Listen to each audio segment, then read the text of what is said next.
Euphemia frowned as well. Sir, said Gris, staring at the cloak intently. It seems to have a tracking spell on it, he added quickly. Destroy it, Fleamont ordered.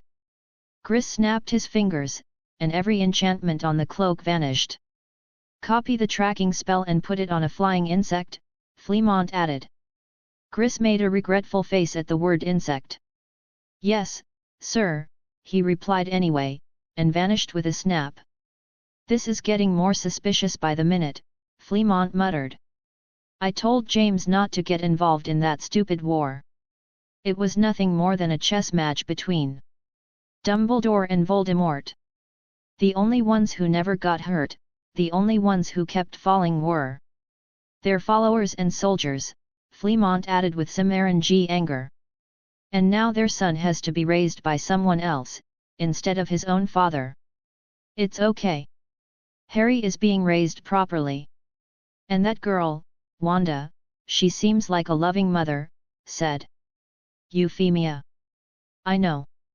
I can't deny thought not when Harry is so happy and such a good boy.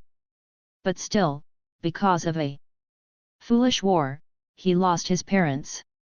If he hadn't been lucky, he could have ended up in any house. Mistreated and unloved, Fleamont said with frustration. It's okay, that didn't happen, and it never will, said Euphemia, though her heart ached just imagining it. Unfortunately, both of them had died of dragonpox long before Harry was born. They hadn't even truly lived to see their son's wedding. Wanda and Harry returned the next day, as Harry was excited to continue hearing the story of the mansion. Because of that, Wanda asked for time off from work to go with him.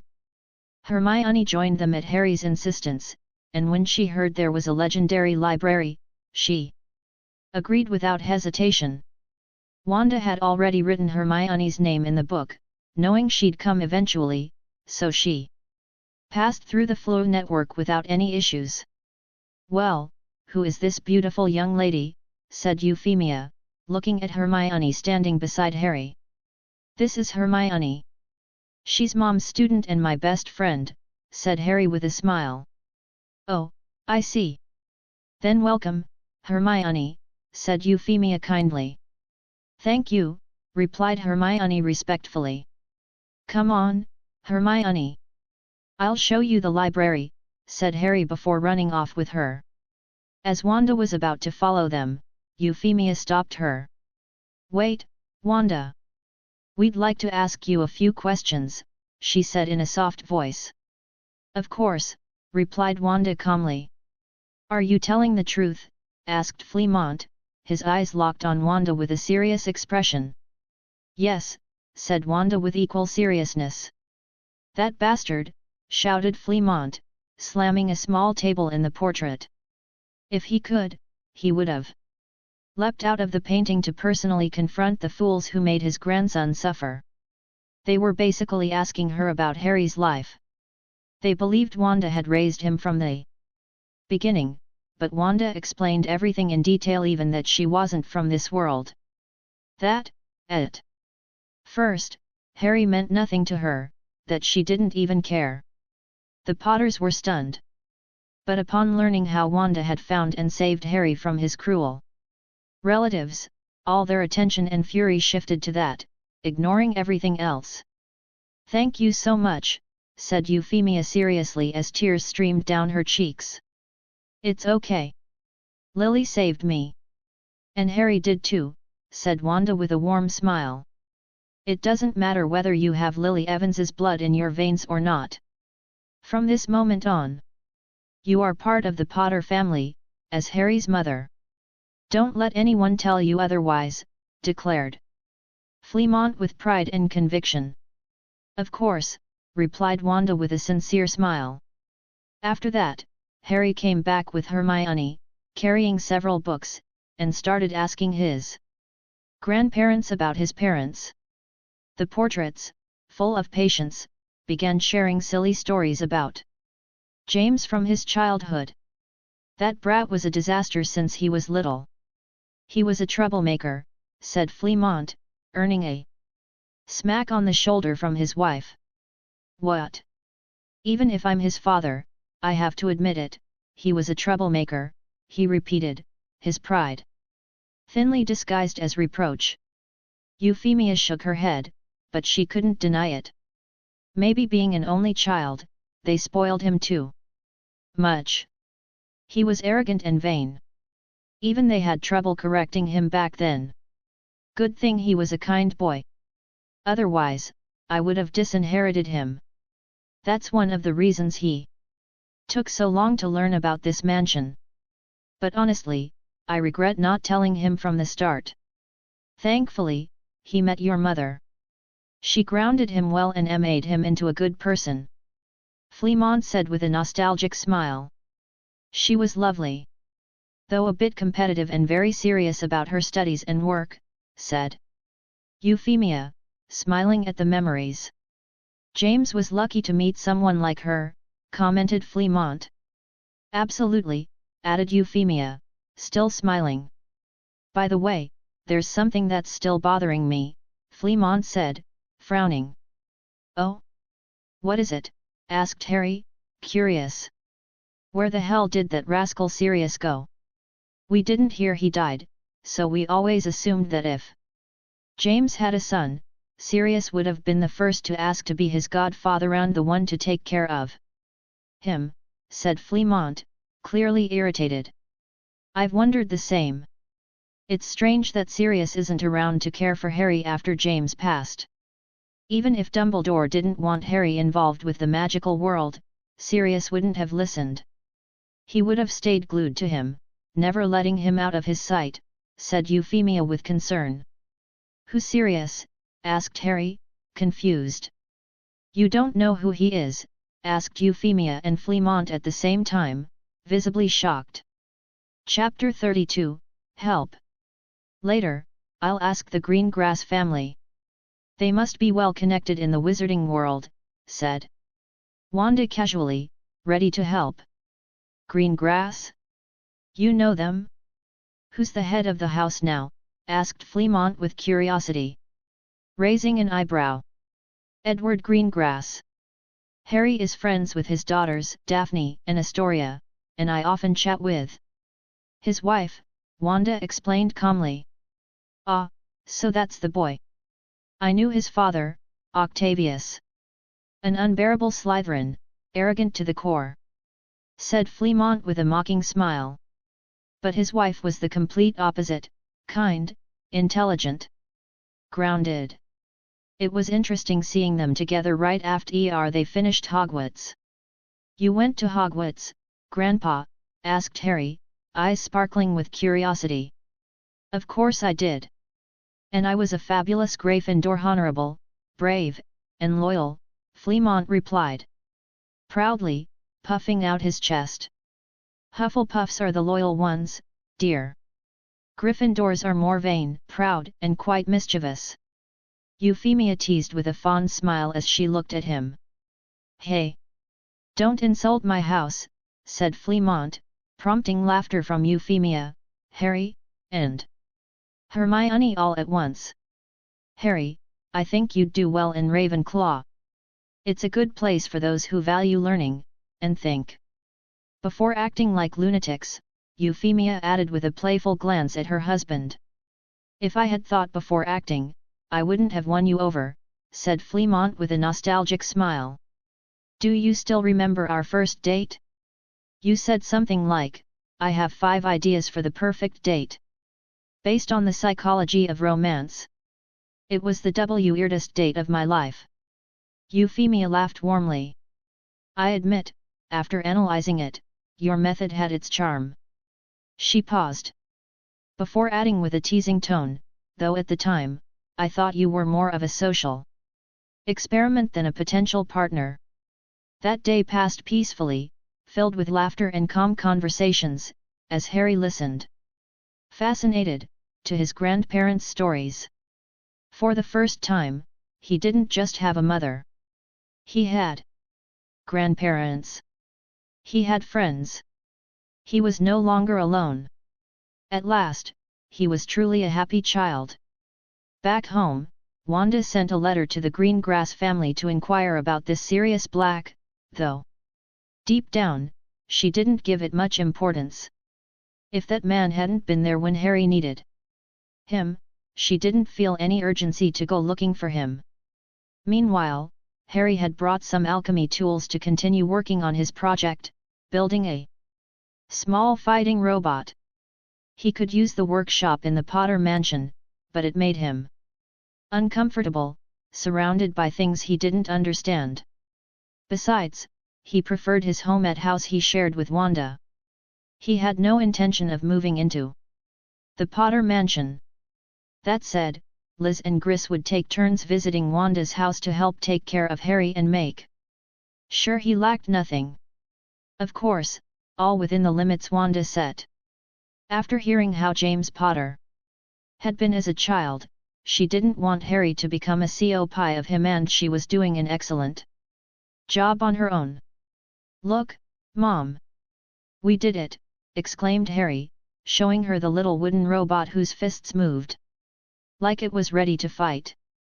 His was blue, and Hermione's was pink. "So cute! They actually work?" asked Wanda, leaning in with interest. "Let's try them now," said Hermione, setting up the stand where the tiny fighters would face off. The robot's fists moved forward, aiming at their opponent's head, while a small bar allowed them to move closer or farther. It was a simple but exciting game. The trick was in timing the punch just right and pulling back before the opponent could strike. Hermione tried to attack first, but Harry swiftly pulled his robot back, dodging the hit. Then he moved forward again and, with a precise blow, knocked off the pink head of Hermione's robot. "I won," said Harry with a huge smile of satisfaction. "Again," said Hermione at once, her competitive nature flaring. "Haha! I'll beat you as many times as it takes," replied Harry, with the confidence of a true champion. Wanda watched them play, smiling, when the flames in the fireplace began to stir with a peculiar noise. Since they didn't use it for heating, it was obvious someone was trying to contact her through the Flow network. She stood and walked over. Harry and Hermione remained engrossed in their robot duel. In the fireplace, Celine's head appeared, floating amid the green flames. "Hi, Wanda! I just got your letter. It sounded important, so I used the flow to respond quickly," said Celine, her expression serious. "It's fine. Do you know someone named Sirius?" Wanda asked directly. "Well, it'd be weird for someone in the magical world not to know him, especially from an old family. The one you mentioned is Sirius Black, a member of the noble and ancient House of Black. Their motto was always pure. A bunch of idiots, if you ask me." Wanda raised an eyebrow as Celine continued. The only one who seemed to have some common sense and was disowned for it was Sirius Black himself. Many wizarding families know part of his story. He was rejected by his parents, and the Potters took him in as one of their own. He grew up with James Potter. Both were Gryffindors, and a pair of pretentious idiots. I met them in person. Just arrogant boys, the worst kind of Gryffindor. Of course, there are good people in that house, but they weren't shining examples. She paused before finishing, a bit more quietly. I still don't understand how Lily Evans, such a brilliant, hard-working, and serious young woman, ended up falling for James. Just tell me what happened to him. Harry's grandparents want to know. Apparently he was his godfather, Wanda said, frowning. Mr. Fleamont and Mrs. Euphemia Potter left a portrait? Wow! Most people thought they left nothing behind after they died. That's strange, considering how old families like the Blacks or the Greengrasses usually are, Celine reflected before returning to Teehee main point. Well, I don't know how to say this, or if it's all true, but according to newspapers from about 5 years ago, Sirius Black was accused of betraying James and Lily Potter, handing them over to he who must not be named. After that, he attacked a street full of muggles, causing an explosion.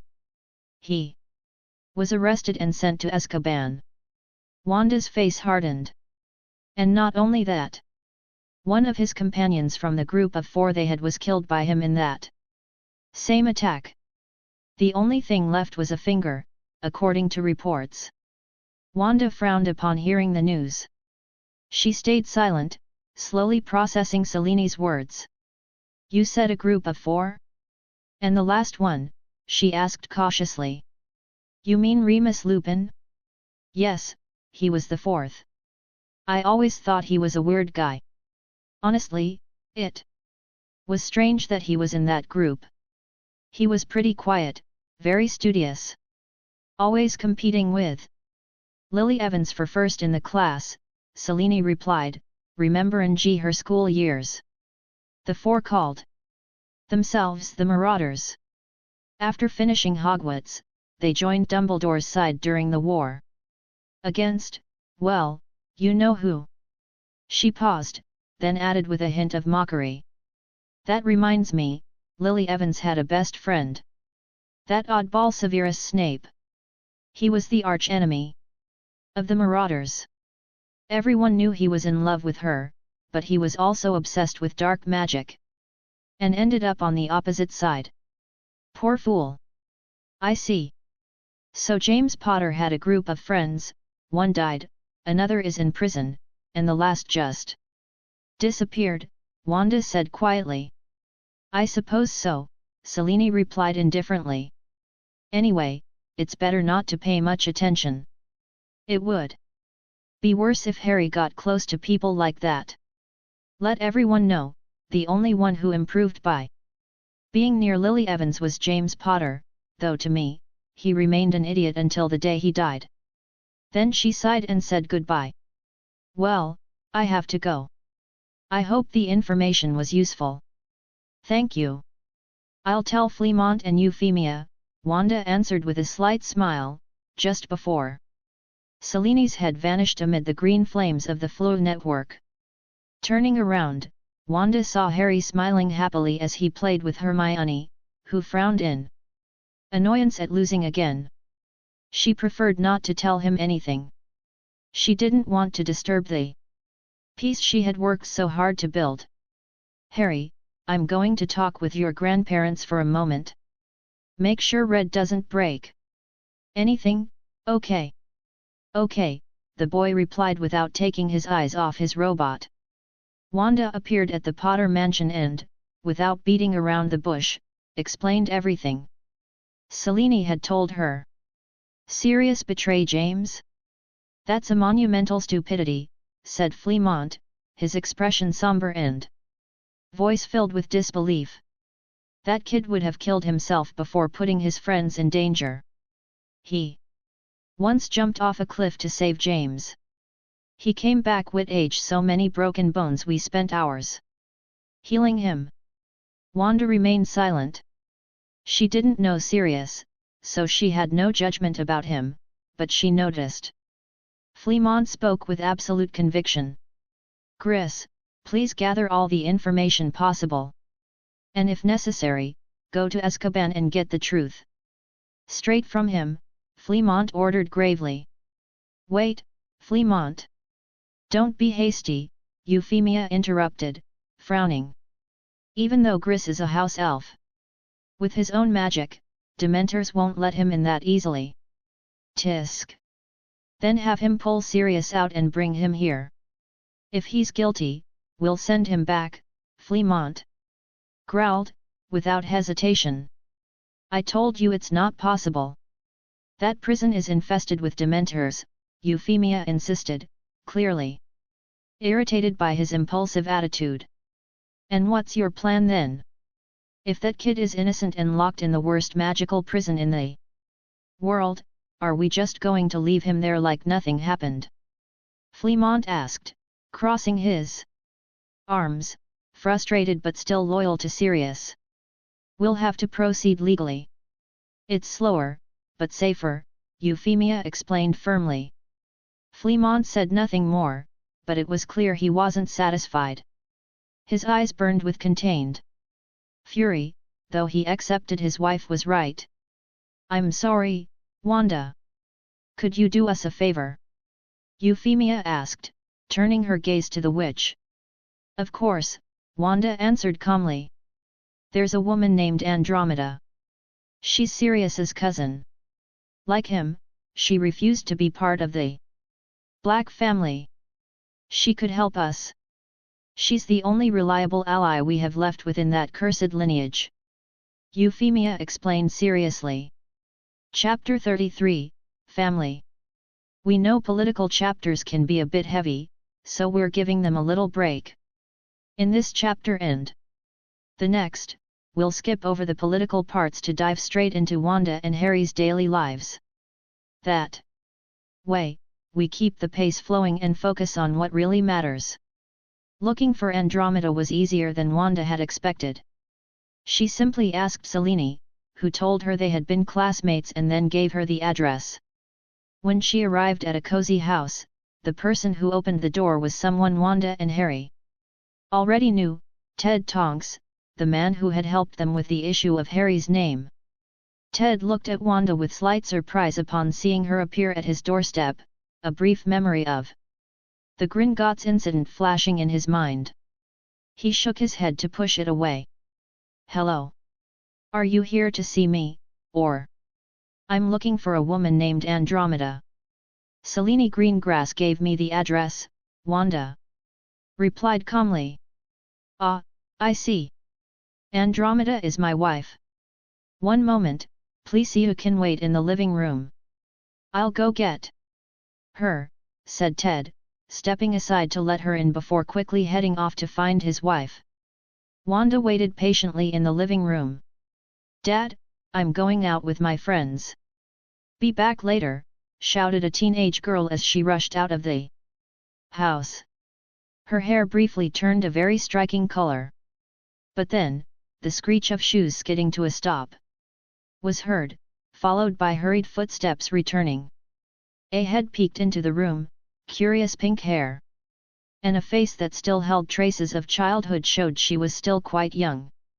She looked at Wanda with interest, and for a few seconds, her hair changed to a color similar to Wanda's before she dashed off again at the sound of someone approaching. "Nymphadora, come back here," called a woman with chestnut brown hair and light brown eyes. Her face was warm and kind, though there was a hint of irritation from her daughter's sudden escape. "Don't call me Nymphadora," came a distant shout as the girl ran off. The woman just shook her head in resignation at her daughter's rebelliousness, then walked toward the living room where Wanda was waiting. "Sorry about that. She's my daughter, and ever since she became a teenager, she's been a bit wild," said the woman. "I'm Andromeda Tonks. Nice to meet you." "Wanda Maximoff," Wanda replied, shaking her hand. "So, what did you need from me?" Andromeda asked with a friendly smile. Wanda explained why she had come and who had sent her with a request. "I see. But to be honest, I'm not sure how much help I can be. Sirius has been in prison for over 5 years now. He never had a trial, he was automatically declared guilty since he didn't defend himself. And no further evidence was found. It would be difficult to get a new trial for him without someone powerful helping. Even with Selene's help, we'd still need a couple more," Andromeda said. She worked as a magical lawyer. Although she was close to retiring, her husband preferred she stop working. He earned quite well himself, and she usually avoided making enemies by not taking on too many risky cases. "I was given this," said Wanda, showing a seal with the Potter family crest. Andromeda looked at it seriously for a moment. "Do you know what this is?" she asked. "A family seal. With it, I basically have the power to control everything related to the Potter family," Wanda explained. Andromeda paused in thought, then her eyes widened in realization. The Potter family has a seat in the Wiesengamot, she said seriously. If we have Selene and the Greengrass family's support, plus the Potter seat, we'd only need one more person to request a new trial for Sirius, Andromeda said with a smile. And I have someone in mind who'll help if I ask. Wanda was sitting beside Andromeda, sipping tea as they waited for the person Andromeda believed could help them. After a few minutes, the fireplace flared with a green glow, and from it emerged a tall, slender woman with blonde hair, pale skin, and piercing blue eyes. She was beautiful, and her presence radiated elegance and the proud bearing of a high-born family. The woman glanced briefly at Wanda, then turned her gaze to Andromeda. "What do you need, Andromeda?" "I don't have much time," she said with a serious expression. "Narcissa, it's been a long time," replied Andromeda, ignoring her younger sister's stern face, which remained held high with pride. But for a brief moment, a faint smile touched her lips. Since Lucius Malfoy's disappearance, Narcissa had taken charge of the family.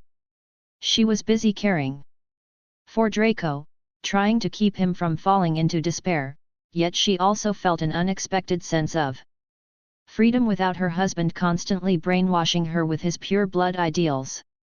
Since his disappearance, Narcissa, a woman who once firmly supported blood purity, had begun to see it all as meaningless nonsense. Her family needed workers, and not all of them were pure bloods.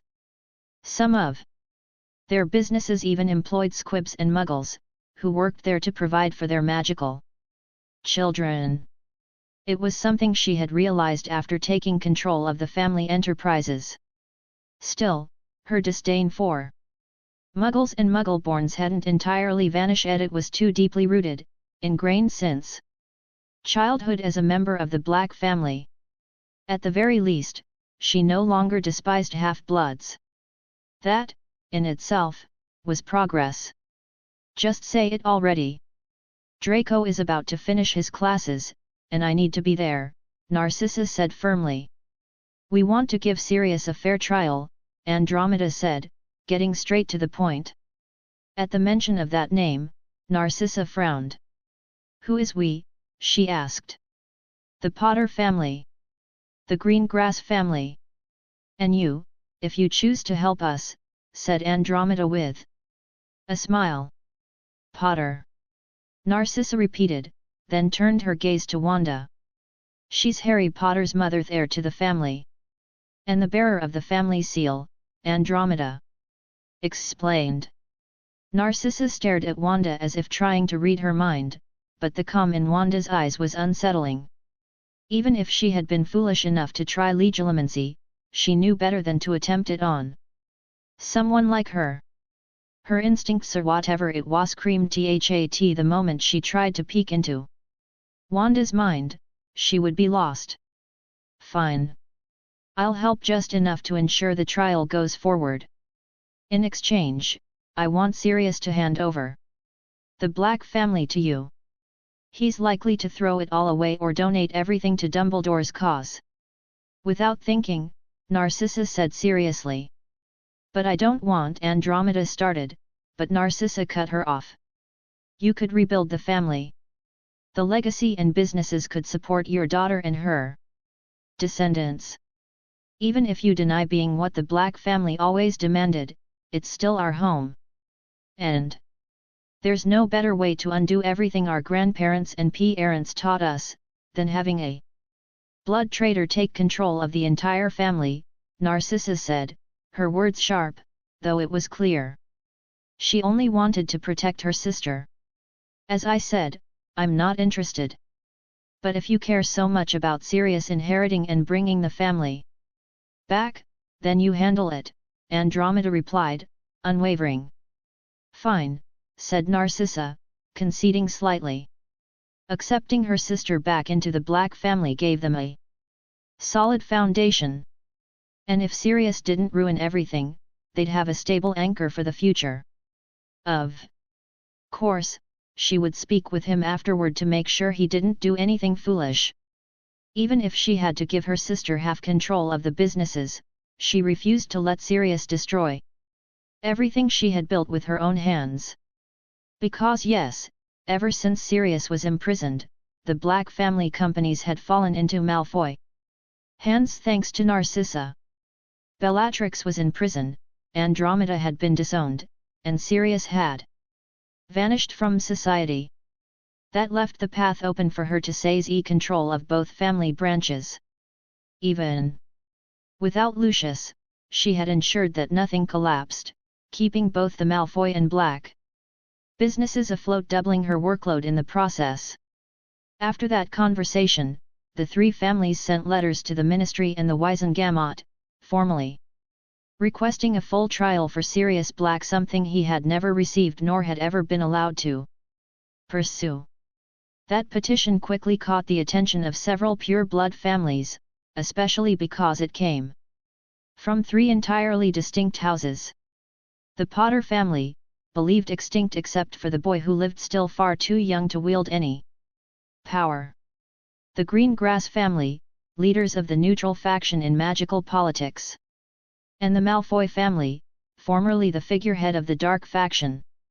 Though with the disappearance and presumed death of Lucius Malfoy, their position within that group now stood in limbo, awaiting re-evaluation. Chapter 34, Judge. With three powerful families involved, the Wizengamot convened quickly to address and pay attention to the matter at hand. Naturally, since Wanda was handling the affairs of the Potter family, she had to take the seat belonging to that Houschen that had remained empty until now. The Wizengamot seats assigned to each family are not physical chairs but represent a place within the assembly where the witch or wizard must declare the name of their house. That's why Wanda sat next to Selene, with her seat marked Potter, while Selene occupied the seat for the Greengrass family, partly to assist her husband in matters he considered unimportant. Aside from business, he didn't pay much attention to other nonsense. But Wanda sitting with the Potter family seal was significant because it indicated she was now part of the neutral faction. Previously, the Potter family had been seen as supporters of the so-called White Side, whose leader was none other than Albus Dumbledore. Seeing Wanda in that seat immediately put Dumbledore on alert. Essentially, the White Side had lost a seat. When a seat remains unoccupied, its vote is cast according to the majority of the group it belongs to. Therefore, it was one more vote they could normally count on. Meanwhile, the Dark families smiled at the development.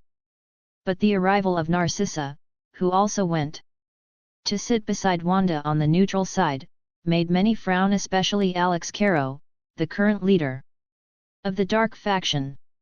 Normally, the three factions were balanced in terms of political and economic power. But now, with the Malfoy family allied with the neutral sector and knowing the Potter family held considerable financial power, the three groups were thrown off balance. That's why they would need to proceed cautiously. Luckily, as neutrals, they usually stayed out of most matters, but better safe than sorry. And this wasn't just the dark side's thing, Kinjit applied to the white side as well. Let's settle this once and for all, said Millicent Bagnold, the current Minister for Magic. Let's vote on whether we want a trial for Sirius Black, to determine whether he is guilty or innocent. Minister, I believe we should first discuss why a trial is necessary in the first place, said Dumbledore seriously. Because it is everyone's right to have a trial. Even I believe that, at the time, everything was rushed. Although the circumstances called for it, now we can properly review all the details, Millicent replied, cutting him off without concern. After all, she would soon retire and move to another country to rest. But first, it was best to clean up what Voldemort's reign had left behind. All in favor, she asked without further delay. Everyone in the neutral section raised their hands, supporting the Greengrass family, including Wanda and Narcissa. The most interesting part was that several pure-blood families from the dark side also raised their hands. Of course, Sirius Black was still a noble black of pure-blood lineage tied to many of them. Even if they disliked him as a person or for being an enemy, he was still pure blood. Meanwhile, not a single person from the white side raised their hand. Not one, not even Dumbledore. I see. Seems like the vote was close. But with one more vote in favor, the trial of Sirius Orion Black III will take place in 1 week, in the Ministry's courtroom. I will preside as judge, and the jury will be the Wizengamot. You may all leave, Millicent declared before standing and exiting the room. Dumbledore frowned slightly before leaving with his group of followers. Good. Now all we need is evidence. Shame so much time has passed, said Selene with a smile. Glancing at Wanda. I'll handle that. Just get me a detective or officer, an auror to gather what's needed, said Wanda. As she quickly left. After all, she wanted to return to Harry. She had spent the entire week handling formalities, barely spending time with her little boy, who was being cared for by Liz and Gris. Wanda appeared through the fireplace of her home and found a complete mess in the living room. Cushions overturned and some kind of fort made of sheets over the sofas. Just then, Harry peeked his little head out from one of the holes and spotted Wanda. Mom! You're back, he said before disappearing and then emerging through a door made of mattresses to hug her. She quickly returned the hug, as if recharging her energy through him. Yes. Sorry for not being home much. Just one more day, maybe a little more, and I'll be done. Then I'll throw the work at someone else, said Wanda warmly as she gently stroked Harry's head. Okay, said Harry happily, then took Wanda's hand to show her the fort. Gris and Liz helped me build it. It's awesome, right? Harry said with a bright smile. Of course, Wanda replied as Harry led her inside. From the inside, it was much bigger than it appeared on the outside, showing just how powerful magic could be able to create a vast little world. Between a few cushions and some sheets. After a week, the trial finally took place. The accused had finally appeared, and Wanda was able to see the face of Harry's godfather for the first time. He was a haggard man, with long hair and an unkempt beard. He showed signs of psychological damage and looked like he hadn't eaten properly in years. His gaze was filled with hopelessness and sorrow, as though he had never recovered from a loss, likely the death of his friend. Mr. Black, would you describe what happened that day? Millicent asked, watching him closely. Mr. Black, she repeated when Sirius didn't respond, lost in his thoughts. Sirius looked up before speaking, barely in a whisper. It was my fault, my fault. I trusted the wrong person. It was my fault, he said with deep sorrow. Repeating incoherent words. Are you referring to the Dark Lord? Did you betray the Potters and then kill Peter Pettigrew? Asked Millicent seriously. Peter. That filthy rat had to die. Ha ha ha. I killed him. Damn rat. I hope he's in hell. Sirius replied. His voice tinged with madness. This trial seems to have been a waste of time, someone from the White faction muttered with disdain. Before anyone else could speak, Wanda spoke up, seated between Narcissa and Selene. Harry Potter. You're his godfather. Did you kill his parents? She asked coldly, a scarlet aura surrounding her body. In that instant, she was both judge and executioner in the courtroom. All eyes turned toward her, and a chill ran down the spines of everyone present. No one dared to interrupt her. Harry? You know Harry? How is he? Asked Sirius, regaining a bit of lucidity. Harry is my son now. He suffered greatly after his parents' death and was sent to a disgusting place. where he was mistreated. So answer, did you or did you not kill his parents, said Wanda firmly. At that moment, she completely controlled the room. No. Of course not. I would never kill James and Lily. I would never betray them. I'd rather die, be dragged or tortured for eternity before hurting them. They were my friends, they were everything to me. They gave me what I never had as a child. Sirius said, now crying uncontrollably. Dumbledore frowned and began to stand up, but Wanda quickly looked at him and said, sit down. His legs immediately gave out, and his body crashed to the floor with a loud thud. His mouth shut tight, incapable of uttering a word. Everyone was left speechless. Now they truly feared this woman who had made the so-called most powerful wizard sit down like a misbehaving child. What happened that day? Wanda asked, turning her gaze to Sirius. It was Peter. When we were about to cast the Fidelius charm, everyone thought I'd be the obvious target. There was a traitor in the Order of the Phoenix, but we didn't know who. We even suspected Lupin, so we chose Peter. He was an idiot, a coward, no one would suspect he knew where they were. But it was always him. Always. I chose him as secret keeper, and when he got the chance, he ran straight to betray Lily and James, Sirius explained, his voice trembling, shifting from pain to fury. The Order of the Phoenix is, what? Asked Wanda, unfamiliar with the term. While everyone else knew about its existence, it was no secret that Dumbledore had founded it to fight the Death Eaters. But, of course, Wanda had no idea. It's the group that fought against Voldemort and his followers. We protected the wizarding world. And fought the evil ones, said Sirius with a hint of pride. Some in the room frowned but remained silent. James, Lily, Peter, Lupin, and I were all members. When Dumbledore told them to go into hiding, we quickly set up a safe house. But then Dumbledore said there was a spy in the Order. Though we didn't know who it was. Dumbledore, a wizard skilled in mind reading, couldn't detect the spy, asked Wanda suddenly, plunging the already silent room into complete tension. Even Sirius looked confused. What's the name of the magic used to block mind reading? Wanda asked Selene, one of the few people she allowed to speak. Occlumency, Selene replied. We're all the members of the Order experts in occlumency, including you, to the point Dumbledore couldn't read their minds and find the traitor.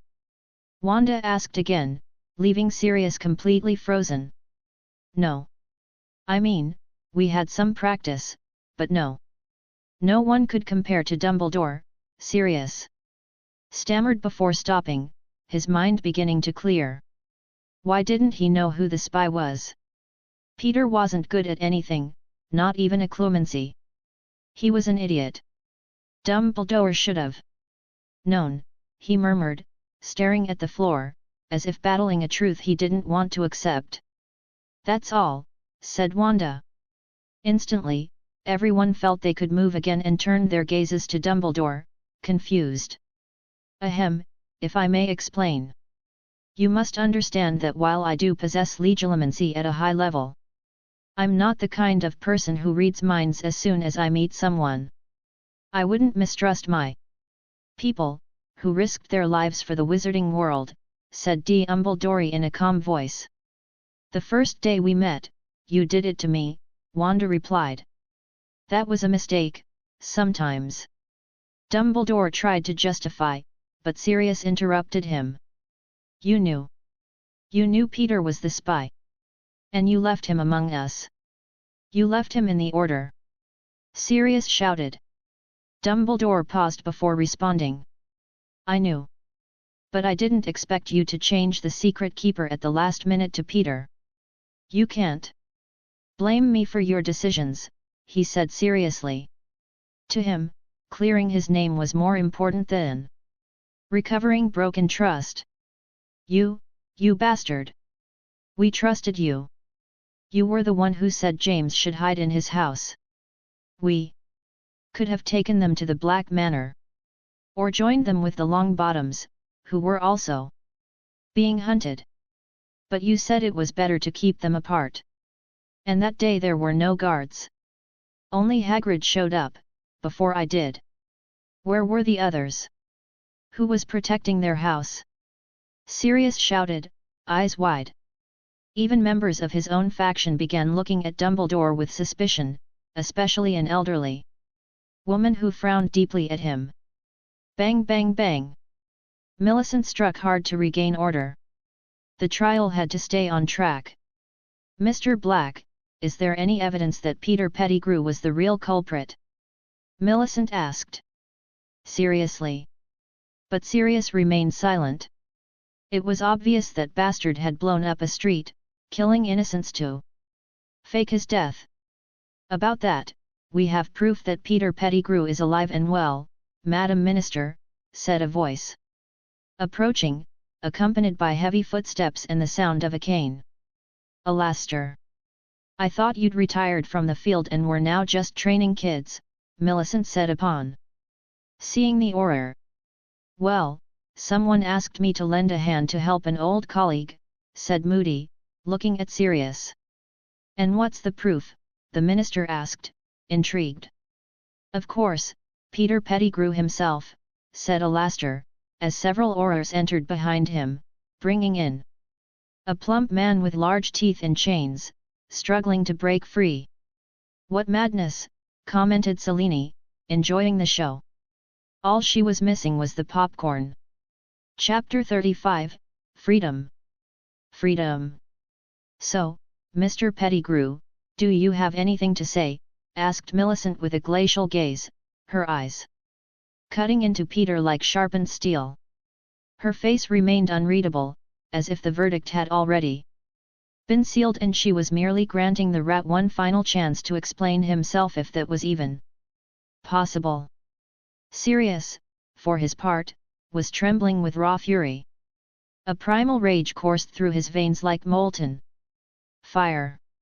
He couldn't form a single word, every fibre of his being screamed to launch himself at Pettigrew and tear him apart with his bare hands.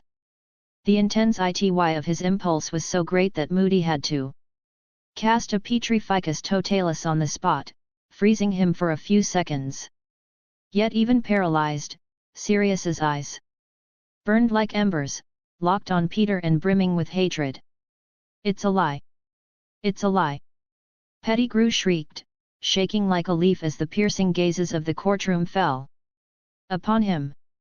Every witch and wizard of the Wizengamot stared with razor-sharp interest, as if they were already dissecting him with their eyes. What's a lie, Mr. Pettigrew? Millicent asked, this time with a note of restrained impatience. What Black said?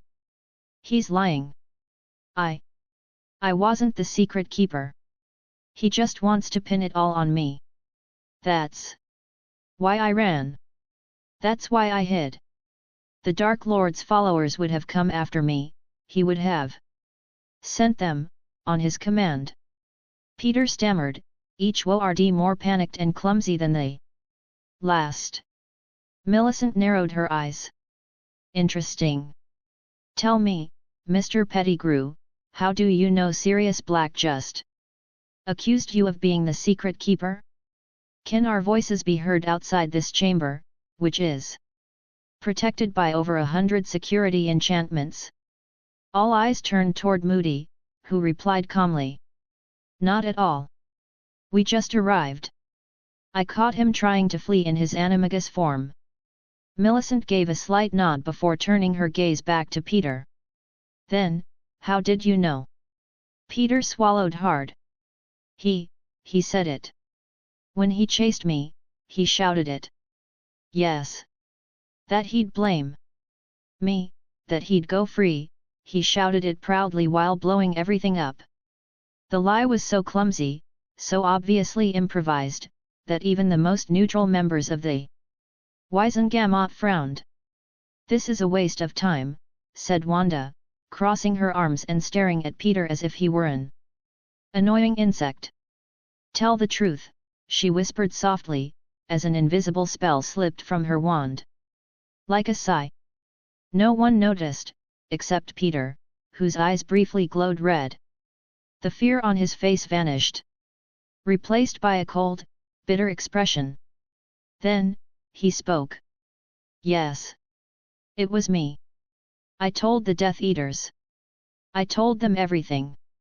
I told Lord Voldemort himself, my master. He promised me gold, fame, glory. And I was tired. To James, Sirius, and the others I was just a shadow, a servant. A follower. A damn tag-along rat. The silence in the room turned funereal. I was tired of pretending. No one ever saw me as an equal. They all had something. James had Lily. Sirius was a legend, even Lupin had women chasing him, though the coward ignored them out of fear of what he was. And me? I turned into a filthy rat. You think that was easy? You think that was fair? Faces around the courtroom turned to stone. Peter continued, overtaken by a mix of resentment, madness, and truth. All I had to do was say yes to what they offered. Why did Dumbledore even allow a werewolf into Hogwarts? Ridiculous. I followed the others because it was fun humiliating Snape. I thought after school we'd all join the Death Eaters, but James and Sirius, with their stupid pride, chose to fight for the light. Idiots. When Voldemort came for James's son, I saw my chance. With their deaths, Sirius and Lupin would follow. And me? I'd bring the child of the prophecy straight to the Dark Lord. I'd have the honor of handing him over myself. But he was a fool, the bastard just went to die. What kind of idiot is Voldemort? Or Dumbledore? He never even found out I was a spy. Or maybe he did, and still gave me information. The Wizengamot held its collective breath. Sirius found me. He discovered everything. He chased me. So I blew up the street, cut off my finger, and he took the fall. Ha ha ha. Azkaban for him. But then the Death Eaters came hunting me. Many of them are here, yes, you. You pathetic purebloods, pretending to be innocent with your imperious excuses. I saw you. Every last one of you licking Voldemort's boots like dogs. And then, the spell broke. Peter blinked, confused. The words he had spoken now struck him like hammer blows. As he looked up, he met dozens of eyes filled with hatred, disgust, and fear. The same pure-blood families who once ignored him now wanted him dead. They needed to silence him at any cost. Selene, meanwhile, was delighted. To her, Wizengamot trials were pure entertainment. Helping her husband Edward? That was a bonus. But these revelations, oh, they were a feast. I request the Dementor's kiss, said Alex Caro, raising his voice and like a tidal wave. Others from the dark houses stood one by one, demanding the same. They didn't seek justice. They wanted silence. He knew too much. And now, he had betrayed them. No. No. I didn't mean to say that. Someone made me say it. I was controlled. I was controlled. Peter screamed, collapsing to his knees. This time, he was telling the truth. Bang! Bang! Bang! Order in the chamber! Millicent barked, slamming the gavel onto the stone table. Her furrowed brow was a warning. She knew exactly what those pure-bloods were trying to do, execute the one man who held all their sins in his hands. But she would not make it easy for them. As the true culprit has confessed to all the events in question, there is no need for a vote to determine his fate. I will use my authority as Minister for Magic and presiding judge of this court," Millicent declared with resolute strength, as several faces among the gallery visibly paled. "Peter Pettigrew, by your direct and voluntary confession, you are hereby found guilty of all charges, for which Sirius Black was wrongly imprisoned. As a result, in 5 days, you shall receive the Dementor's Kiss." A wave of relief spread through many witches and wizards, especially among the pure bloods. Some even smiled with satisfaction, until Millicent continued. "However," she added, her voice rising above the expectant silence, "if within these 5 days he provides solid evidence or useful information about the followers of he who must not be named, his sentence will be modified to life imprisonment in Azkaban." Several people shifted uncomfortably in their seats. If the information is verified as true, Pettigrew will be transferred to a section with minimal Dementor exposure, though he will remain imprisoned. He will not be released. Not after the lives he destroyed. But he will be given the chance to survive, if he cooperates. Think about it, Mr. Pettigrew. You have 5 days. Millicent gave a nod toward the aurors stationed at the corners of the chamber. With professional and cold precision, they levitated Peter with their wands, silenced him to prevent his desperate screaming, and escorted him out of the courtroom.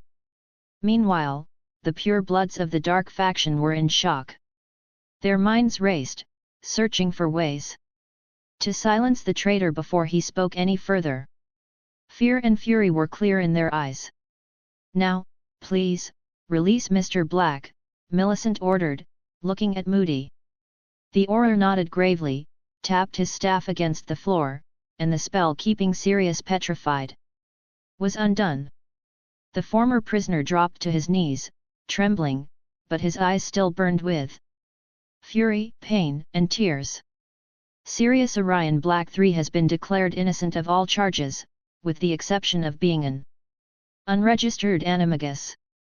However, considering this occurred during wartime and was necessary for the greater good, he will receive the minimum sentence of 3 months. Another murmur spread through the room. He has already spent far more than that in prison.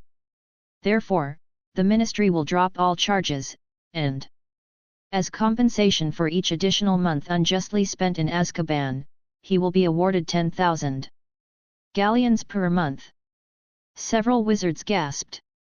Even among the wealthy families, that sum was impressive. But Millicent didn't blink. Her decision was final. Furthermore, he will receive full psychological and medical care, all his rights, properties, and his wand will be returned, and the Ministry offers an official and public apology. A formal investigation will be launched against all those who failed to process his trial fairly, and depending on the results, they will be dismissed or punished. Mr. Black. I'm sorry. Millicent bowed her head briefly, with respect, then raised the gavel. This trial is concluded. Bang! She struck the podium, making the sound echo throughout the entire room. Without another word, she turned with dignity and walked away. Sirius stood in complete silence. Tears streamed down his face. After so many years of darkness, he was finally free.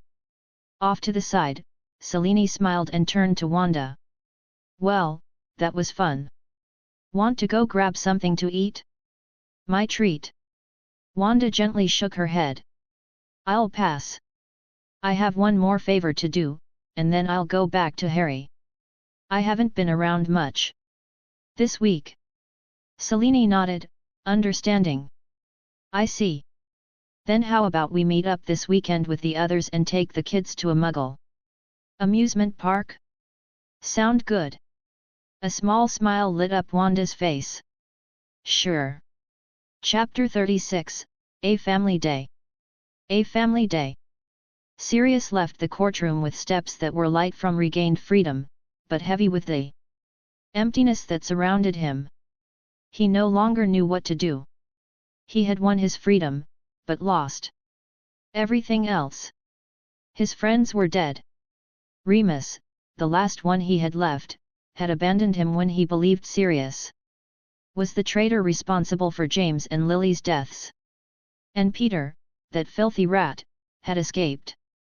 Though Sirius would have preferred to kill him with his own hands rather than send him to Azkaban. As he wandered aimlessly through the Ministry's halls, the echo of his own footsteps became unbearable. Then, he heard other steps. Softer. More determined. He stopped and turned quickly. Instincts still sharp despite the years in prison.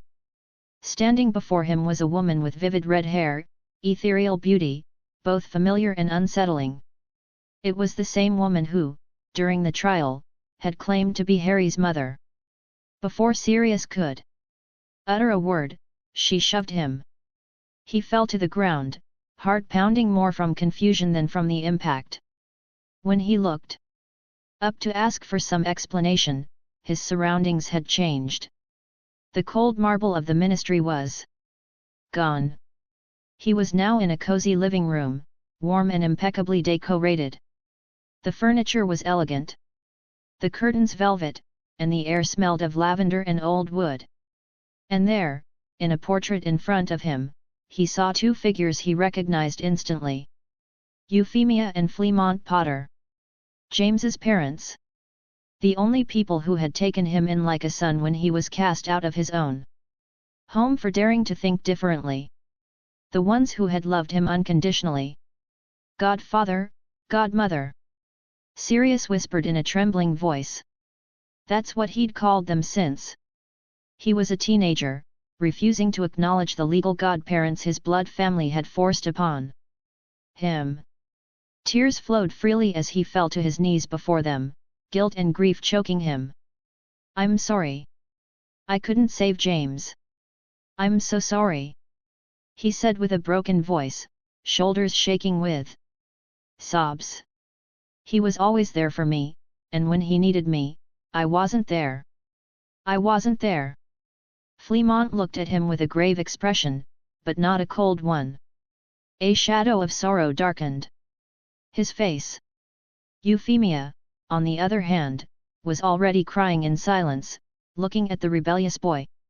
Sirius had once been, now turned into a man broken by time and tragedy. Get up, you brat, Fleamont said firmly. Sirius looked up in fear, like a child awaiting punishment. His face was soaked with tears. It's okay, you did what you could, Euphemia said gently. You lost James too. And to you, he was more than a friend, he was your brother. Fleamont nodded. We don't blame you, Sirius. We also thought that Rat was their friend. The four of you came every damn holiday. No one would have imagined. But if I hadn't changed the secret keeper. Sirius began, his voice breaking. Fleamont raised a hand to silence Himmy's gesture, soft but final. Blaming yourself for what might have happened is pointless. No one can know how things would have gone. Only fate. What matters is that you're free now. Sirius cried harder, pressing his forehead against the floor as if he wanted to disappear into it. After all, they had raised him like a second son. Like James's brother. And they had never regretted it. In the distance, unnoticed by Sirius, Wanda's figure faded into the air. She reappeared back in her own living room, her face tense. She removed the uncomfortable, pompous Wisengamot robe and tossed it into a corner with frustration. Harry! Where are you? She called out loudly. Hurried footsteps came from the playroom, and a 6-year-old boy launched himself into her arms. With a bright, joyful smile. Mum! Harry shouted, hugging her tightly. Wanda held him close, gently running her fingers through his hair. Yes, I'm done with my work, she said softly. How about we go for a walk? Yes. I want to go to Diagon Alley. The new chocolate frogs with cards arrived today. Harry said. Excitedly. Then let's go, Wanda said, smiling. Harry quickly changed clothes, and the two of them went out for a walk. Harry bought several boxes of chocolate frogs, eager to find the cards he needed to complete his collection. Ugh! Dumbledore again! Harry muttered, grimacing in annoyance before tossing the card into a nearby bin. Wanda smiled at his reaction. Ever since Harry had discovered that Dumbledore had ignored the suffering of the house elves in his family, he hadn't wanted a single image of him. Not even on a trading card. Yet Wanda felt something odd as she watched the card, a faint magical connection, subtle but real. And only the Dumbledore cards had that residual energy. Perhaps it wasn't such a bad thing for Harry to be throwing them away. "Which one are you missing?" she asked with interest as she watched him carefully sort through the cards and stash the frogs for later. "A lot, but the one I want most is Merlin. Daphne got it by cheating, but I want to find it on my own." He opened another box with hope, skillfully pocketed the frog, and checked the card. Godric Gryffindor, he said in awe, looking at the animated image of the ancient wizard with admiration. "Wow, this one's also hard to get." He held the card up like a trophy, beaming with pride. Wanda watched him in silence, smiling warmly. That child, who had once been just a pawn on someone else's board, now had a life, a mother, and a future that no one else would define for him. Over the weekend, the four families joined together to take the children to an amusement park. Since the magical world didn't have one of its own, they decided to visit one in the Muggle world.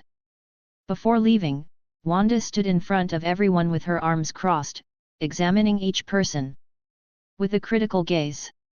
The green grasses were impeccable, dressed with understated elegance, though perhaps a bit too much for an amusement park. The Grangers, on the other hand, looked completely appropriate in casual, comfortable clothing. But then her eyes landed on the Lovegood, and she went speechless. For a few seconds, two adults dressed as clowns, red noses included, and between them stood little Luna, her face painted white and wearing enormous colorful shoes. "Why, clowns?" Wanda asked, one eyebrow raised in disbelief. "Because they're fun," Luna answered with a radiant smile, as if it were the most obvious thing in the world. There was a moment of silence, before everyone burst into warm, genuine laughter. Even Wanda smiled. "Well, at least you won't go unnoticed," she murmured with a resigned smile. "Relax, Wanda. Edward made sure to rent out the entire park just for us," Selene said casually. "Wow! What an unnecessary expense," Susan commented with a half-smile. "But I appreciate it. This way we won't have to wait in any lines." A few hours later, a shiny black limousine arrived to pick them all up. The children crowded at the windows, fascinated by the luxury and the fast-passing scenery outside. During the ride, Wendell, wearing a curious expression, broke the silence. "Can I ask something? I've been reading about the laws of the magical world, and I was wondering, isn't there one that completely forbids mixing with the Muggle world?" Selene nodded softly. "Good observation. The truth is, separating both worlds completely is impossible. We live in the same land, breathe the same air. What the law really prohibits is visible magic, being discovered by Muggles, or altering their world in obvious ways. Then, how do you have companies and rent things like this?" Wendell asked, pointing at the limousine in astonishment. "Because the magical world doesn't prepare its students to live outside of it," Selene explained with a hint of irritation. "Hogwarts, for instance, teaches spells, potions, and magical creatures, but nothing about how to make a living among Muggles if you're a half-blood or Muggle-born. So many end up returning to the non-magical world, where they have no degrees, no legal documents, no Way to survive. Well, some magical families saw an opportunity, she continued.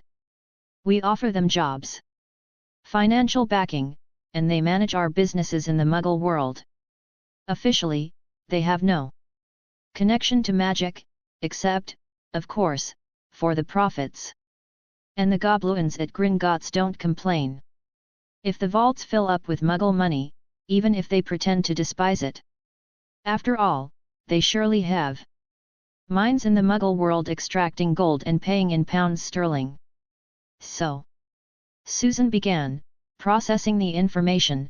Are there Muggle companies funding magical things too? Exactly, Selene said, nodding.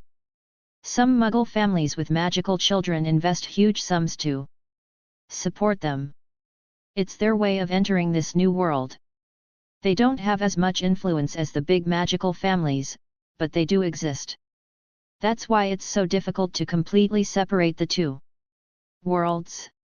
And there are also smugglers, Edward added in a grave tone, barely lifting his gaze. Muggle groups that obtain magical objects and sell them on the black market. Some even experiment with them. But well, that happens in all worlds, Selene said with a serene smile. There will always be light and darkness. While the adults continued their conversation, the children grew increasingly restless.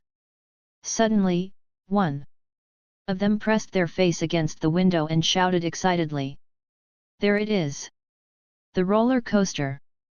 They all rushed to the same side, laughing and pointing at the colorful rides already visible in the distance. The parents smiled at the sight of their glowing faces, knowing this day would be unforgettable.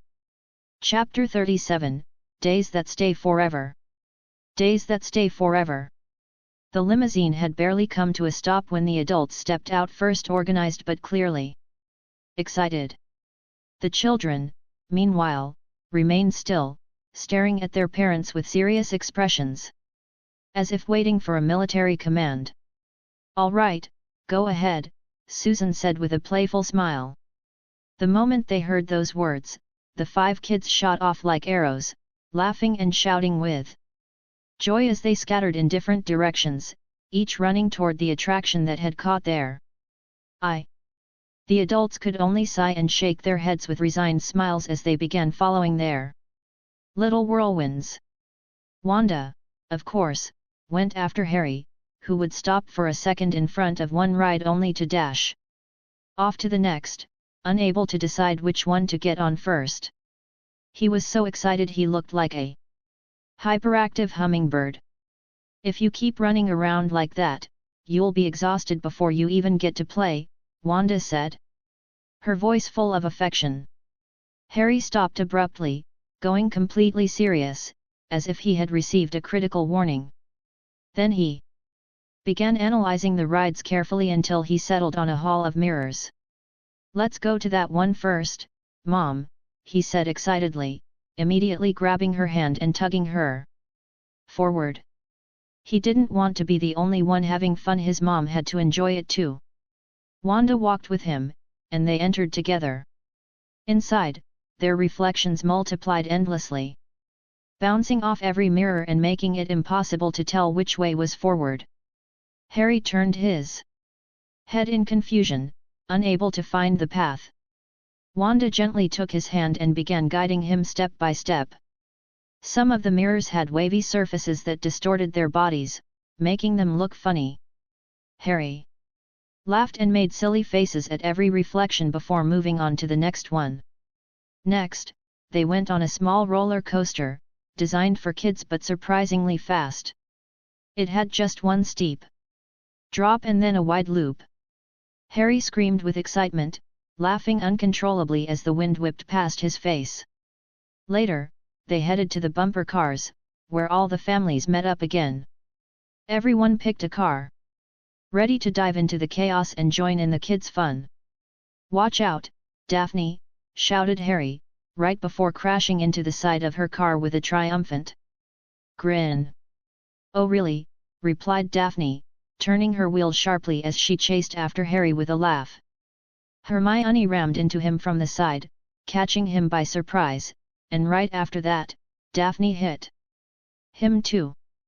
Luna and Astoria weren't far behind. They all teamed up and surrounded him, leaving him no way to escape. Hey, no fair! Harry protested, laughing and grumbling as the girls turned away, giggling with victorious smiles. Meanwhile, the adults were also bumping into each other, laughing and having fun while keeping an eye on their children. Come on, Wendell, hit someone, cheered Susan as she chased after Pandora's car. I'd rather not. Even if the ride's safe, we're not exactly young anymore. Wendell murmured, looking a bit uneasy.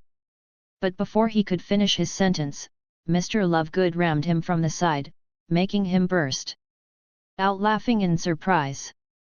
Then Selene, Pandora, and Susan noticed that Wanda was driving calmly, not bumping into anyone. The three women exchanged looks and silently agreed to team up against her. Wanda saw them coming and, with a small wave of her hand, made all three cars spin violently backward, completely out of control. Hey! No using magic! Susan protested quickly. You could damage the electrical equipment. Not mine, Wanda replied with a faintly teasing smile as she continued driving like nothing had happened. Afterward, all the families gathered for lunch in a quiet area of the park. The children ate enthusiastically, recharging their energy to keep playing, while the adults chatted and laughed together. The whole day went by like that: games, laughter, excited screams, and unforgettable memories. They visited almost every attraction in the park, having fun with friends and family, creating a day they would remember forever. On the way back in the limousine, the children fell asleep one by one. Some rested their heads on each other's shoulders, while others like Luna and Astoria dozed off with their heads resting on their mother's laps.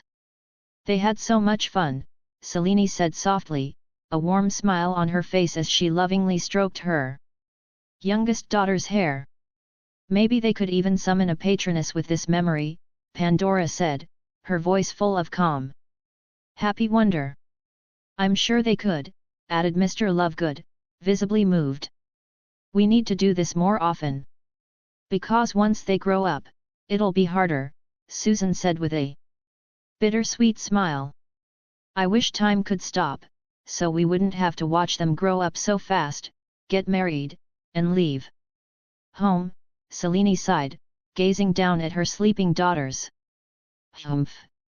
If they want to get married, they'll have to go through me first. They're not leaving the house that easily, Edward said gruffly, though his eyes betrayed just how much he loved his girls. I'd like to say the same, Wendell added, smiling awkwardly. But I think Hermione will know how to choose the right guy. His tone made it sound like he was trying to convince himself more than anyone else. Worrying about that now is pointless, said Pandora with a relaxed smile. Only time will tell. Finally, the limousine dropped off the Granger family first, followed by Wanda and Harry. Wendell carried Hermione in his arms, and Wanda did the same with Harry. They exchanged warm goodbyes before heading into their respective homes. Wanda took Harry to his room, gently laid him on his bed, tucked him in, and sat by his side for a moment, watching him sleep. A peaceful smile formed on her face as she thought about the future awaiting her little boy. Just like they'd said earlier, she was curious to see who he would choose to be with one day, and she felt genuinely happy knowing she'd be there to see him grow. Just then, Harry frowned slightly, perhaps trapped in a bad dream. Wanda softly touched his forehead, letting a gentle red light flow from her fingertip. Within seconds, his frown faded, replaced by a serene, happy smile. Quietly, Wanda stood up and left the room without a sound, letting her son rest peacefully, wrapped in the unconditional love of a mother. For a couple of weeks, everything remained peaceful, even with Lockhart's sudden appearances as He attempted to court Wanda. One had to give him credit for one thing, his persistence.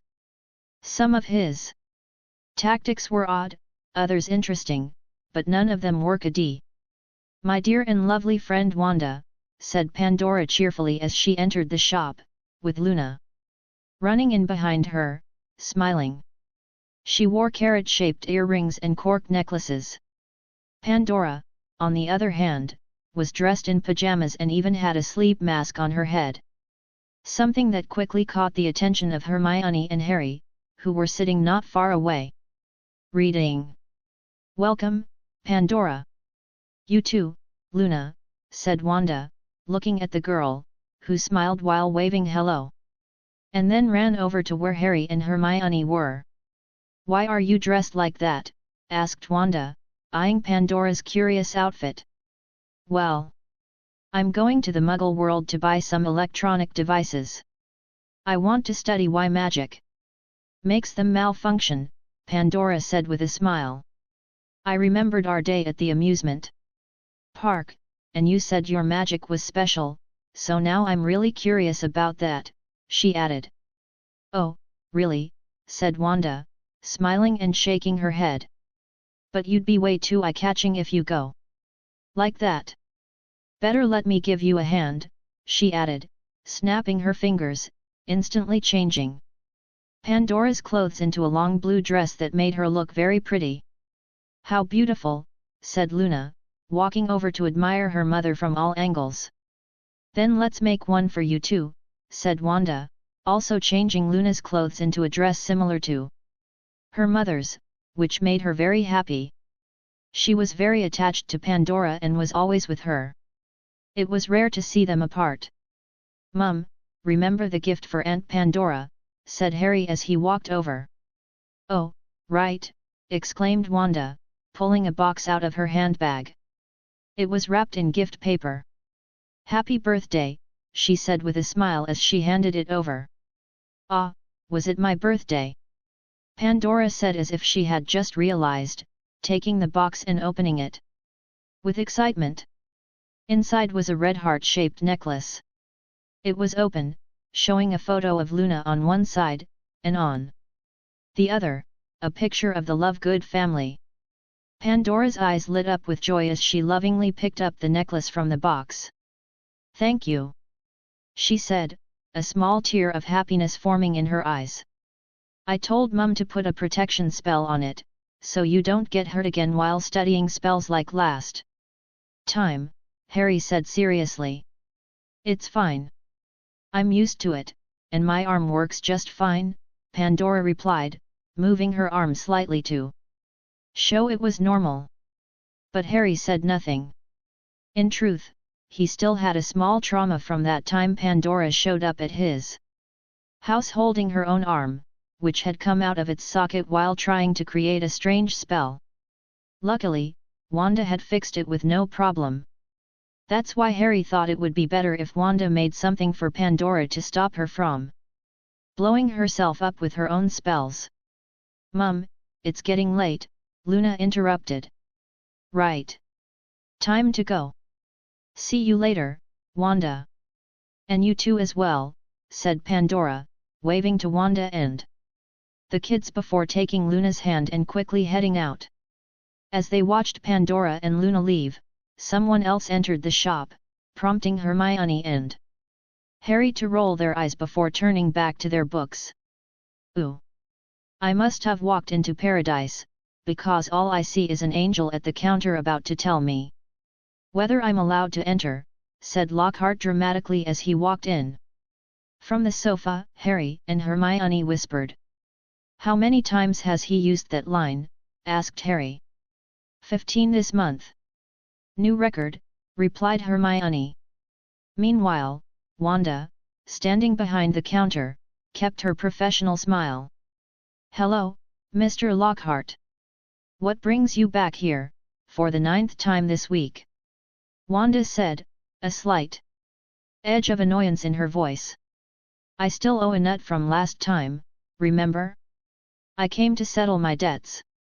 And also to pick up a fantasy novel," Lockhart said with a charming smile.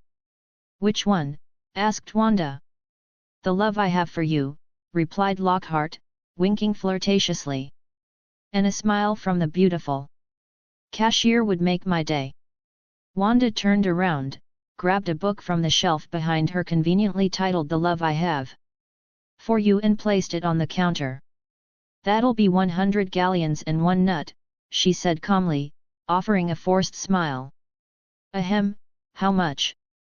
Lockhart asked, surprised by the price. Though he was wealthy, he was also rather stingy. 100 galleons and 1 nut, Wanda repeated. Is the book really that expensive? He asked, his smile starting to falter. No. The book costs only 1 galleon, Wanda replied. Then. Wanda simply pointed to a sign hanging above her head. It read. A smile 99 galleons. Lewis had put up that sign 2 days ago, aimed at men who came in to flirt with the staff without buying anything. Lockhart's flirting had been seen too many times. He wasn't the only one. Maybe they had all read the same awful flirting guidebook. Hermione and Harry, sitting on the sofa, were holding back laughter. They had convinced Lewis to put up that sign, since every day they saw men trying to flirt with Wanda. Not even Lewis herself was safe from these guys. What's wrong? Can't afford it? Wanda asked with a calm smile. Of course I can. Ahem. Here you go. 100 galleons and 1 nut, Lockhart said with a forced smile, placing the money on the counter with exaggerated delicacy. Thank you very much. Come again, Wanda replied professionally, though with a kind tone. Why yeah, sure, muttered Lockhart before hurrying out of the bookshop. In his mind, he was beginning to consider that maybe he needed a vacation from flirting. Because, in his words, love is only truly valued when it's gone. However, just as he crossed the door, he bumped into someone. The mild discomfort quickly turned to irritation as he looked up and saw a well-dressed man with a distinguished presence, long, perfectly groomed hair, and a natural air of elegance.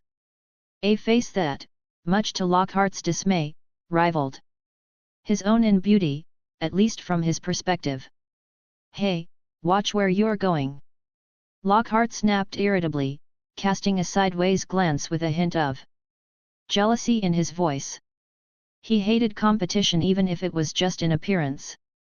Oh, sorry about that. I got a little excited and wasn't looking where I was going, the man replied calmly, not giving the incident much importance. He didn't even look Lockhart in the eye, as if he were a minor inconvenience. Humph! How arrogant, muttered Lockhart, feeling the apology was cold and mechanical. But then, the man stopped and slowly turned his head. His black eyes locked onto Lockhart's with an intensity that cut through the air. It wasn't an angry look, it was something worse. Serious. Silent. Imposing. Like a lion measuring whether to tear your throat out or let you go. Ahem. I'm in a hurry. Don't have time for this, Lockhart said quickly, letting out a nervous chuckle. As he walked off with quick steps. His cape billowed behind him, as if trying to reclaim some dignity. In his retreat, the man stopped watching him and turned his gaze back toward the bookstore. There, between the shelves, a boy laughed happily as he read a book, fully immersed, unaware of the world around him. The man's eyes softened. It was Sirius Black. And at long last, after so long, he had come to meet Harry. Chapter 38, Meeting at the Bookshop. Meeting at the bookshop. Sirius took a deep breath. His heart pounded in his chest as he stepped into the bookstore. He wanted to see Harry. He had dreamed of this moment over and over in Azkaban, clinging to it like a lighthouse in the darkness. But before he could even take a step toward his godson, something stopped him. A feeling.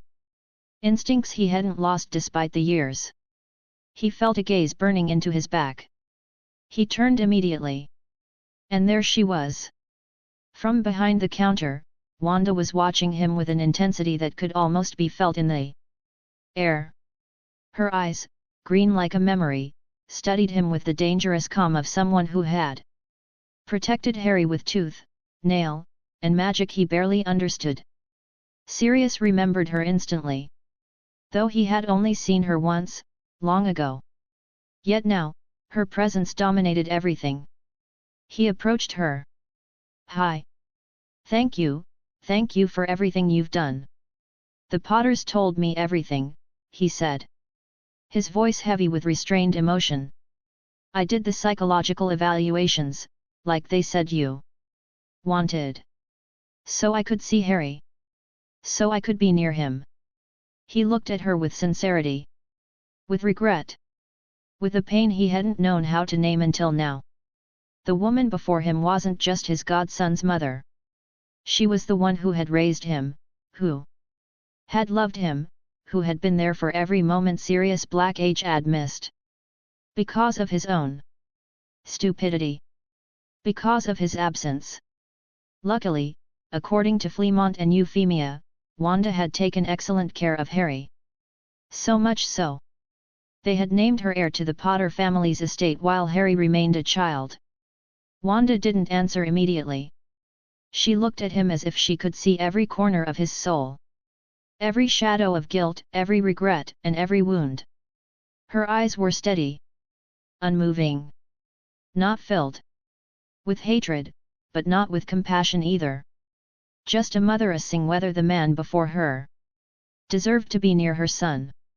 Even Lockhart couldn't get too close without Wanda giving him a look that could reduce him to something reality itself wouldn't tolerate. Finally, she spoke. "Fine. I'll be watching you." And she turned away. "Harry, come here a moment," she called, gently but firmly. Harry, who had been looking at books with Hermione at one of the tables, lifted his head and walked over calmly.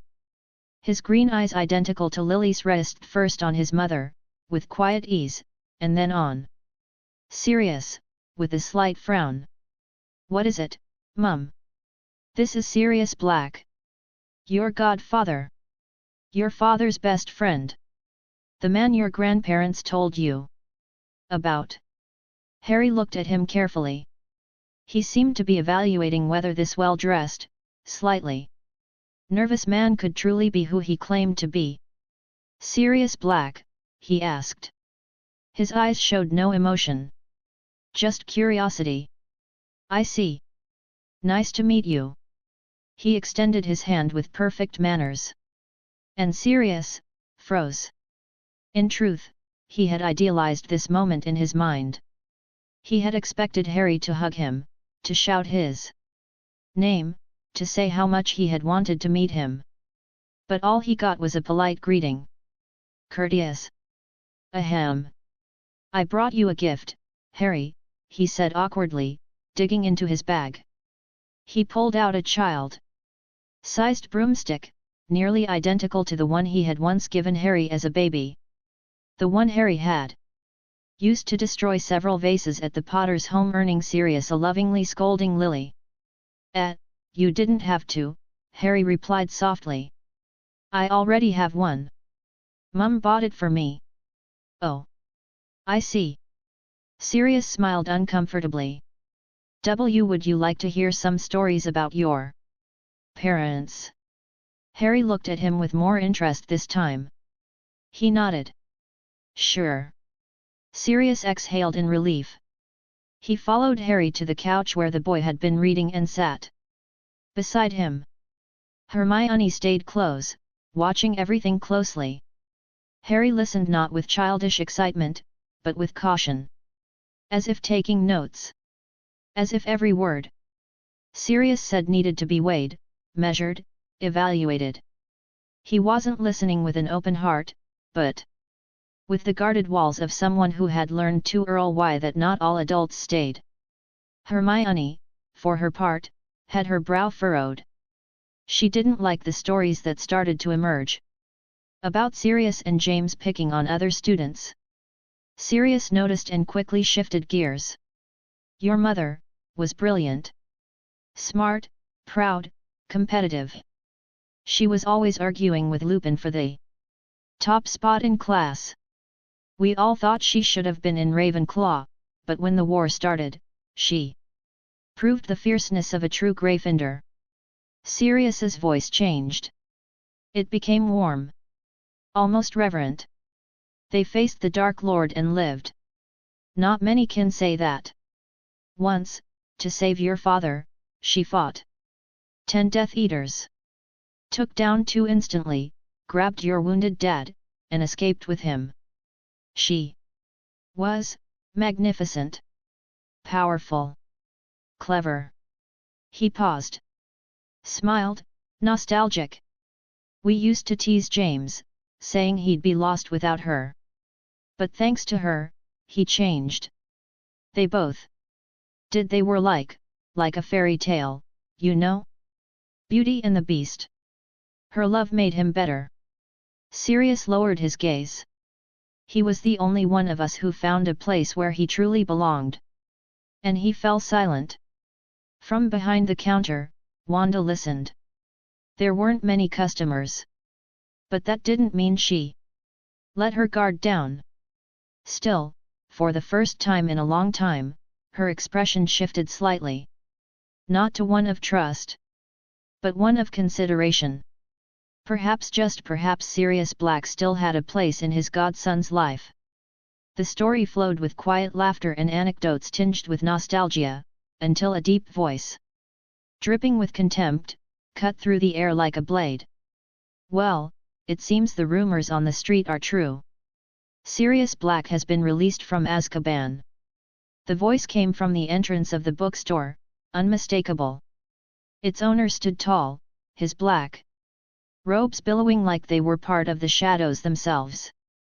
His eyes locked onto Sirius with a mix of resentment and bitterness that had clearly festered for years. Sirius turned slowly, his words falling silent, and a barely contained grimace of irritation appeared on his face. Greasy hair, same sour face, and that gloomy robe. You haven't changed in 20 years. A real pleasure to see you again, Snivellis. Sirius spat, a half-smile full of venom curling on his lips. Snape raised an eyebrow, his gaze darkening further. Still more presentable than someone who spent years as the Dementor's favorite toy. I'm surprised you can still speak coherently, Black. The air between them seemed to tighten. Harry and Hermione exchanged uneasy glances as Sirius clenched his fists for a moment before responding. And you? Still hiding behind your potions and petty insults? Though I suppose that's all that's left. When the only love you ever had chose the person you hated most. Snape didn't answer immediately. His gaze, sharp and poisonous, suddenly flicked to Harry, and for a moment, his eyes widened in surprise. He looked at him with unsettling intensity, as if seeing a ghost, or something worse, an impossible blend of James and Lily. But before he could say a word, an invisible pressure descended on him. A sharp, focused stare had struck him from the side. A seasoned wizard used to danger, he turned immediately and found himself face to face with a woman of commanding beauty and emerald green eyes. Wanda. There was something about her that unsettled him. Maybe it was her calm, authoritative posture, or that unmasked spark of power that seemed to ripple around her.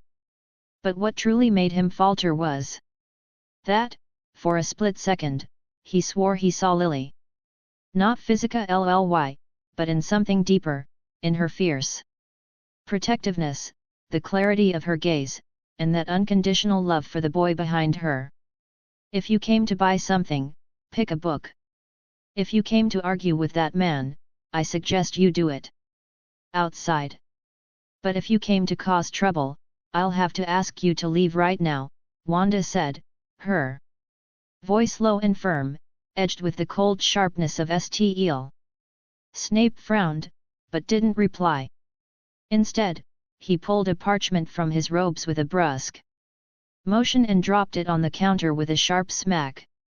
Wanda glanced down for a few seconds, read it quickly, then moved a single finger. A whisper of power swept through the bookstore, and suddenly hundred soft books flew from the shelves.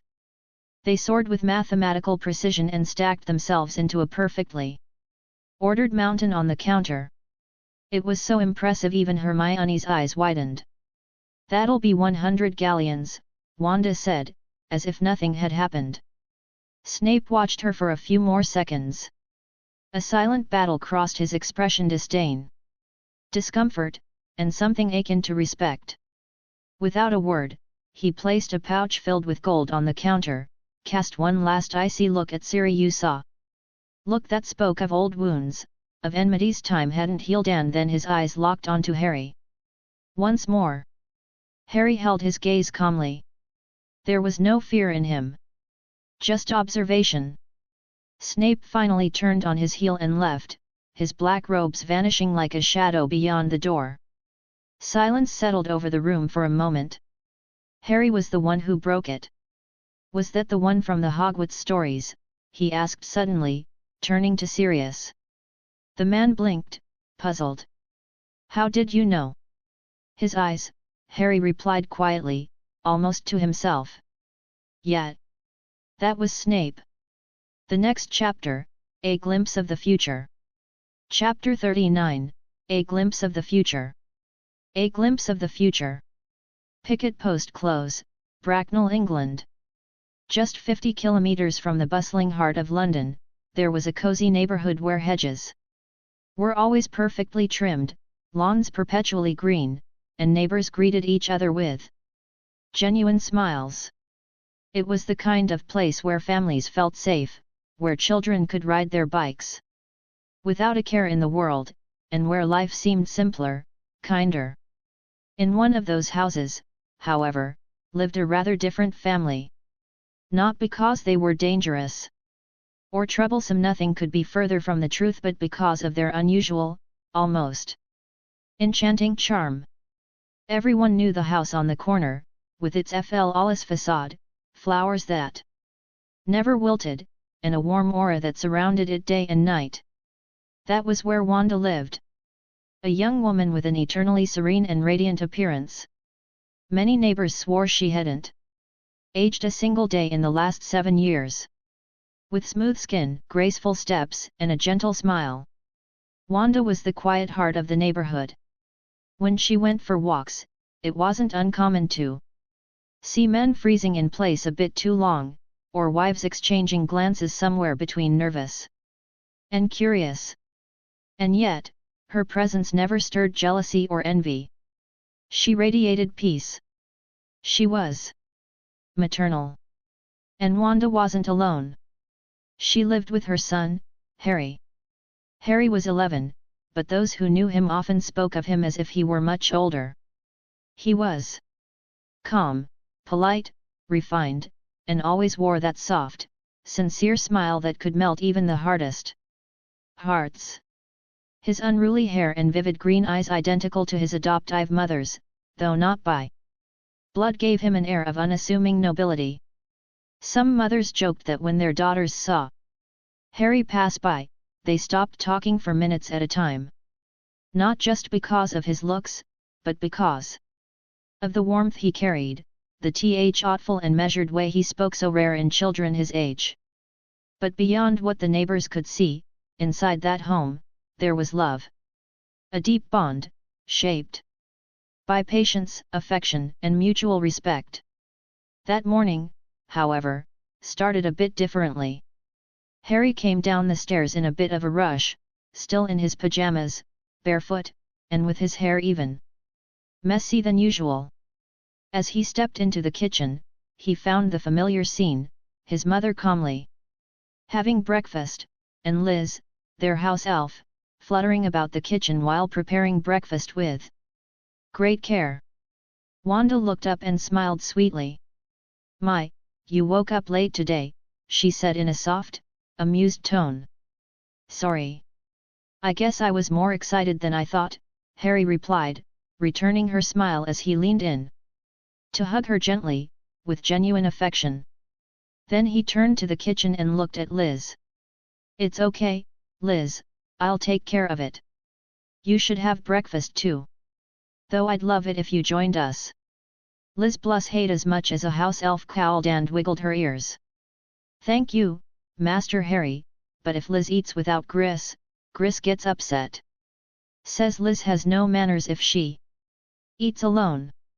And Liz gets sad if Gris eats without company. Harry chuckled softly and shook his head as he picked up the pan. Gris is still far too strict. But fine. With graceful, measured movements, he finished cooking the eggs and bacon, served himself, and sat across from his mother. The way he held his knife and fork, his straight posture, his calm gaze. None of it was by accident. It was the result of years of loving guidance.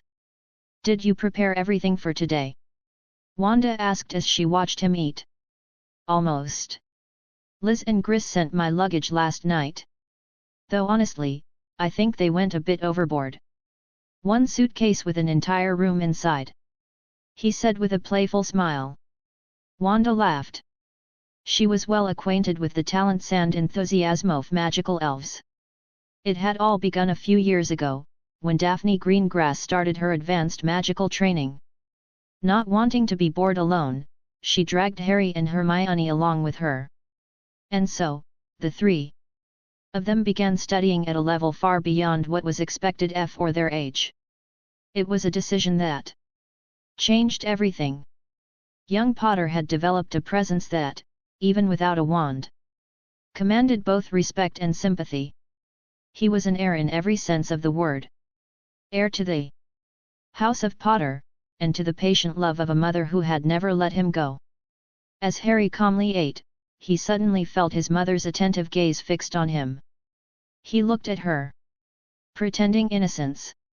Wanda narrowed her eyes and extended her hand. Hand it over. I seriously don't know how you do that. Harry muttered as he pulled out a metallic sphere, covered in glowing runes, and placed it on her palm.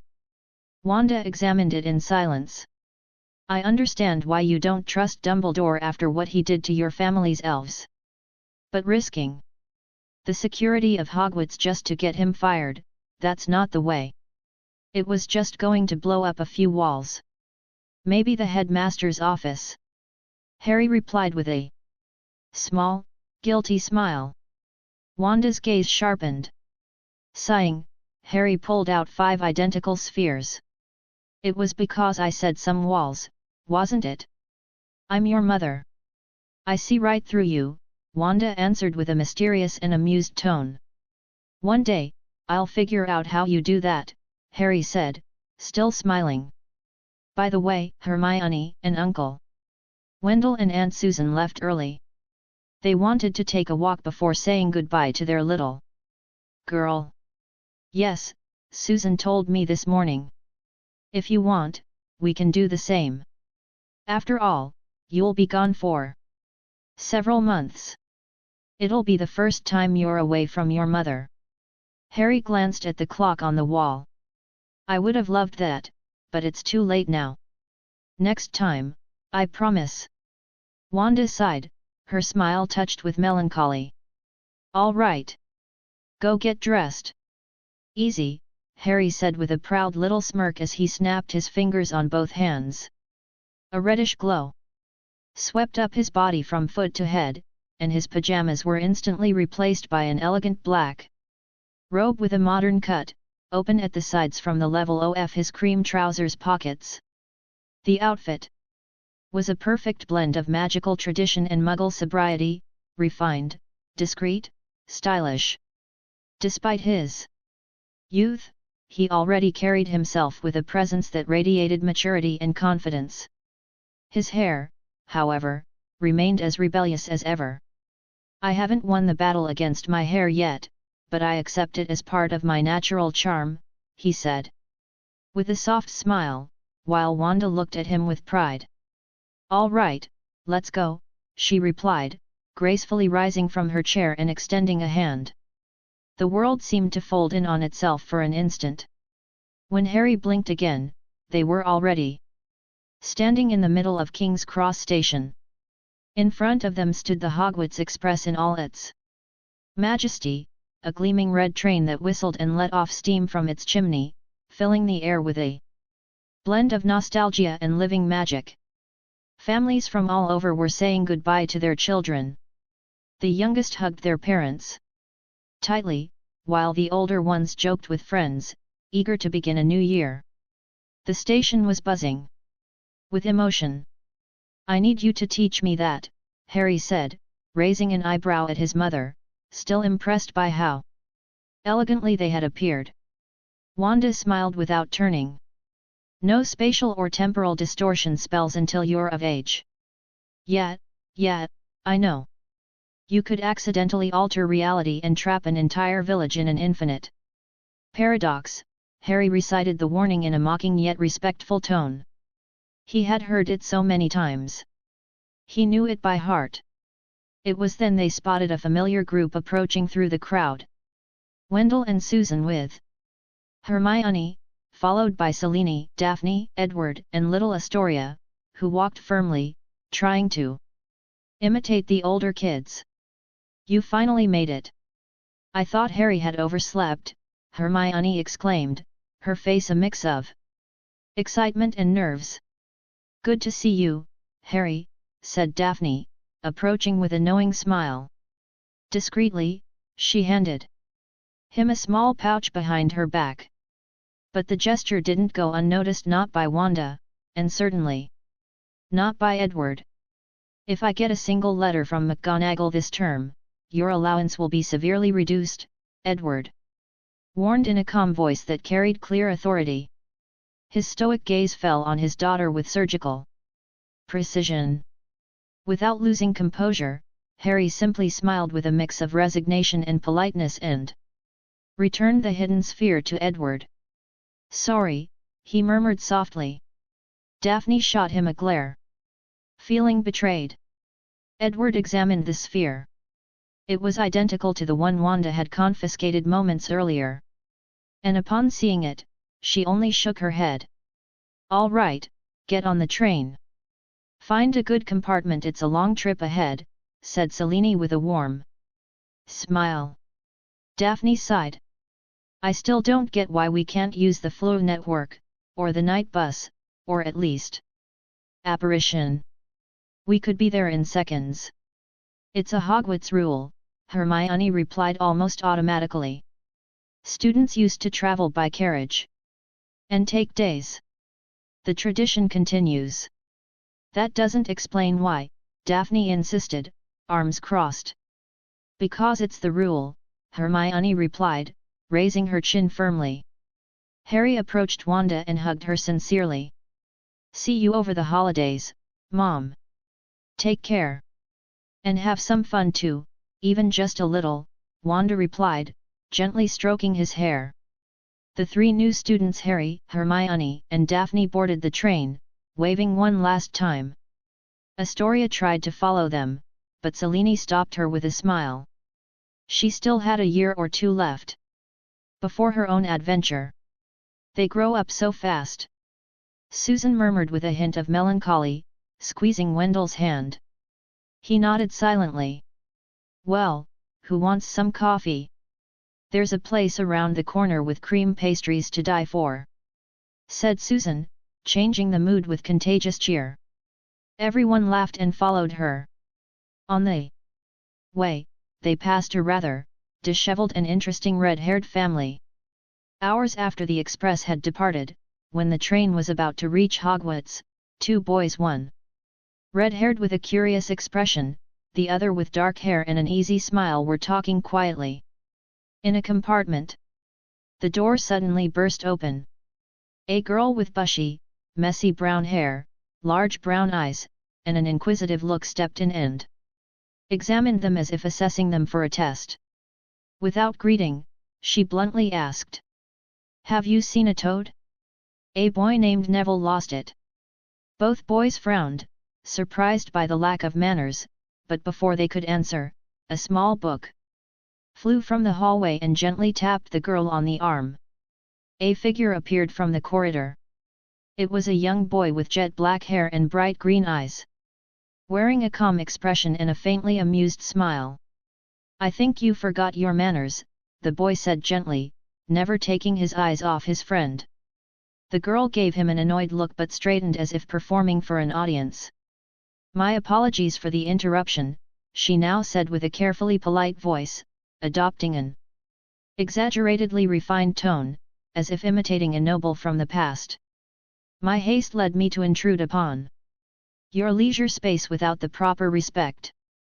I was wondering if, by chance, you have seen an amphibian of the buffonid variety that escaped its owner, whose name is Neville." Harry, because who else could it be, smiled with amusement at seeing his friend act like that. He knew she didn't enjoy exaggerating, and only did it because he teased her into it. The two boys in the compartment exchanged confused looks.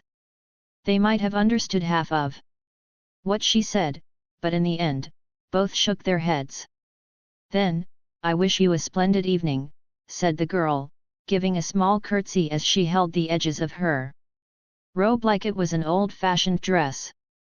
She turned and walked away firmly, not without casting a mocking glance at her friend, who simply shook his head in silence. "Sorry about that," the boy said calmly. "You should get changed. We're almost at Hogwarts." He was about to leave when he paused, took a step back, and turned to the redhead. "By the way, you've got a bit of dirt on your face," he said with a slight smile before heading off behind his friend. Chapter 40, The Noble Art of Etiquette. "The Noble Art of Etiquette, Harry? Hermione, you have to help me," said Daphne as she rushed into the bookstore, her face clearly worried. For some reason, that little shop had become the children's makeshift playroom while Wanda worked nearby. "What happened?" asked Harry, looking around alertly, ready to defend his friend if needed. Meanwhile, Hermione nearly dashed off to find Wanda, her first instinct being to call an adult. "They want to send me to etiquette classes," Daphne announced, as if she had just been told the world was ending. Harry and Hermione froze for a moment, clearly confused. "You have to hide me," Daphne insisted, already growing impatient. But it was too late. Selene stepped out from the fireplace, her serene smile lighting up the room, though to Daphne, that smile looked more like a demon in disguise. "Daphne, it seems I was right in saying you need to learn some manners," Selene said gently. "No. I don't need them. I have manners," Daphne replied quickly, glancing around for a possible escape route. But Selene raised her wand with elegance and, before the girl could run, she was lifted into the air. "No!" Daphne cried out, clinging to Harry and Hermione, who still didn't quite understand what was going on. Well, what's going on here?" asked Susan as she entered from outside the bookstore. She looked curiously at Daphne, now floating and gripping her friends, then at Selene, who still wore a pleasant smile though her eyes didn't quite match the warmth of her expression. "Daphne is going to etiquette classes," Selene explained calmly. "Etiquette? Sounds interesting," Susan said, smiling with genuine enthusiasm. "What if Hermione joins her? They might make some friends there." Daphne nodded so fast she nearly got dizzy, and quickly added, "Harry too." Harry tilted his head, confused. He didn't quite understand why he was getting dragged into this. "Then it's settled," Susan announced with a cheerful clap, before turning to Wanda, who was watching her son with a soft expression. "What do you say, Harry? Would you like to go?" Wanda asked sweetly. She never forced her son to do anything, she always offered him a choice. "Well, if Daphne and Hermione are going, I can give it a try," Harry replied, nodding gently. "Great!" Daphne exclaimed, clearly relieved. Even if she'd lose some playtime, at least she wouldn't be alone. In a high-class home that functioned as a small etiquette school for noble wizarding families, everything was perfectly maintained. Families sent their children here to ensure that pride and honor marked every step they took. Harry, Hermione, and Daphne sat side by side, listening carefully. Standing before them was an elderly woman in a grand hat and an outfit that blended medieval charm with high fashion. She spoke in a soft, deliberate tone. Her name was Professor Higberta. Welcome, young heirs of distinguished lineages. Today, in our class of noble etiquette and manners, you will learn to conduct yourselves with the grace and honor befitting a renowned magical family, she said, her gaze briefly lingering on Hermione though she said nothing more. After all, Hermione was there accompanying the heir to the Potter family and the heiress of the green grass line. Only a fool would dare question her presence. First rule, dignity and bearing. A noble wizard must walk with confidence, keep their back straight, and speak with calm and clarity. First impressions are vital. Our presence must reflect the prestige of our family. Now, please, stand up, she said, giving a soft clap to encourage them. The children stood up immediately. Chairs and desks slid aside as if guided by invisible hands though. In truth, it was the work of a quiet house elf observing from the corner, ready to assist at any moment. A gentleman walks with firmness but without harshness. He must radiate confidence and authority, without arrogance. Back straight. Chin slightly raised, to show assurance. Shoulders relaxed but aligned. Move with calm and measured steps, without rushing. Hands should never be in the pockets, they may rest gently at the sides or hold a cane if appropriate. The gaze should stay forward, not wandering too much. And when greeting someone, a subtle nod or a discreet gesture is enough. As Higberta spoke, several children attempted to follow her instructions though not without effort. Harry, in particular, moved a bit awkwardly. Beside him, another boy his age was also practicing. Draco Malfoy, the boy they had met during the Quidditch games. Harry and Draco met eyes briefly and, recalling the lesson, exchanged a slight bow and a small smile. Now, a noble lady moves with elegance and grace, projecting respect and distinction. Back straight. Shoulders slightly back, never rigid. Her steps are shorter and more measured than a gentleman's, with a subtle, natural glide and no exaggerations. Hands should not be crossed over the chest nor hang without purpose, they may rest gently on the lap or hold a small item.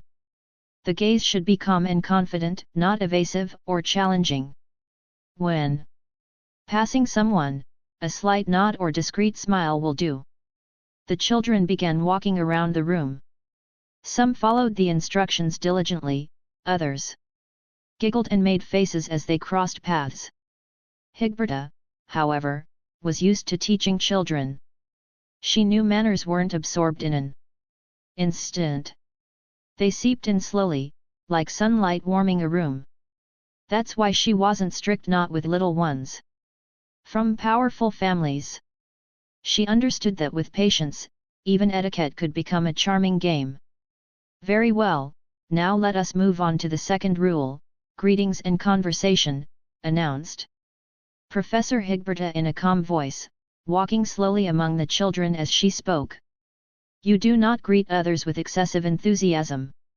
A slight nod or a gentle tilt of the head is sufficient. In conversation, one must never interrupt, listen attentively and respond with a controlled and well-articulated voice.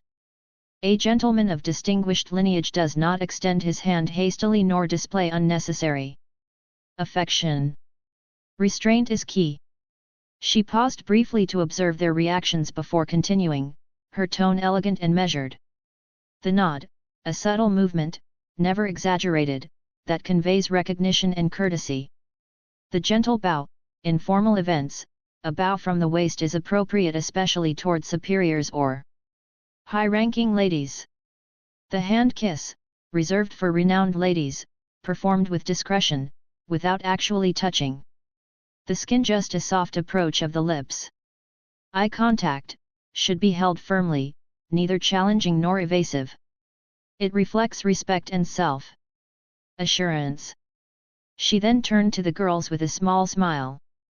The grace of a noble lady lies in her refinement.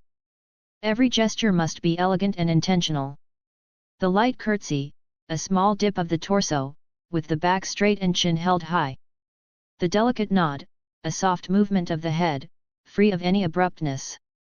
The hand gesture may be offered with elegance, avoiding excessive contact.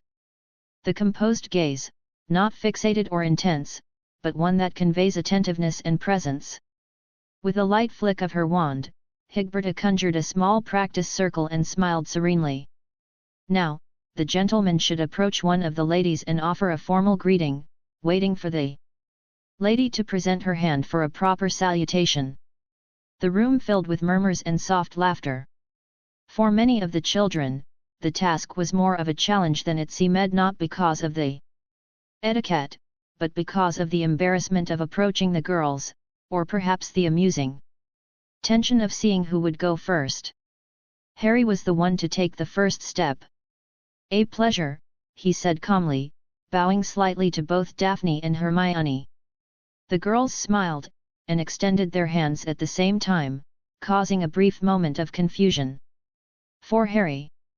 He shrugged slightly, then gently took both hands and placed a soft kiss on each one. All three laughed quietly.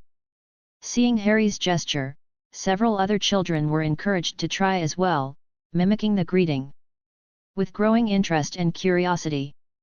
Thus concluded the first class of the day. Later on, Wanda came to pick up Harry and Hermione, as Susan was still busy with work. Selene arrived to collect Daphne, accompanied by little Astoria, who was smiling brightly as she waited for her older sister and their friends. Harry was the first to approach, wearing a calm smile. He stopped right in front of Wanda and offered a polite nod. Wanda raised an eyebrow in amusement and, playing along, extended her hand. Harry kissed it softly, just as he had learned. "I see you all had fun," Selene said with a serene smile. Daphne and Hermione walked up together. Their relaxed expressions contrasted with the uncertainty they had felt earlier that morning. "It wasn't as boring as I thought," Daphne said, crossing her arms with a touch of pride. "Though some of the boys there were giving me strange looks," Hermione added, slightly annoyed. "Pay them no mind. They're just children raised by adults with outdated ideas," Selene replied, her voice calm yet firm. "You are welcome among the children of the Greengrass and Potter-allied families. From now on, you are all part of the same circle." "Well," Hermione agreed, though her frown showed she was still a bit uncomfortable. At least, she thought, she wouldn't be alone. And that made all the difference. Chapter 41, Jealous Eyes in Nocturne Alley. Jealous Eyes in Nocturne Alley. Today was the day Sirius came to visit Harry. Though, if it were up to him, he'd do it every day. But because of the help he'd received from the Malfoy family and his cousins, he now had to take responsibility for the affairs of the Black family, which took up most of his time. At least he had the support of his favorite cousin and her husband, though he still had very little free time to see Harry. If he knew Wanda considered him a bad influence on her son, he wouldn't be allowed in the house every day, not even if she had gone mad. She couldn't risk Harry being led astray. It would be interesting to see Sirius's face if he ever found out. Their meeting spot always ended up being the bookstore. The reason was simple: it was a cozy place, full of books, and a place where Harry could be close to his mother. Although, to be exact, Wanda didn't really need a job. She simply wanted to show Harry how to become a functional adult. And over time, she had grown to enjoy being surrounded by books. "Hey Harry, I heard you've been taking etiquette classes," said Sirius the moment he walked into the bookstore, smiling when he saw his godson. Is that old lady Higberta still teaching them? Professor Higberta? Yes. She's our teacher, Harry replied. Ha! They tried to send me there too. But I burned that ridiculous giant hat of hers and got expelled. On the first day, said Sirius with a mischievous grin. Godfather, sometimes I really don't understand if you're a good person or a bad one, said Harry. With a slightly serious tone, making Sirius choke and lose his smile for a moment. Ahem. I was a troubled child. Doesn't mean I was bad, Sirius quickly defended himself. Maybe I just liked pranks a little too much, he added with a nervous laugh. Harry eyed him suspiciously, while Wanda smiled from a nearby shelf where she was arranging books by hand. Every now and then, she liked doing things the old-fashioned way without magic. Feeling Harry's inquisitive gaze on him, Sirius desperately tried to redeem his image. He started digging through his memories for a good deed he could proudly share. Several seconds passed, and nothing came to mind until suddenly, something did. You know, Harry, when your father and I entered Hogwarts, we became friends with Lupin. And he had a rare condition that made him lose control. He was always alone and barely wanted to talk about it. So your father and I dug into some old black family bouquets and found a way to speed up the process of becoming Animagi, Sirius said, a touch of nostalgia in his voice.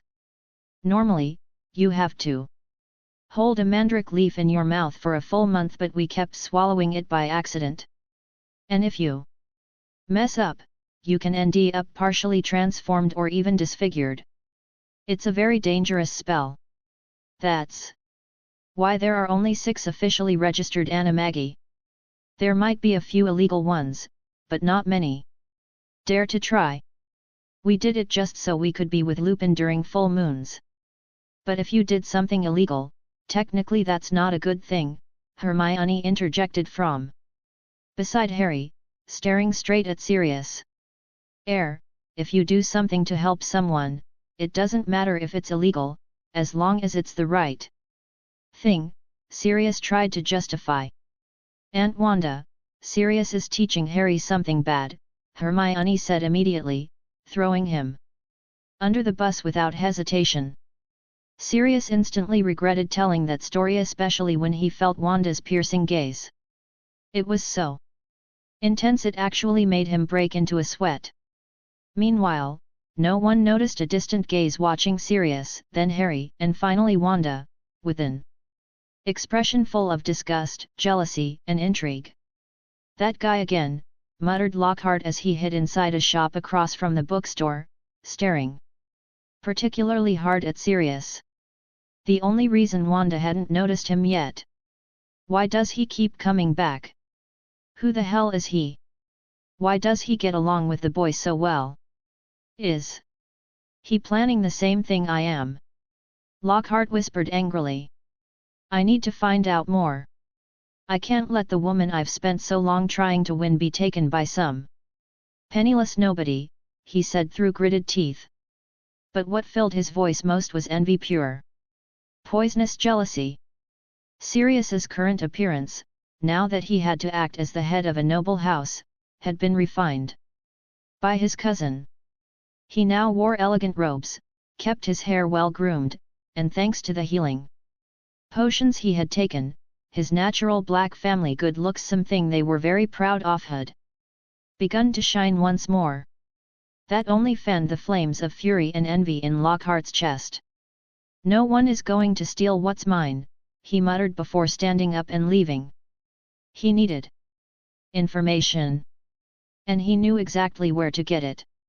After all, it wasn't the first time he'd found out someone's secrets, and made them disappear.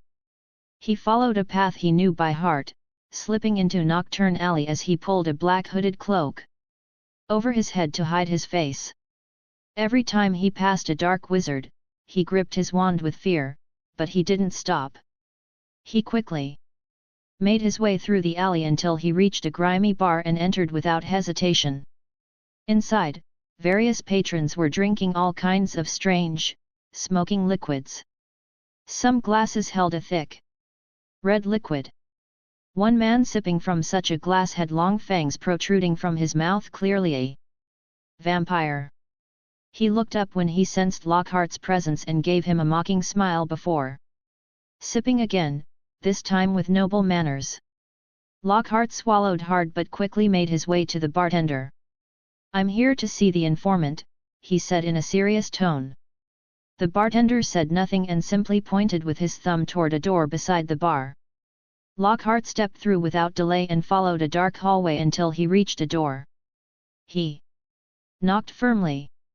"Come in," a raspy voice said from within. Lockhart obeyed, closing the door behind him. "Oh, it's you again," said a man with multiple scars across his face. One eye was milky white, the other pitch-black, utterly hollow. His appearance was disheveled, with a long beard and shoulder-length dark hair that clearly hadn't been washed in days. His clothes, however, were elegant. A high-end robe covered his entire body. "Writing another book? Need a real adventurer to fill your pages?" he asked with a mischievous yet sinister grin. "The last one sold quite well. Our cut was rather juicy," the man added with a sly wink. "No. This time it's about someone else." "I need information," Lockhart said quickly. "Oh yeah? What a pity. All right then, what do you need to know?" "I won't charge yous and swear. Partners," the informant said calmly. "It's about a guy who frequents Flourish and Blots," Lockhart began, but before he could continue, the man frowned and raised his hand to stop him. "Are you talking about the Greengrass family's bookstore? We don't mess with pure-blood families. And you know that. And not just that the woman working there is from the Potter family. We can't afford to get on the bad side of two powerful houses at once," he said seriously. No. It's just some guy who shows up there often. I don't think he's anyone important. The first time I saw him he looked like a beggar, though now he seems to have some money. I want to know who he is, where he lives, and why he keeps coming to The bookstore," Lockhart explained. "You know we only deal in information. We're not hired thugs," the informant clarified, "just in case." "I know. I just need the information," Lockhart insisted. The man stared at him for a few seconds before nodding. "All right. If it's just about a nobody, it'll be easy. You know we've got eyes and ears everywhere," he said with a confident smile. "Then I'll be expecting good news," Lockhart replied, leaving through the door and pulling up his hood once again. What the informant didn't know was that the bookstore wasn't just tied to two pure-blood houses, but three since Sirius's arrival. A prayer for them. "Wanda, may I speak with you for a moment?" Sirius said, a bit nervously as he approached the front desk where Wanda was arranging a few books. She turned to look at him calmly, waiting for him to continue. "I've been talking with my godfather, Mr. Fleamont," Sirius began seriously. "He told me we could use some of the old Potter family recipes to restore the Black name. If we do it right, we could build a strong economic foundation, something that would be a real support for Harry in the future." He paused briefly before continuing. "But he also asked for something else, to help restore the Potter family as well. Back in his day, Fleamont sold all the businesses he built because James wasn't interested. He thought he wouldn't need them. But this world is full of classism, favoritism, and power structures that can turn against anyone. Harry is going to need more than talent and magic if he wants to be free to choose his own path. And since you're the one representing the Potters now, I'll need to work with you, if you'll all allow it." Sirius fell silent, slightly tense. He still wasn't sure how to deal with Wanda, not just out of respect, but because of what she was. Unfathomable. Powerful. Incredibly intelligent. She had literally used a teleportation spell to travel from the Ministry protected by all sorts of magical barriers to the Potter Manor without a wand. And that had been on a quiet afternoon. Wanda stared at him silently, thinking it over. Sirius was right. This world was cruel. Classist. Even racist among wizards. Having money wasn't always enough, one needed power, political or commercial influence, connections. The Potter family had a seat on the Wisengamot, sure, but it was still just one vote. If Harry ever got into trouble and he was a Potter, so he would eventually facing the system would be complicated. Sure, she could erase everyone's memories. She could reshape reality if she wanted, but that wasn't the point. This was about her son's future. Wanda knew she would live a long time. She knew her power was nearly absolute. But she also knew she couldn't always be at Harry's side. Not directly. Sooner or later, she'd have to step back, let him make choices, face challenges, grow on his own. As a mother, it was her duty to prepare him for the world. Not to shield him from it, but to teach him how to face it. And if one day Harry had children, or even grandchildren, then having a network to protect Thema. Strong family business to back their name, their safety, and their choices would be the best gift she could give. All right, Wanda said in a calm but firm voice. Sirius let out a sigh of relief. Then I'll contact you when we need to use the Potter family seal. I was thinking of starting with potions and medicine companies. They're noble fields, and with our formulas, they could be quite profitable. Wanda nodded, and Sirius gave a respectful bow before leaving. He had a lot of work ahead. But at least this time, he wouldn't be doing it alone. N/A, this part won't matter much until way later, after several time skips. Just imagine Harry all CEO. Like noble, elegant, and surrounded by chaos magic. Tisk, tisk. Too cool. Chapter 42, The Rise of the Potter Heir. The Rise of the Potter Heir. After the etiquette classes, where they continued learning the art of walking and formal conversation, everyone had a break to chat quietly. Harry took advantage of the moment to go to the bathroom, while Daphne was planning some mischief. Hermione remained alone in her seat, waiting for her friends to return. That's when a couple of 6-year-old girls, the same age as her, approached, accompanied by some boys who watched with interest to see what would happen. Look what we have here, a mudblood.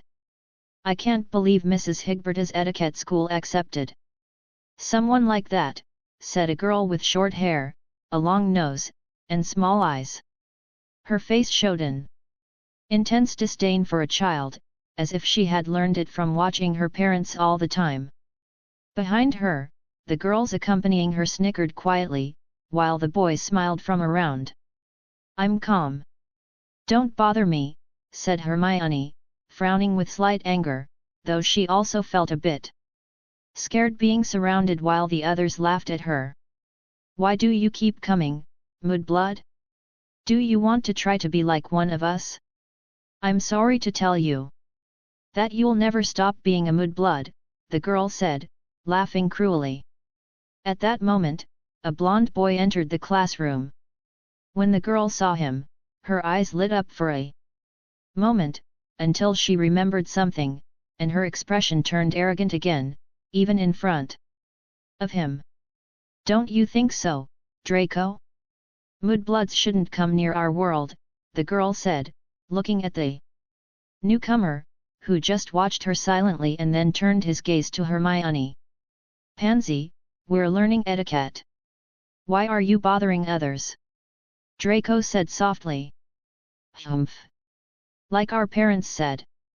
Now that your father is gone, you're being raised by your mother.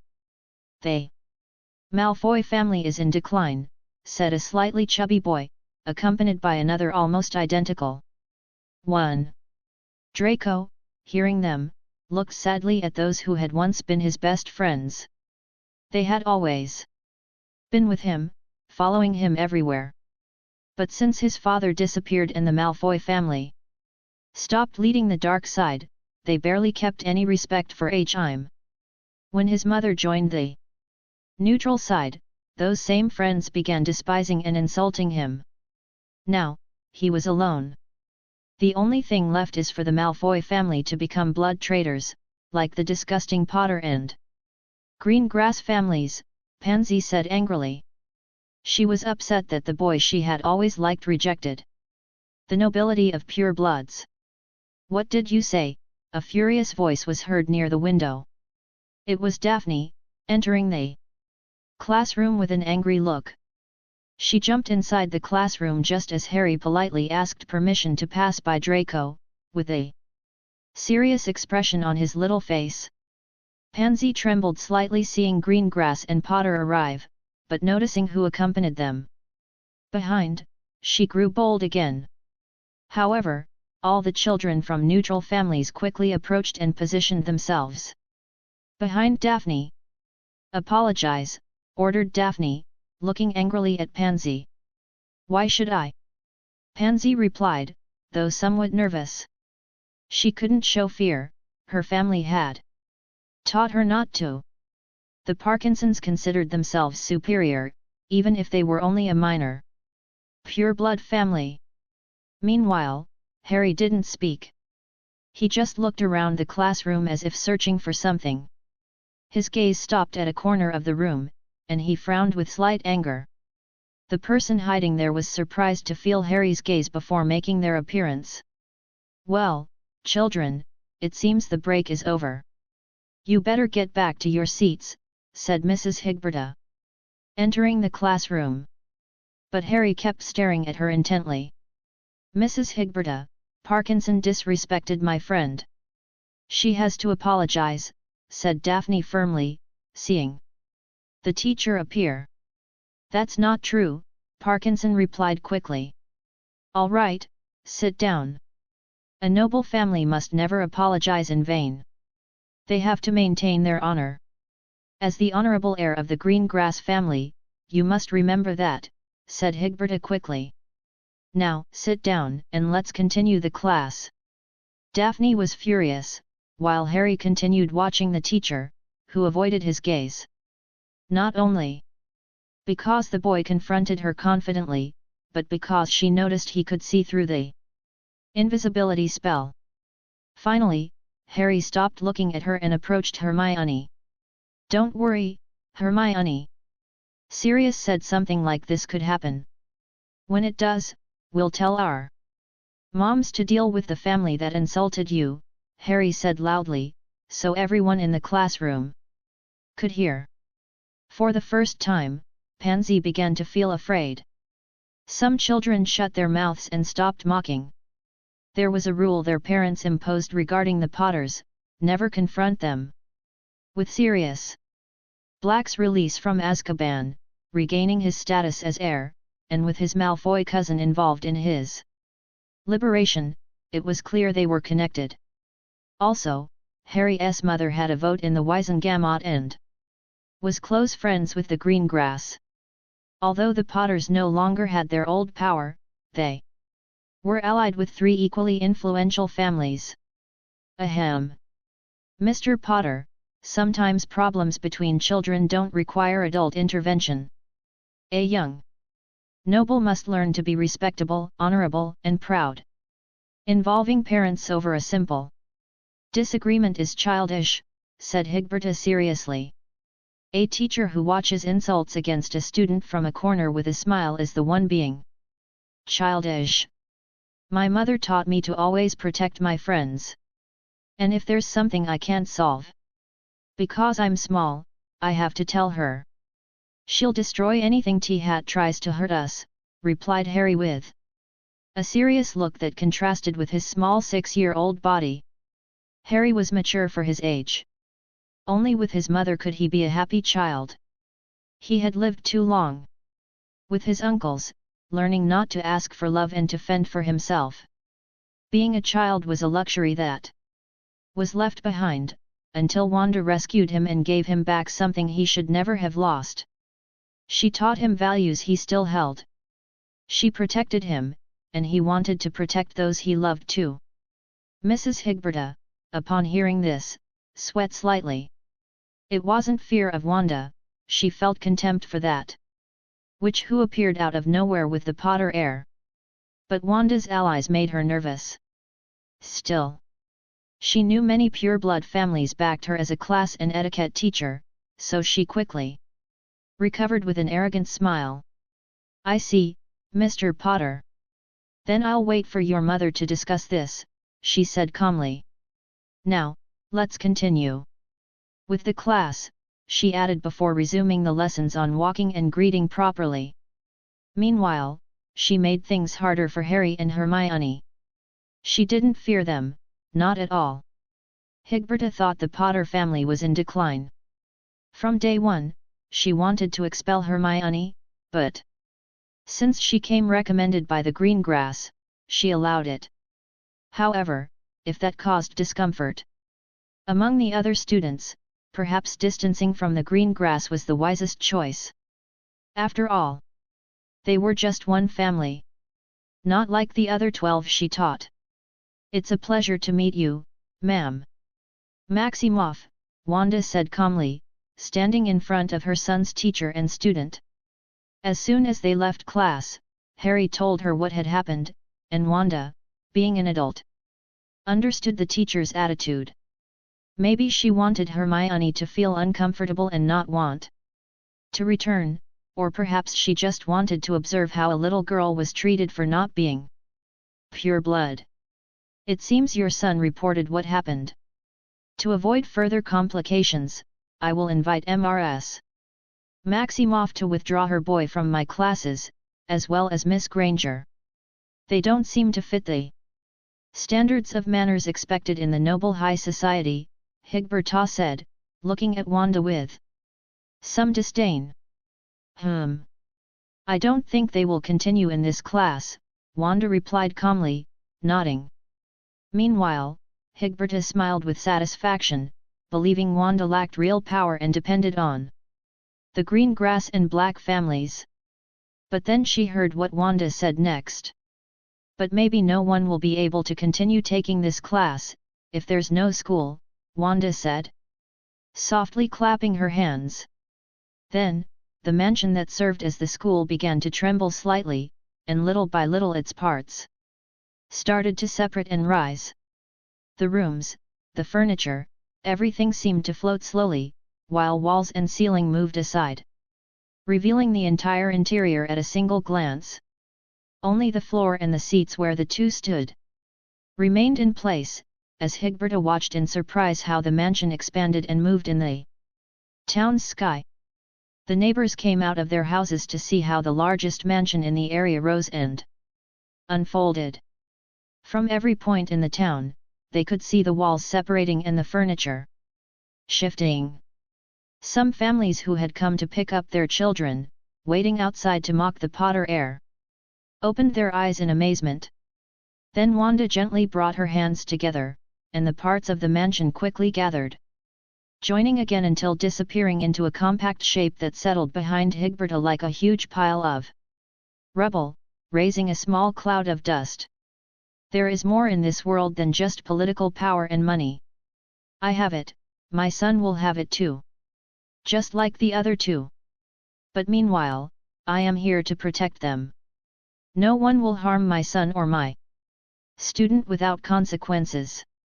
I hope that is clear, Wanda said serenely before standing up and walking off the grounds, which now had only 2 seats, a desk, and that compact shape. Some wizards and witches watching from outside the gates, surprised, saw Wanda leave. They quickly took their children and left, disappearing in a small flash, realizing that Wanda, acting head of the Potter family, did not depend on the blacks or the green grass, she was far more powerful than both families combined. At least those families acted on commercial grounds, but this woman had made it clear she could act with a different authority, without needing a wand, just with movements of her hands.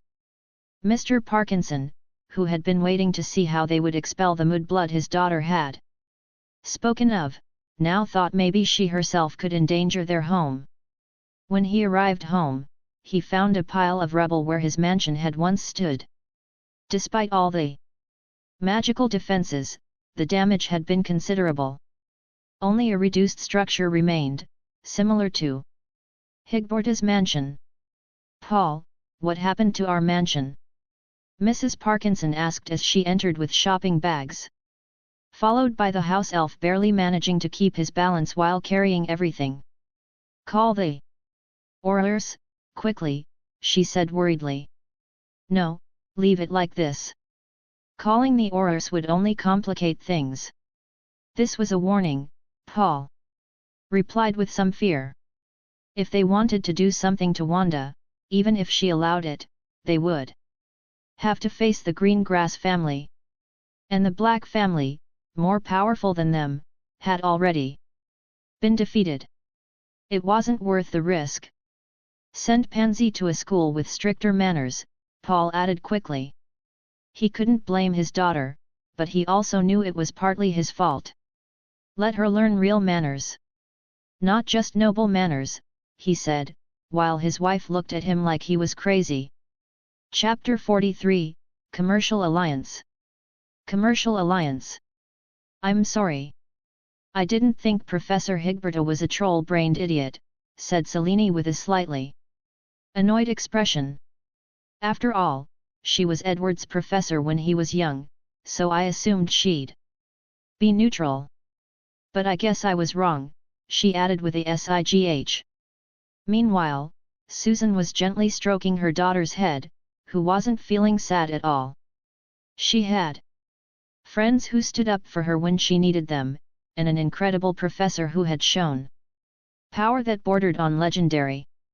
She wanted to be like Wanda, someone no one dared to insult. "Edward? Didn't you attend the same class?" Susan asked with curiosity. "Me? Of course not. I already told you I was a discarded daughter. Do you think they'd spend anything on me?" "I wasn't much different from Daphne," Selene replied with a calm smile as she watched her daughter performing an experiment nearby, holding a candle in front of Red's mouth to see if she'd spit fire. "That's why I wanted her to have what I never could. Because as an adult, I had to learn to earn respect on my own, not just from the green grass family, but from myself as well," she explained serenely. "I see," said Susan, nodding softly. "So, you don't have time to teach them manners yourself?" That question made Selene pause, thoughtful for a moment. Aside from Wisengamot sessions and managing the family's finances, I actually don't have that much to do. Maybe 2 or 3 days a week. If the children are sent home, I can teach them," she said with a relaxed smile. "Are you sure? Wouldn't that be too much trouble?" Wanda asked gently, her voice calm but firm. "No. Honestly, the reason I didn't do it from the start was because I felt something was missing, but now, I think I could teach them quite a lot. After all, I'm the wife of one of the most desired men in high society. You have no idea how many silly women I had to fight off who threw themselves at him like hyenas," said Selene with a fierce look. Susan gave her a thumbs up, amused, while Wanda smiled faintly, her calm gaze sharp, as if reading everything without needing a single word. As they chatted casually, someone knocked softly on the door. Harry, who was watching Daphne with her experiment, got up calmly and went to answer. "Hi, Harry. Is your mum home?" said Sirius with his usual charming smile. Before he could say another word, Harry shut the door in his face without blinking. "Who was it, darling?" Wanda asked from the living room. My godfather. Looks like he came to see you, Harry replied, with a slight tone of jealousy in his voice. It wasn't about his godfather, it was about his mother. To him, no one was good enough for her. Not even his half-evil godfather. If she was ever going to have a husband, he'd have to be a wizard capable of conquering the world. Because Harry was as protective of his mother, as she was of him. Or maybe more. Oh, right. He said he had some documents he needed me to sign, Wanda responded calmly, showing no emotion at all. Documents? Asked Harry, and reopened the door. Sirius was still there, in the same position, with the same surprised face he'd been left with. You can come in, Harry said this time, calmly, before returning to Daphne and Red. Sirius entered a bit puzzled and headed to the living room with a slightly nervous expression. The first thing he asked upon seeing Wanda was, "Is it possible I did something to upset Harry?" Susan let out a chuckle. He's the little man of the house. Of course he's going to protect his mum from dangerous men, she said teasingly. She'd met Sirius a couple of times, and Hermione had told her plenty about his wild youth. Well, Black, long time no see, said Selene with a curious smile, eyeing him carefully. Ugh! Not long enough, Roll, Sirius replied with a slight grimace. I'm green grass now. You should remember that, Selene replied with a frown. Thanks to that, you got a fair trial, she added sharply. Yeah, and I'm grateful to Edward for that, Sirius said, forcing a smile. There wasn't open hatred between them, but there was definitely some rivalry. You two know each other? Susan asked, intrigued. Both of us were rejected by our families. We crossed paths a few times as allies. Well, I can say that thanks to him, I met Edward. He was the one who threw me into the carriage where Edward was, just to buy time and escape, explained Selene. What can I say? Had to survive somehow, added Sirius with a grin. And technically, you met your husband thanks to me. You're welcome, he finished sarcastically. Just get to the point and leave. We were in the middle of a conversation, Selene said, irritated. Sirius grinned before pulling out some documents. They were the papers for a newly founded company. Potter and Black would share the ownership. Black would provide the initial capital. Potter, the potion recipes. There were also trade cooperation agreements and a couple more contracts. Wanda read through them quickly. Her eyes scanned each line with impressive calm, as if she could detect any deception just by looking. And when she saw that everything was in order, she took the official Potter family seal and stamped it without hesitation. Meanwhile, Selene became more intrigued upon hearing about the cooperation between the Potter and Black families. Hey, does the Potter family still have hidden recipes? She asked, as if that were the only question that truly mattered. Yes. Harry and I recently found the ancestral Potter mansion, Wanda replied calmly. Selene's eyes widened in genuine surprise. Are you saying it wasn't just a legend? Legend?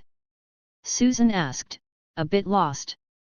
All pure-blood families know the Potters for two reasons, Selene explained firmly. 1. Because one of the brothers from the Tale of the Deathly Hallows had a daughter who married a Potter heir. And the other, for their potions and medical recipes. It's said that 90% of the publicly available potions were gifted by their heirs. Obviously, many purist families buried that story. They didn't want to seem like the opposite of the Potters. But several sources claim that the recipes they released are actually the ones they didn't need. Because they had better ones. 3 or 4 generations ago, the Potter Manor vanished from Godric's Hollow. Many believe it was to protect their formulas after several theft attempts. When James's father, Fleamont P. Otter, sold his company, along with its most profitable formula, people thought that was the last valuable thing they had. Because when James was alive, there was supposedly nothing left. Unlike his father, who was a great Pody winner, and his mother, a famous healer. Hey, saying James had nothing, said Sirius, irritated. Well, he had his parents' money. And a lot of arrogance, Selene replied calmly, which irritated Sirius even more, though he didn't respond. It's strange that such an old family, with that kind of inheritance, would disappear from the market and leave only money behind, she added thoughtfully. To be honest, I didn't know much either. I visited the Potter Manor when I was young, but I was never interested in pure blood stories. And once I was accepted, I didn't bother to dig into it, Sirius admitted sincerely. Was Harry's father really that rich? Susan asked, curious. Most likely, yes. There's a shampoo recipe used by the entire wizarding world. And for more than 50 years, it's had no real competition, said Selene with restrained excitement. Wow! 50 years! Susan repeated, impressed. Can I ask what recipes you're going to use? Because if they're on the same level as that shampoo, sales are going to skyrocket, Selene said with growing interest. Mr. Fleamont left me a list to choose from. I picked the ones I thought were the most commercially viable, Wanda replied calmly, recalling their skincare products, facial moisturizers, wrinkle removers, hand soaps that alter body odor, whitening cream, shaving creams, essential oils for massages and relaxation. There's also a potion called the Beauty Potion, and another for purifying dark magic, she explained. That reminds me I need to give you the recipes, Wanda added before reaching into thin air. Her hand disappeared momentarily into an invisible dimension, and then she pulled out several old scrolls, handing them to Sirius without concern. Selene looked at them with sparkling eyes. But her attention quickly shifted to something else. I want to know more about that spell you used, and I also want the green grass family to join the project, she said quickly, her gaze firm, directed at both Wanda and Sirius. Why should I? The Black family has enough money to support the company, Sirius replied defiantly. Yes, but the green grass family has contacts and distribution networks in international markets. You're barely staying afloat thanks to your cousin, and you know it, Selene countered sharply. Without losing her composure. Sirius frowned, ready to argue, but he couldn't deny she was right. 20% of my share. Harry's part is non-negotiable, Sirius said firmly. Selene, of course, knew the true value of such recipes and so many of them at once. It was true that it was worth it even under those terms. Without the recipes, the company couldn't exist. And she had a strong feeling Wanda had many more recipes to offer in the future. We'll match your capital investment and provide the contacts. I want 30%, Selene replied. Seriously? 20-5 I can accept. Because I know your husband's level. Technically, we could do it without you, it would just take more time, Sirius said, arms crossed, with a stern expression. Selene hesitated for a few seconds. She knew he was right. A single Potter recipe was enough to skyrocket sales. Even if they opened only one store, it would be full of customers within weeks. Expanding would take years, unless they had her network. The Green Grass family could cut that time down to months. Fine. I'll go talk to my husband, she finally said, standing up. Are you sure he's going to agree to something like this so easily? Sirius asked, raising an eyebrow. Of course. Who do you think manages our family's finances? And only because Edward didn't want me working far from him. Even if we fail, do you really think my beloved husband would be mad at me? She said with a triumphant and confident smile. Honestly, you owe me your life for shoving you into him, Sirius said with a lopsided smile. Meanwhile, Susan just watched everything with mild interest. She wasn't too invested in business. She was a dentist, and together with her husband they earned a good living. Her daughter had a solid education, an incredible teacher who also happened to be extremely powerful. Asking for more would mean getting into trouble she preferred not to understand. Chapter 44, Special Crossover. Special Crossover. A golden portal suddenly burst open in the middle of a busy street in London, crackling like liquid fire, and spinning with an arcane hum. Several youths ranging from 11 to 16 years old stepped through the vortex with steady strides and confused expressions, cautiously surveying their surroundings. They wore backpacks, light armor, cloaks worn by battle, and weapons strapped to their backs. They looked like they had walked straight out of a medieval legend, which made every passer-by stare at them, some with curiosity, others with fear. Metal carriages, modern cars screeched to a halt, swerving and crashing into poles with cables that shuddered from the impact. "Where are we?" asked Blaze seriously, scanning the towering houses, lamp posts, glowing signs. An urban murmur. Everything around him felt strangely foreign. "Is this the world our father was sent to?" Avento asked, turning in place with a flicker of curiosity in his eyes. The city looked futuristic, at least to them. "I'll use the clairvoyance spell," Avento said calmly, activating a seal on his left hand. But the spell immediately disintegrated by the monoless atmosphere. "Bah, whatever. I'm still hungry. And they never gave me my cheese back," Lucia complained, rubbing her stomach with a pained expression. "All right. Let's find something to eat," said Runa, effortlessly taking the lead. They strolled calmly down the sidewalk, ignoring the incredulous stares of the muggles, who either whispered nervously or crossed the street to avoid them altogether. But before they could get far, two figures emerged from the crowd.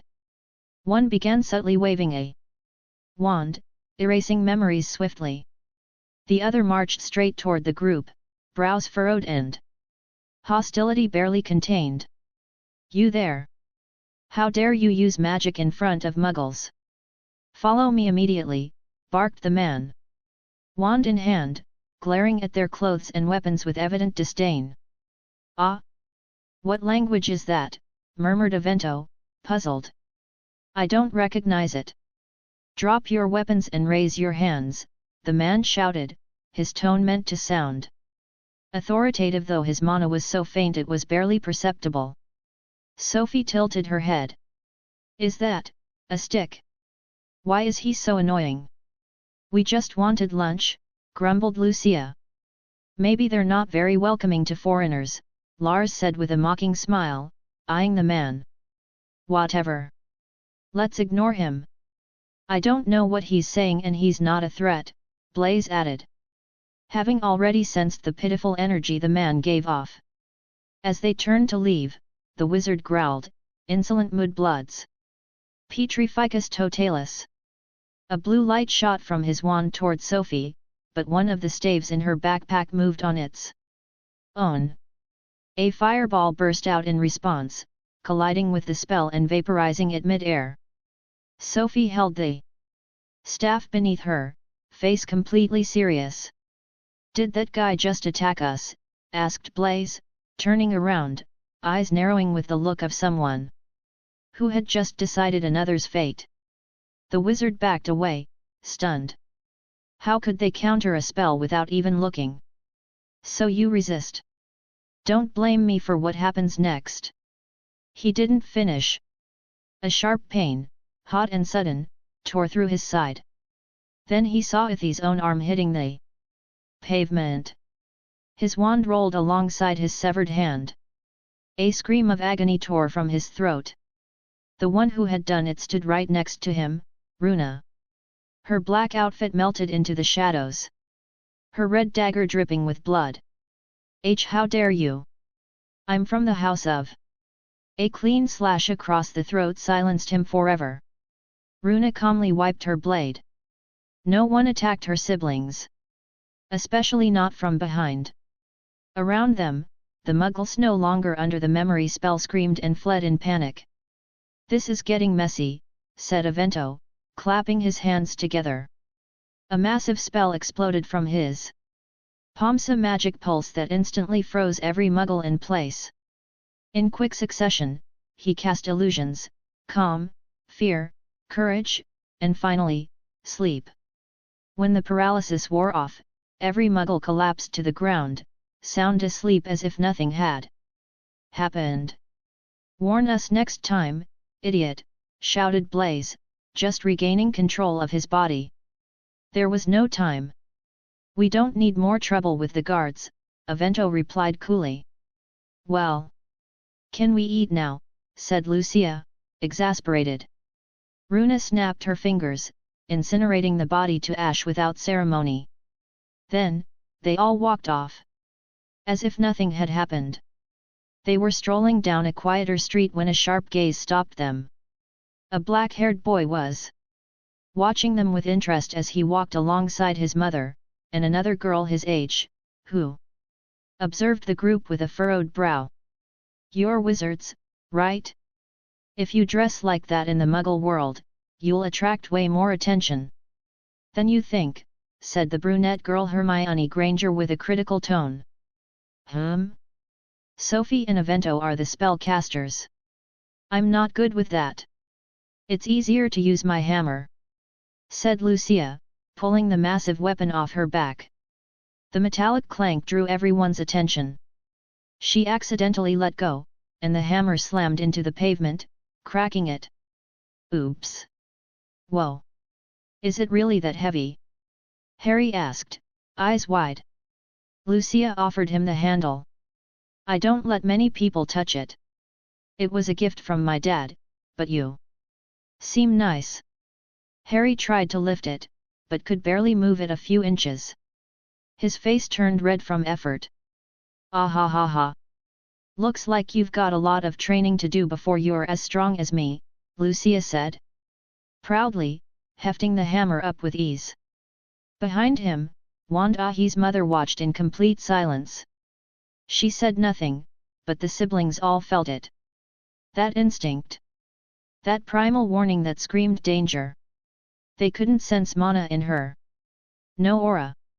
Nothing. Like a bottomless void. But they all knew, without a doubt, this woman was dangerous. Lucia, oblivious to the tension, said cheerfully. So, are you guys wizards? Yes. Well, we're still learning and waiting to get into Hogwarts, but that's a couple years off, Harry answered with a smile. Only Avento and Sophie cast spells. The rest of us fight with weapons, though we know a few spells. Too, Lucia explained calmly, like it was the most natural thing in the world. So, it seems the magical world isn't the only one that exists, Hermione murmured thoughtfully. Almost in a whisper. Hey, do you guys know where we can get something to eat?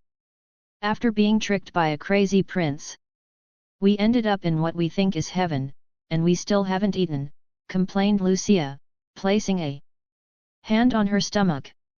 Well, we're standing right in front of the leaky cauldron, Harry pointed out, gesturing toward an old, run-down entrance with a hanging sign creaking in the wind. Lucia hadn't realized until that moment that she was speaking naturally with the two children. It only just occurred to her that they weren't speaking the same language, and yet, they understood each other perfectly. Of course, the others had noticed this from the beginning. Great! We can eat! Lucia exclaimed, turning to her siblings. But when she saw their serious expressions, She frowned. What is it? Idiot! You're speaking with people who speak another language and didn't even notice. That woman might be an archmage, said Avento seriously, not taking his eyes off Wanda. So what? Dad's an archmage too. And the Dragonborn. And, he has lots of titles I don't. Remember, Lucia replied casually. She's right, Sophie said with a sigh, her shoulders relaxing. Just because someone strong shows up doesn't mean they're our enemy, she added. Habit, murmured Lars as he released the two swords crossed on his back, easing his stance. Mum, are you an archmage? Harry asked with wide eyes, turning to Wanda, who replied with a calm smile. I don't know. Maybe that's how someone's power is measured in another world, Wanda said, before turning her gaze directly to the young visitors. Wow! You seem powerful, you can tell just by looking. We're from, what was our world called? Again? I just know we live in Whiterun, said Lucia, frowning. Idiot! It's Nirn, also known as Mundus. It's located in Orbis, between the plains of Aetherius and Oblivion, Avento explained with total seriousness, sharing details no one there could understand.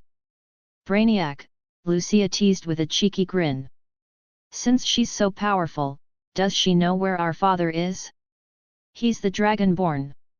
His name is Einar, Sophie asked with hope, looking at Wanda. I'm sorry.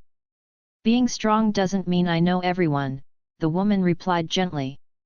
That sucks, Sophie murmured, a little disappointed. But she quickly perked up. Then we'll just have to find him. But after we eat. Lucia interrupted, raising her hand like it was the most urgent matter. Wanda watched them with interest as they all entered the leaky cauldron. Harry seemed fascinated by the gear they carried, so with a glance of permission from Wanda, he followed them inside as well. Is it true that in your world, there are dragons running around and you have to fight them, even without magic? Harry asked excitedly, sitting at the table with them while eating a steaming plate of stew. Yeah. But the war with them ended after our father killed many and defeated their leader, the World Eater, Lucia said proudly, as if it were just another story. Worlds can be eaten? Harry asked, astonished. I wonder that too, Lucia replied with complete sincerity. Hermione, sitting beside Harry, listened intently. Though still a bit skeptical after all, they didn't seem old enough to have lived through such adventures. What they said was so incredible, she couldn't stop paying attention. While everyone ate, Wanda sat a short distance away, watching her son with a soft smile. Seeing him so happy and excited brought her peace. Suddenly, a loud noise interrupted the conversation. The door behind the bar slammed open, and several dozen men entered the place. Leading them was the same wizard who had erased the Muggle's memories that one time. He had vanished the moment his partner lost an arm, without seeing what had really happened. But when he returned to the scene later, he found strange seeds and scorched ground where his friend had been, and immediately went to inform his family. Are you the ones who attacked my son? Where is he? The man asked, glaring with contempt at the children, who kept eating like nothing had happened. He was a man in his 40s, wearing high-end robes, bald, with a noticeable scar on his cheek, a withered face, and a hard stare. Behind him came his followers or perhaps employees. Wanda, of course, had placed a spell on the visitors so they could communicate, which is why Harry could understand them perfectly. Your son? Who was that?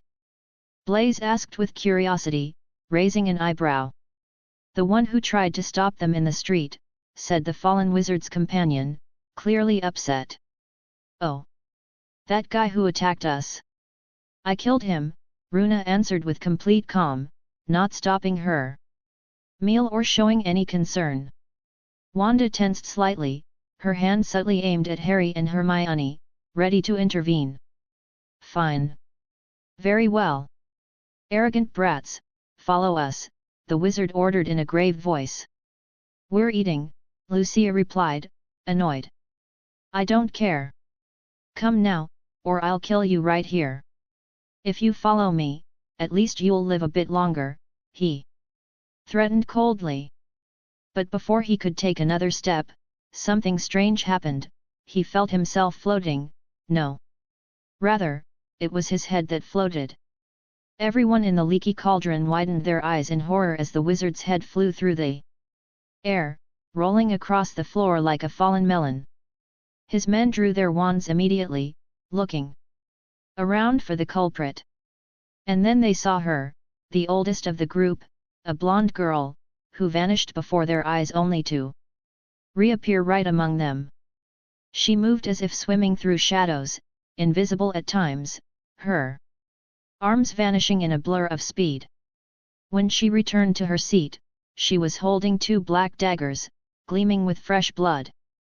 Ah! No fair! Dad taught you a shout! Lucia cried out, full of envy. The people couldn't grasp what had just happened, until one by one, the men who had surrounded the children began to collapse. Each of them had a single, precise wound straight to the heart. Hermione and Harry remained frozen in their seats, completely in shock. Wanda approached calmly, extended both hands toward their heads, and with a soft red glow, the two of them fell asleep. When they awoke, they wouldn't remember anything that had just happened. You should leave this place, Wanda said calmly, looking at the kids. Your world might be different, but here it's annoying when you kill someone in front of so many witnesses. She wouldn't judge them. After all, she was far from a saint herself. Then she picked up Harry and Hermione in her arms. A scarlet aura surrounded them, and they vanished, as the memory of all three was erased from everyone present. And before the other children could say anything, a golden light enveloped each of them. They were thrown through a portal that opened suddenly, created by a god dragon annoyed that someone had interfered in his earlier transport, just for a joke. And it was obvious who the culprit had been. In the cauldron, everyone remained frozen, unsure how to react to what had just occurred. From that day on, a legend began to spread. Never mess with a wizard who wields a sword. Chapter 45, Noble. Noble. Lockhart was sitting at a small street cafe, quietly enjoying a steaming cup of tea. The women passing by couldn't help but throw sharp glances his way, laced with admiration and innocent flirtation.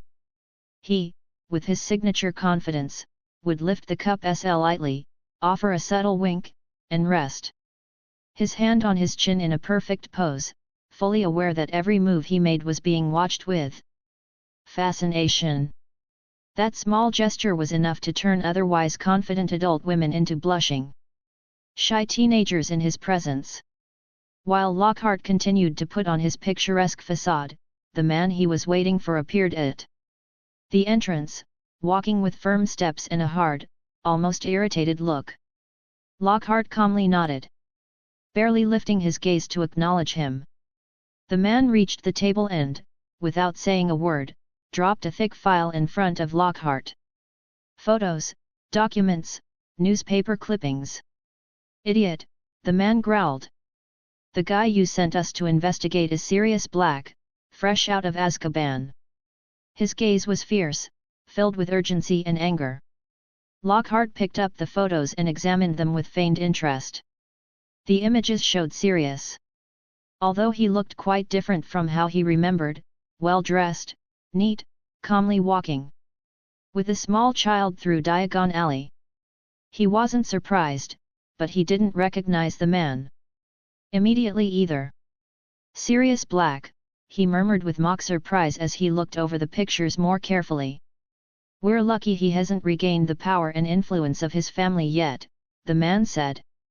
But I heard he's not far from rising again. Be careful with what you do, we don't want to get dragged into this because of you." Without another word, he turned around and walked away briskly. Lockhart frowned, but his attention returned to the images. He could see Sirius walking casually with Harry, shopping at the Diagon Alley stores. The attached information clarified that Sirius had been James Potter's best friend, Harry's father, and also his godfather. That brought the man dangerously close to the woman Lockhart desired. But there was a detail that pleased him greatly: Harry Potter wasn't Wanda's biological son. She had adopted him. Harry's real parents had died years ago, and no one knew where the boy had been.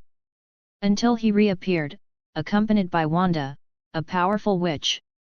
How powerful can a woman really be? Lockhart muttered with a mocking smile. Then he added softly, his eyes gleaming with cunning. "If we can't drive Sirius Black away because he's close to his godson and Wanda, then maybe we can drive the boy away instead." A dark and twisted thought crossed his mind, using Harry to boost his own reputation and popularity, or even separating them so he could have Wanda to himself. "But how could I get rid of the brat?" he asked aloud as he began crafting an evil, ridiculous, and doomed to fail plan that would nevertheless make him believe he still had a chance. Meanwhile, at the Green Grass Manor, Harry, Hermione, Daphne, and Astoria were sitting on fluffy cushions on the floor, taking an etiquette class. Upon hearing about it, Pandora had decided to send Luna as well, who arrived carrying a box full of strange and colorful toys, likely thinking the children had gathered just to have fun. Selene smiled as she saw the little ones ready for their lesson and spoke gently. "So, what have you learned so far in your etiquette classes?" she asked, looking at each one with affection. Hermione was the first to respond with her sweet voice. "How to walk properly. And how to greet like real ladies and gentlemen," Harry added proudly. Daphne frowned and said seriously, "That jumping out the window isn't good manners." Her mother looked at her with a mix of disapproval and tenderness, and Daphne blushed slightly. Then, Selene continued, "How about today we learn about dress codes and, while we're at it, practice table elegance? We'll make it into a game. Whoever stains their clothes will get a small punishment, but if everyone keeps their outfits spotless until tea end, there'll be a special prize." Her gentle smile filled the room with excitement. With the help of several servants, the children were dressed elegantly. Harry wore a small black tuxedo with a perfectly tied bow tie at his neck. Hermione wore a delicate pink dress adorned with small embroidered flowers on the skirt, her brown hair styled into soft curls that fell gently over her shoulders. Daphne wore a sky blue dress that matched the ribbon on her head, creating a beautiful contrast with her silvery blonde hair pulled up into a high ponytail. Astoria wore a dress similar to her sister's, but her hair was tied into braids that were then wound into a crown atop her head. Luna, the youngest, wore a dress in pastel tones, moving her little feet curiously as she looked at her shoes. Her blonde hair was braided in a way that looked like a tiara. The children were thrilled, eager to look so elegant while learning how to behave with grace. Selene instructed them to walk to the dining room without running or tripping, and the 5 children began to move forward with short, concentrated steps.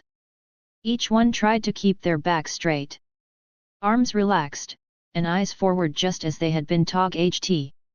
"Remember, elegance is not only about how you dress, but how you behave," Selene told them patiently as she walked behind them.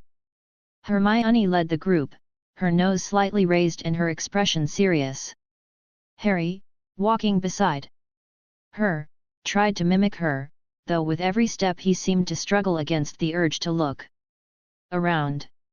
Daphne, looking confident, walked like the host of a Grand event, being Selene's daughter. She had learned a thing or two and knew how to behave in front of her mother. Astoria took tiny steps, her dress swaying like a cloud with each movement. And Luna. Luna walked on her tiptoes as if she were floating, completely fascinated by the echo her shoes made on the gleaming floor. When they reached the dining room, a long table awaited them. There were delicate plates, properly arranged silverware, sparkling goblets filled with fruit juice, and napkins folded into the shapes of tiny magical creatures. The children's eyes lit up. Each of you will sit carefully and wait until everyone is ready before starting to eat, Selene explained as she pointed to their assigned seats. The children obeyed with contained excitement. As she sat down, Hermione smoothed her skirt with both hands and glanced sideways at Luna, who was trying to make her bunny-shaped napkin stand upright on her plate. Luna. I don't think that's part of the lesson, Hermione whispered softly. But it's an elegant bunny, Luna replied, as if it were the most obvious thing in the world. Harry let out a small laugh, and Daphne gave him a sharp look, pointing at his bow tie. If you get dirty, you'll lose the prize. I'm not going to get dirty, Harry replied confidently, though he gripped his juice glass with both hands as if he were holding a dangerous potion. Selene sat off to the side, observing them with a warm smile, accompanied by a house elf carrying trays of food. The practical part of the class was about to begin. Now, one by one, you will use the correct utensils for each dish. And remember, chew with your mouth closed, don't talk with food in your mouth, and use your napkin if necessary, she instructed. Her tone motherly and gentle. The food was served in small portions, mini croquettes, mashed potato balls, breaded chicken pieces, and colorful salads. Simple things, but presented as if they belonged at a royal banquet. Hermione started with great precision, using the small fork for the salad while looking at the utensils, as if solving a puzzle. Harry, as focused as if he were in a magic duel, copied Daphne's movements. Who seemed to know what she was doing, though in Trut H, she was copying her mother from their shared meals. Astoria ate very slowly but carefully, though from time to time she bit too hard and had to cover her mouth to keep it from showing. Luna, meanwhile, ate happily, using the utensils in very unorthodox ways but without making a mess at all. Which amazed everyone. Everything was going perfectly, until a tiny drop of juice fell onto Harry's sleeve. The boy stared at it in horror. "No way," he whispered. "I told you not to get dirty." Daphne scolded, though still in a hushed voice. Harry grabbed his napkin and scrubbed at the stain with determination, only to spread it further. "No," he murmured with dramatic despair. Selene approached with a barely contained smile. "Don't worry, Harry. It's just one drop. Remember, elegance is also in how you handle accidents." Harry nodded very seriously, calming down once more. After the meal, Selene stood up. "Well done, everyone. I'm very proud." And even though Harry had a little accident, he made up for it with his excellent posture and manners. "So, everyone will receive a prize." The children clapped softly as a house elf brought over a tray with small, sparkling chests. Inside were magical sweets, tiny enchanted quills that wrote words which faded away, and crystal figures that danced when spoken to. Luna spoke to her crystal figure like it was an imaginary friend. Astoria hugged her chest as if it were a treasure. Daphne inspected the contents with interest. Hermione began reading the ingredients on the sweets to make sure they were safe. And Harry simply smiled happily, despite the small stain on his sleeve. Chapter 46, Punishment. Punishment. I feel like the previous chapter wasn't very fun, so I'll give you a more interesting one now. That day, Wanda didn't have much work to do, so she was sitting comfortably on the couch, reading quietly with the children. Next to her, Harry was flipping through a book titled From Troll to Potions Master, which he had taken from the family library. Hermione, on the other hand, was deeply focused on a rather thick volume about magical law for reasons only she would understand. Daphne lay sprawled on her back on a blanket spread across the floor, arms wide open and eyes fixed on the ceiling, visibly bored. She was unusually quiet, which caught Wanda's attention, but upon looking more closely, she noticed that the girl had simply fallen asleep. It was an especially calm day. There weren't many customers, and the few who did come in were familiar faces, smiling warmly at the sight of the children. The little ones had become a regular part of the atmosphere, to the point where some witches even brought snacks to share, charmed by how adorable they all were. "Hello, Miss Wanda, how are you today?" greeted an older woman, dressed in an elegant emerald green witch's robe with a matching hat. Her face was lined with age, but her eyes still held a stern, yet kind expression. "Professor McGonagall, good afternoon," Wanda replied with a serene smile, closing the book in her hands and standing up to assist her. "I need your help finding these books, please," said the professor as she handed over a rather long list. "I must make sure the texts selected by the new defense professor are suitable for young witches and wizards." "Of course," Wanda said calmly, taking the list and scanning it quickly.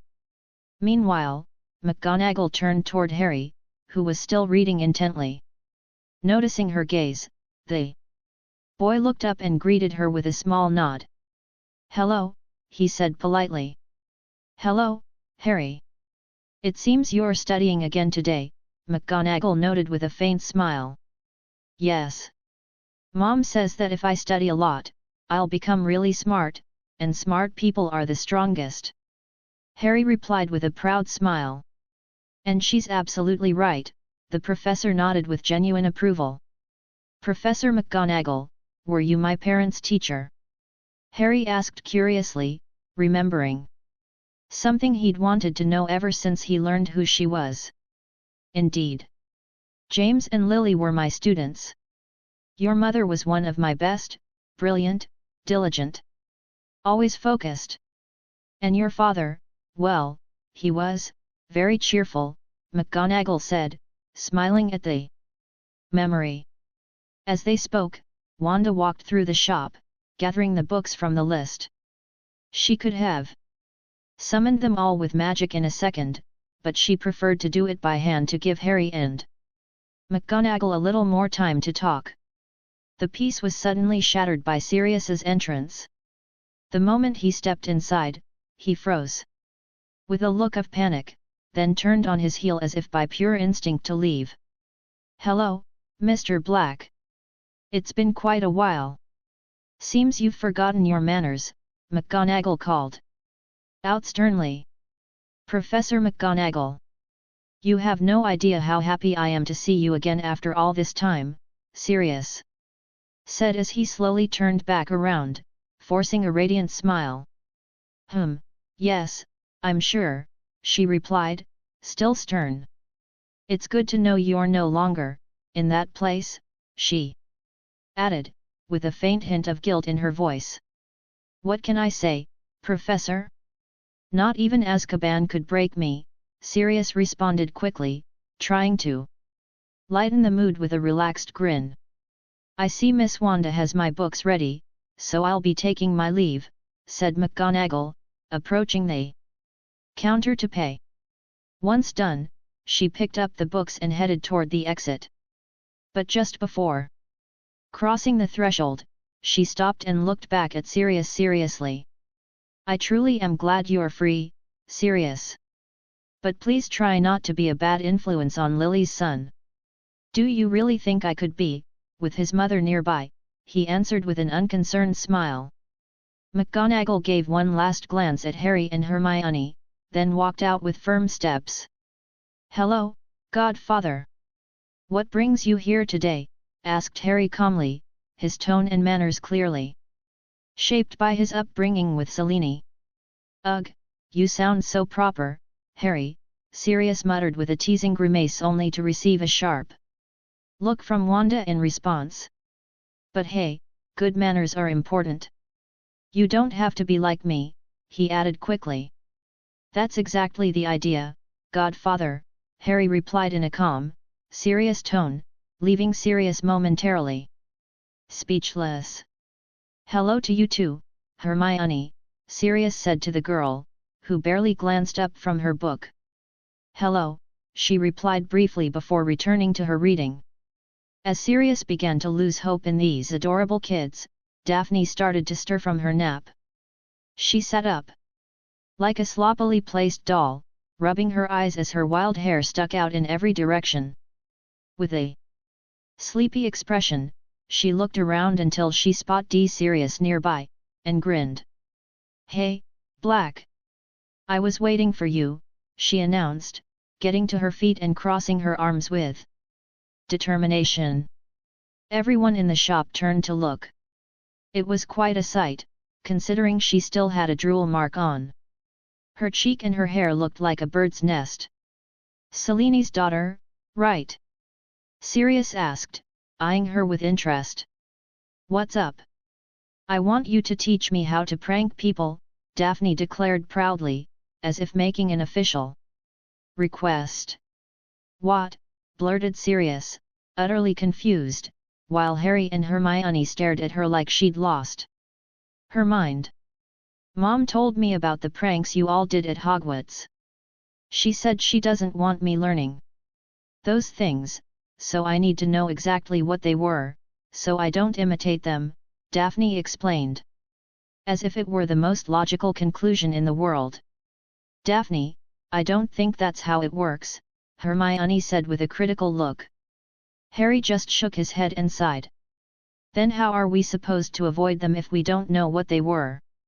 Daphne replied. Seriously. That was enough to leave both Harry and Hermione silent. She had a point. "Ha ha ha ha, of course." Sirius burst out laughing, thoroughly enjoying Daphne's logic. Meanwhile, Wanda rubbed her temple slowly. Outwardly, she remained calm and composed, but inside, she was seriously beginning to think it was time to alert Celine. Something told her that this combination of Sirius and Daphne was not good for anyone's mental health. But before she could make a decision, the bookstore door burst open with a thunderous bam, making everyone turn toward the entrance. "How are my adorable fans?" Lockhart exclaimed, entering as if stepping onto a red carpet, wearing the most dazzling smile his face could muster. The scene fell into complete silence. Everyone stared at him motionless, Wanda, Sirius, Harry, Hermione, even Daphne, who had just fully woken up. They looked at him like one would stare at an unexpected clown crashing a serious opera. "Ahem. I thought it'd be more crowded today," Lockhart murmured, slightly lowering his voice and winking an action that failed to elicit any reaction. "Mr. Lockhart, what brings you here this time?" Wanda asked in her usual calm tone, walking toward him with elegance. She wanted to get rid of him as quickly as possible, but the moment her eyes met his, something changed. Wanda stopped in her tracks. Her serene expression vanished, replaced by a cold, piercing gaze. An imperceptible aura just a pressure in the air began to float around her, as if something within had awakened. Lockhart blinked, uneasy. "Do I have something on my face?" he asked, trying to maintain his dazzling smile. "Did you really think something so cheap and clumsy would work on me?" Wanda whispered, never breaking eye contact. "Hey? What are you talking about?" "I have no idea what you mean," he replied, but a nervous tremor betrayed his voice. A second later, his eyes widened in surprise and fear. You used legilimency. That's illegal." Wanda didn't reply. She didn't need to. Her silence was colder than any word. Trying to regain composure, Lockhart shook his head with feigned indignation. I'll have to report this to the Aurors. I'm sorry, Wanda, but if someone breaks the law, the magical world has rules. Dear. Will you also tell them about the cursed object in the left pocket of your robes? Wanda replied. Softly, but each word echoed like thunder in the air. A faint scarlet glow began to emanate from her fingers. Lockhart took a step back, glancing around as if looking for an escape. The door behind him slammed shut with a bang, sealed by an invisible force. This is a cursed relic I found on one of my adventures. I was going to take it to Gringotts to have it neutralized, he babbled, increasingly nervous. Tell the truth, Wanda ordered in a firm voice. And then it happened. Lockhart suddenly stood stiff, like a statue, his expression drained of emotion. My plan was simple. I was going to place the cursed object in the boy's pocket, so that he would develop episodes of aggression and rejection toward the person he spent the most time with. That way, he would become emotionally distant from her and it would be easier to convince him to live with his godfather. Without that constant emotional bond, I thought it would be easier to get closer to you, Wanda. Silence fell. Harry stared at Lockhart in confusion. Hermione gripped her book tightly. Daphne frowned like she was witnessing something filthy. Sirius stood with a serious expression, one hand near his wand, but Wanda had already taken control. Lockhart rose into the air at once, floating half a meter off the ground, completely immobilized. Wait, wait! I wasn't going to hurt the boy. It was just a temporary effect. Lockhart shouted. Struggling in vain. Just a couple of days. You think making a child hate his mother, even for a day, is something that can be forgiven so easily? Wanda said with chilling calm. Her tone wasn't angry, it was the voice of a final verdict. The only reason I tolerated you was because Harry laughed, watching you make a fool of yourself. To him, you were like a clown pretending to be a real wizard. I didn't think you were a threat. But I was wrong. As she spoke, a memory rose in her mind, a magical tale she once told Harry when he was 4 years old, about a prince so narcissistic that he was cursed to see beauty in everyone but never in himself. Your greatest sin is your narcissism. Your punishment will match it, you will become a mirror that reflects truth and beauty, but never your own. A wave of scarlet energy wrapped around Lockhart. His body twisted, fragmented, and in a final flash, his form was replaced by a full-length mirror, with golden edges and a radiant surface that shimmered with living magic. Wanda extended a hand and floated the mirror over to Sirius. Do what you want with him, she said with an impassive gaze. Sirius crossed his arms and laughed. Perfect. I think the Black family needed a new mirror for the men's bathhouse. Daphne raised her hand with a serious expression. I don't want Sirius to teach me anymore. I want Wanda to be my master. Hermione nodded slowly. Harry, for his part, just smiled proudly. Mom's the coolest of them all, he whispered quietly. Chapter 47, Among Books and Professors. Among books and professors. After Sirius had taken the mirror in which Lockhart had been trapped, another Hogwarts professor arrived at the shop. He was a small man, with pointed ears, bright eyes, and a long silver beard that barely touched his belt. Despite his short stature, his posture was elegant and full of energy. He wore burgundy robes with golden trim, and a calm smile lit up his face as he entered the store like a regular customer. Wanda, who was standing behind the counter flipping through a book, looked up at the sound of the doorbell and smiled when she recognized him. Hello, Wanda. How's your day going? Greeted Professor Flitwick in his usual kind and cheerful tone. Well, Professor Flitwick. I hope you're having a good day too, Wanda replied with a sincere smile. Oh, certainly. But if that book I've been waiting for has arrived, my day will be even better, said the professor with barely restrained enthusiasm. Well, that's good news, because it just arrived today, Wanda replied as she turned and picked up one of the neatly wrapped packages behind the counter, the name of the recipient written in elegant calligraphy. Fabulous, exclaimed Flitwick excitedly as he took the package into his hands. The book was large, and in his arms it looked like a massive tome which, in fact, it was. The contrast only made the whole scene more endearing. Professor Flitwick, said Hermione joyfully, approaching after setting her book down on the sofa. Oh! Hermione! I see Harry and Daphne are here as well. You three are even more into books than I am, the professor said with a smile as wide as his enthusiasm. Not really. Daphne replied without hesitation. It's just that Hermione and Harry are here, so I tag along. Otherwise, I'd be bored at home. At least with them, I'm bored with company, she added. With casual bluntness. Flitwick let out a chuckle. Ha ha ha. Well, books aren't for everyone. But sometimes you have to give them a chance to surprise you, he said wisely. Then he looked at Harry and Hermione with curiosity.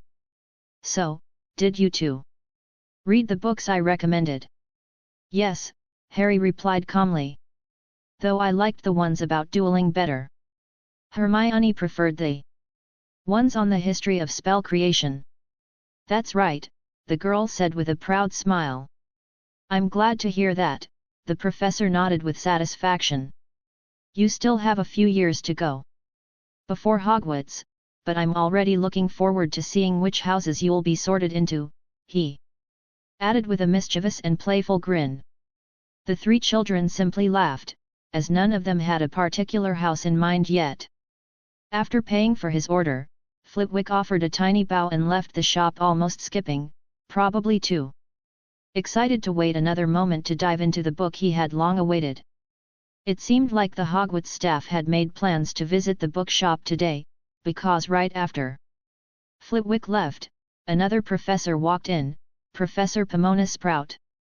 Sprout was a stout witch, with rosy cheeks and kind eyes peeking out from behind small round spectacles. Her light brown hair was tucked under a slightly worn gardening hat, and her robes carried the earthy scent of fresh soil and living plants. She always brought with her the fragrance of the greenhouses and a warm, maternal energy that filled any space she entered. She crossed the threshold of the shop wearing a cheerful and gentle smile. Hello. I'd like to ask if you have these books, please, she said politely, handing a list to Wanda. The Scarlet Witch took it carefully, and with a gentle flick of her hand, several books began to glide out of the shelves. They floated gracefully through the air until they landed softly on the table in front of the professor. Fast as always, Sprout commented with a charming smile. I'm sure if Professor Flitwick saw you now, he'd fall over again. Oh, but he already did, Wanda replied with a playful grin. He was so excited, he almost got crushed by his own pile of books. Ha ha ha. Pomona laughed before paying quickly. As she reached the door, she bumped into someone entering and paused in surprise. Oh, Severus. It's rare to see you outside of Hogwarts. How are you? She asked kindly, addressing the new customer. Fine, Snape replied with his usual dry, calm, and distant tone. That's good, Sprout murmured, completely unfazed by the cold aura of the potions master. After all, she had known him for years and was used to his demeanor. Well, I'm off. Still need to finish replanting the mistletoe for next month's CLASSES, she said, offering a warm farewell. Before heading out, Snape entered the bookshop with soft but firm steps. His dark eyes scanned the room carefully, as if evaluating every corner for someone he'd rather avoid before proceeding. Most likely Sirius, with whom he'd had more than a few unpleasant encounters even outside of Hogwarts. As always, his gaze landed first on Harry, who greeted him with a polite nod. Snape returned the gesture just as seriously, though without any trace of hostility. Then he turned toward Wanda and walked straight to the counter. "I need the new materials book that was released this month. And the ones on advanced herbology," he said in his cold but steady voice, his eyes fixed intently on Wanda. "Of course," Wanda replied calmly. She moved her hand to summon the books from their shelves, but paused the spell slightly when she noticed Harry approaching. She was curious to see what her little one would do. "You're the potions professor at Hogwarts, right?" Harry asked respectfully, with composure and poise just as he'd been taught by Selene during etiquette lessons. Snape raised an eyebrow, surprised. He hadn't expected Harry to approach him, let alone speak to him so politely. Most of the time, the boy simply observed in silence whenever he and Sirius exchanged their usual biting words. He never got involved, as if it weren't his problem. And truthfully, it wasn't. "I am," Snape replied, meeting Harry's gaze directly. "Would it be all right if I asked you about this recipe?" Harry said, pulling a slightly wrinkled piece of paper from his pocket. "I managed to make the potion, but I don't understand why the transformation happens when mixing these ingredients. I'd really like to know why it works that way." Normally, he would have asked his mother or his grandfather from the portrait in their mansion. But Wanda brewed potions like wild magic. If she wanted them to work, they did, regardless of whether the ingredients matched the recipe. And his grandfather, he was terrible at teaching. He used terminology so advanced that Harry barely understood half of it. That's why he figured a teacher who worked with children might be better at explaining things clearly. "You brewed a potion?" Snape asked, eyes widening briefly, whether from surprise or disbelief. It was unclear. Yes. It wasn't hard," Harry replied calmly, tilting his head slightly as if the question itself made no sense. He had followed the recipe, and the potion had formed. But what he wanted to know was why. Snape stared at him for a few seconds in silence. Then, with a slower tone, he said, "Take out some parchment and ink. Write down what I'm about to tell you." Harry nodded immediately and went to his bag beside the sofa, which was full of books not from the shop, but brought from his own home. He pulled out a notebook and a Muggle pen, much more practical than quills, and returned with a serious, attentive expression. Snape began to explain. He detailed the function of each ingredient, how they reacted when combined, how some enhanced others, while some neutralized or repelled the particles of different components. He spoke about order, temperature, and magical compatibility. It was a complex lesson, but a clear one. "Patient, even." Harry wrote quickly, asking precise questions as he listened intently. Snape answered each one without changing his tone or losing his calm. Several minutes passed before Harry finished his notes. "Thank you very much," he said, bowing his head slightly in appreciation. Snape replied simply. Then he turned back to Wanda, placed a few gold coins on the counter, took his books, and left without another word. "Wow! Harry, aren't you scared of that professor?" asked Daphne, approaching with curiosity. "Why?" Harry asked, genuinely confused. "Because he looks creepy," Daphne replied, still surprised by the whole interaction. "Your dad doesn't make many expressions and always looks serious, but he's kind and friendly. Why should I be scared of Professor Snape?" Harry answered, his logic simple and sincere. Daphne fell silent for a moment. It was true. Her dad could look cold or stern, but he was very protective of his family. She had even seen an entire family kneel before him to apologize, and he had simply waved them off without a word. Still, she thought he was cool. Maybe others saw her father as frightening, but she didn't. And maybe the same could be said about Professor Snape. Besides, Harry added with a hint of pride, seeking knowledge from someone who knows more than you, especially a professor, is the right thing to do. Next chapter, time skip. Harry and the others turn 10. Chapter 48, 10 years. 10 years. Happy birthday, Harry, everyone said in unison. In the center of the room, in front of a cake decorated with golden stars and twinkling candles, stood Harry. A wide smile lit up his face as he closed his eyes, made 3 silent wishes, and blew out the candles.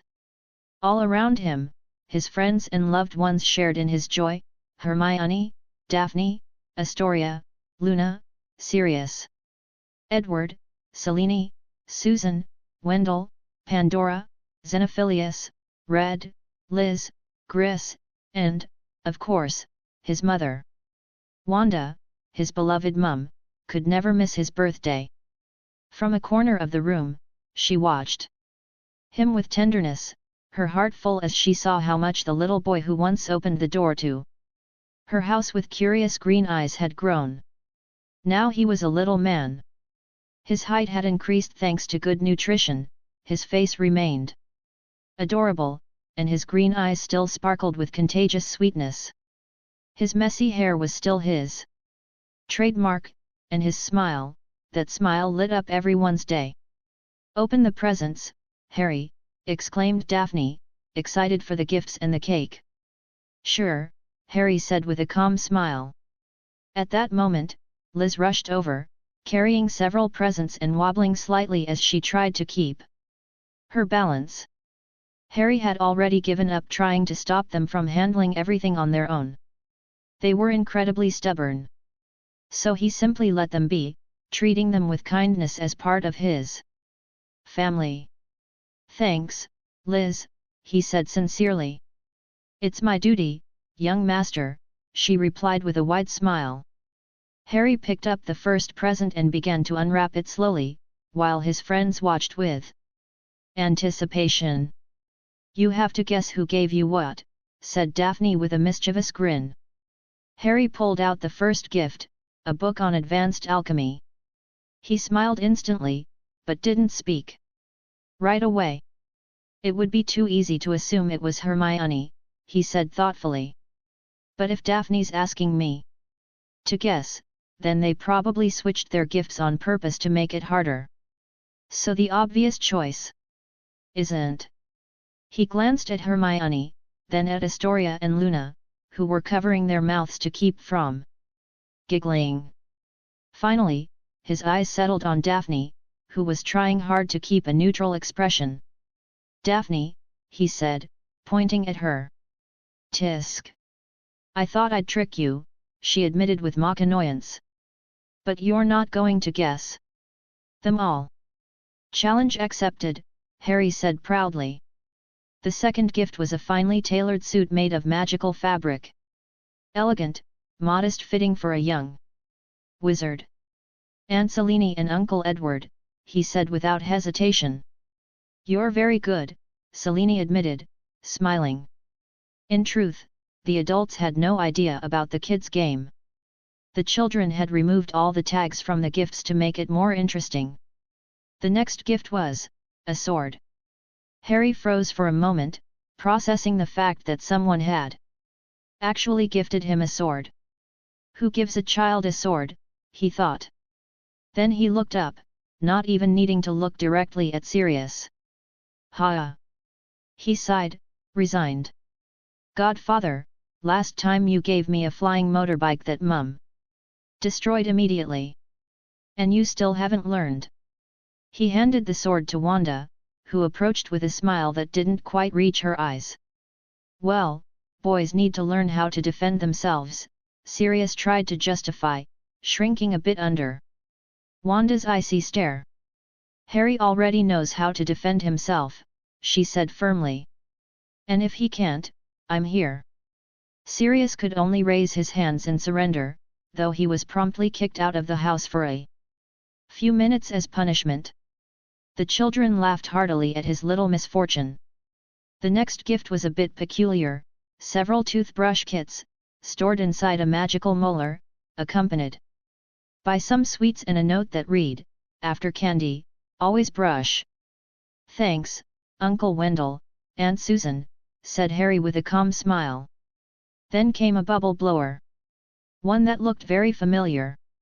He picked it up and smiled sweetly. "Luna," he guessed. She said nothing but beamed from ear to ear, proud that he remembered. The next package contained a strange horn, along with a scribbled book titled Research Notes. "Aunt Pandora and Uncle Xenophilius," said Harry, inspecting the horn more carefully than the book, as it looked like it might explode.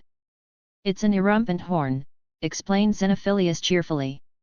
"A few months ago, we met Mr. Scamander, and Pandora had the idea to travel to the United States to investigate rare spells. Thanks to the amulet Wanda had given her years ago, Pandora had survived a serious spell gone wrong. That experience triggered something in Xenophilius. He shouted at his wife for the first time in his life. Seeing him so upset and with their little daughter present, Pandora finally understood that her experiments weren't just games. That if something happened to her, what would become of Luna? Since then, Pandora only did research, no more testing spells on herself. The gift, in its own way, was a symbol of that new promise. The next present Harry opened was an artificial snow globe, with two small deer made of light dancing inside. As he looked at them, his eyes lit up with soft, serene joy, as if wrapped in the memory of something warm. He looked up, smiling brightly. "From Mum," he said simply, with tenderness in his voice. Wanda returned the smile, one of those that spoke more than 1,000 words, and gently encouraged him to keep opening presents. Liz had knitted him a scarf, not perfect, but full of evident love, while Gris gifted him a pair of black gloves, practical and elegant. Only two gifts remained, one from Hermione and the other from Astoria. Since guessing one would reveal the other, Harry decided to open them at the same time. One was a magical storybook, The Adventures of Harry Potter, with enchanted illustrations that moved like little plays. The other was a photo album filled with captured memories, walks, mischief, laughter, with small handwritten notes next to each picture. "The album is from Hermione. The book, from Astoria," said Harry, looking at both gifts with a smile full of affection. "Boo!" exclaimed Daphne, pretending to be upset that he had guessed them all correctly. Meanwhile, Harry flipped through the enchanted album, watching the images move softly, as if the past had come to life again. Photos of all of them growing up together, doing crazy, fun, unforgettable things. "I'm glad I met you," he murmured. "And I'll never get tired of saying it." He looked up, scanning his friends, their parents, and finally his mother. His smile was pure happiness. Once Sirius was forgiven and reintegrated into the party, though still grumbling about his mini punishment, everyone began chatting cheerfully while enjoying some cake. Harry stared at his slice, a mischievous spark in his eyes as a memory returned. "Now that I think about it," he said, turning to Hermione, "when we first met, I misunderstood a spell and thought I was going to erase your brain instead of your memory, because I thought you were a muggle. And the thing that worried you most was that you wouldn't be able to eat cake again." Hermione turned red in an instant. "Shut up," she said, both annoyed and embarrassed. "Anyone would have been scared." "Really?" asked Daphne with a teasing, gossipy grin. "You were more worried about cake than your brain." Of course not. Cake is delicious, said Astoria with a childish smile. Added Luna, her cheeks full of frosting. You guys, all of you, huffed Hermione before walking off with fake dignity, though everyone knew she'd be back. And she was, because no one strayed far when surrounded by family. It was then that Wanda approached with a small stack of packages in her arms. Harry, you received some presents by Owl, she said softly. More presents? Harry asked, intrigued, as he hurried over. Wanda handed him the packages one by one. This one's from Professor McGonagall, this from Professor Flitwick, these are from Mr. and Mrs. Tonks. This one's from Professor Snape, and, this last one says Weasley. Who's Weasley? Daphne tilted her head. That name sounds familiar. Mom, who's Weasley? She asked, turning toward Selene with a small shout. I've told you many times, a lady doesn't shout in public, Selene corrected her patiently. Weasley is that family, the ones with red hair. Oh right.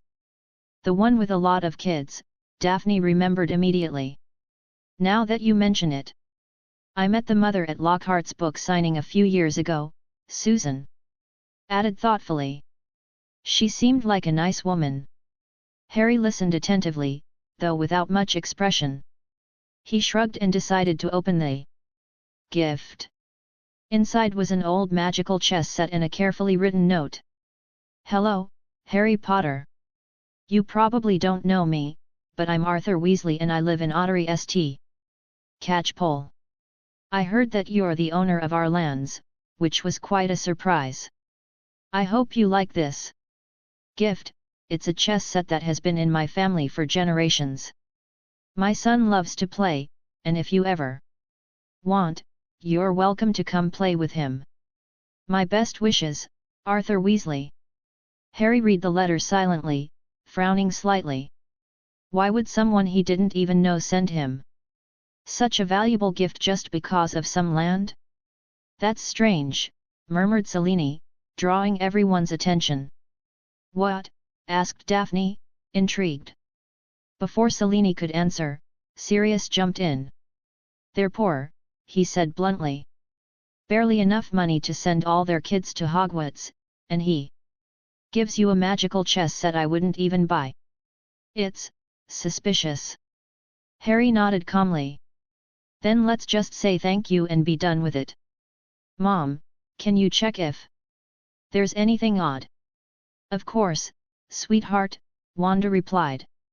She touched the board with a hand wrapped in gentle magic. Then she nodded. It's clean. Then maybe they're just trying to get on the good side of the landowner, Susan suggested with a smile. Maybe, said Sirius, though something in his expression still didn't quite settle. Still, he decided not to press it. It was Harry's birthday, not a time to be paranoid, though something else was still bothering him. And what did Snivellis get you? He asked, with a hint of barely disguised jealousy. Godfather. Harry murmured, shooting him a reproachful glance. All right, I'm sorry. It's not nice to make fun of people's names. So, what did Snape give you? Harry opened the package. Inside was a potions book, the first year manual. Even though he still had a year to go before Hogwarts. A book? Ha!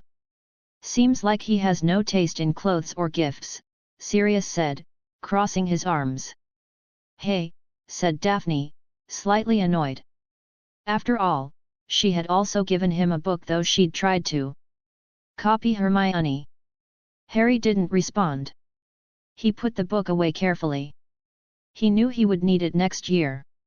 Professor McGonagall had sent him a golden snitch, Professor Flitwick an enchanted quill that didn't need ink. The Tonks couple had sent an armor. But upon checking the note, the mystery was solved. Their daughter, Nymphadora, had messed with the package and switched it out. Finally, the last gift was from Malfoy. Harry opened it, and inside was just a card with a single word. Challenge. Harry smiled with interest. This promised to be fun. Chapter 49, Battle and Friends. Battle and Friends. I know a lot of people hate Draco, myself included, but this is a fanfic. You can just think of Draco as an OC with the same name, that's all. Harry stood in the middle of the field. Not far from him, seated on a blanket, Luna, Astoria, Daphne, and Hermione were enjoying a peaceful picnic. They laughed, ate, and chatted without paying much attention to what was about to happen nearby. Gray stood watch, calm and alert. After all, he was the one who had brought them there. Standing across from Harry was Draco Malfoy, a blonde young man from a noble family whom Harry had met years ago during etiquette classes from which Draco had been expelled after the school was accidentally destroyed by Harry's mother. Since that incident, they hadn't crossed paths again until the day Draco showed up at the bookstore with his mother. It had been right when Harry and Hermione were deeply focused on designing and improving their combat toys, also known as alchemical golems or magical robots. Intrigued, Draco had approached with graceful steps and perfect manners, though not without a trace of nervousness. He had wanted to speak to them for some time but never found the courage. Until he saw those strange battling automatons.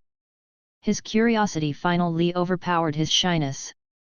From that day on, Draco became Harry's official rival in golem battles. Hermione, on the other hand, had grown tired of constantly losing to Harry and decided to focus on more interesting pursuits. Malfoy's arrival, in that sense, gave her the perfect excuse to bow out of the competitions without guilt. Scared, Potter? Asked Draco, the wind lightly ruffling his blonde hair as a proud smile spread across his face. Not even a little, Harry replied with a calm, confident expression. I sought out the best alchemy tutors to help me create my new companion. I hope you're ready to lose again, Draco said as he pulled a new golem from a box at his feet, a sleek, robotic-looking construct painted in metallic blue. Humph. Last time was just luck, Harry said, unveiling his own golem, a gleaming red one with shiny metal accents. Let me remind you, the score is 51-49, with 25 draws. Meanwhile, the girls continued their picnic without concern. Boys are so childish, Daphne commented with a mocking tone, though not far from her satin identical box, ready to unleash her own golem into battle and challenge both the loser and the winner. She was just waiting for her turn to crush them both. Totally, Hermione agreed, flipping through the handwritten rulebook she had created. The rules had been developed over time as the golems evolved. As the official referee, Hermione had established many rules in response to unexpected situations, like when Draco brought a golem that shot fire from its hands, or when Harry built one that exploded upon defeat to take its opponent down with it. Astoria had her own creation too, a graceful alchemical doll that could only dance. Luna's golem resembled more of a strange little creature, something closer to a pet than a warrior.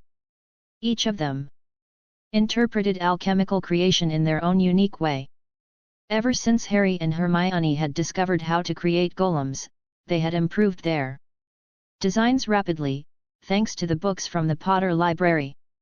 Constructive alchemy, a nearly forgotten branch considered useless outside of combat or protection, was being revived through their playful creativity, inspired by the fun and imagination of the Muggle world. They had the knowledge, courtesy of the library, and the resources, thanks to Wanda, to make their ideas reality. The chosen battleground was a quiet area in St. Catchpole, with no neighbors nearby, perfect for their strange magical matches. It was also close to Luna's house, and since Harry owned the land, no one would complain about the noise or the eccentric golem duels. The battle began. Harry and Draco stood in position, shouting excitedly at their creations. They, golems, powered by magical programming, moved on their own and fought automatically. They, children could only cheer them on from the sidelines. Come on, you can do it! Harry shouted with excitement as the golems resembling robotic fighters traded heavy blows, trying to rip each other's heads off. The first to succeed would be the winner. Come on! Draco shouted just as passionately. Ever since his father had died, his old friends had drifted away, leaving him alone with only his mother. For months, he had felt isolated, until, half a year after the etiquette school's destruction, he walked into the bookstore and saw Potter again. From that moment, he had wanted to join him. He longed for real friends, even if it was hard for him to approach them. It hurt to remember how he, too, had once ignored Daphne for no good reason. Now he understood what that felt like. So, when his mother planned a visit to Diagon Alley, Draco insisted on going with her.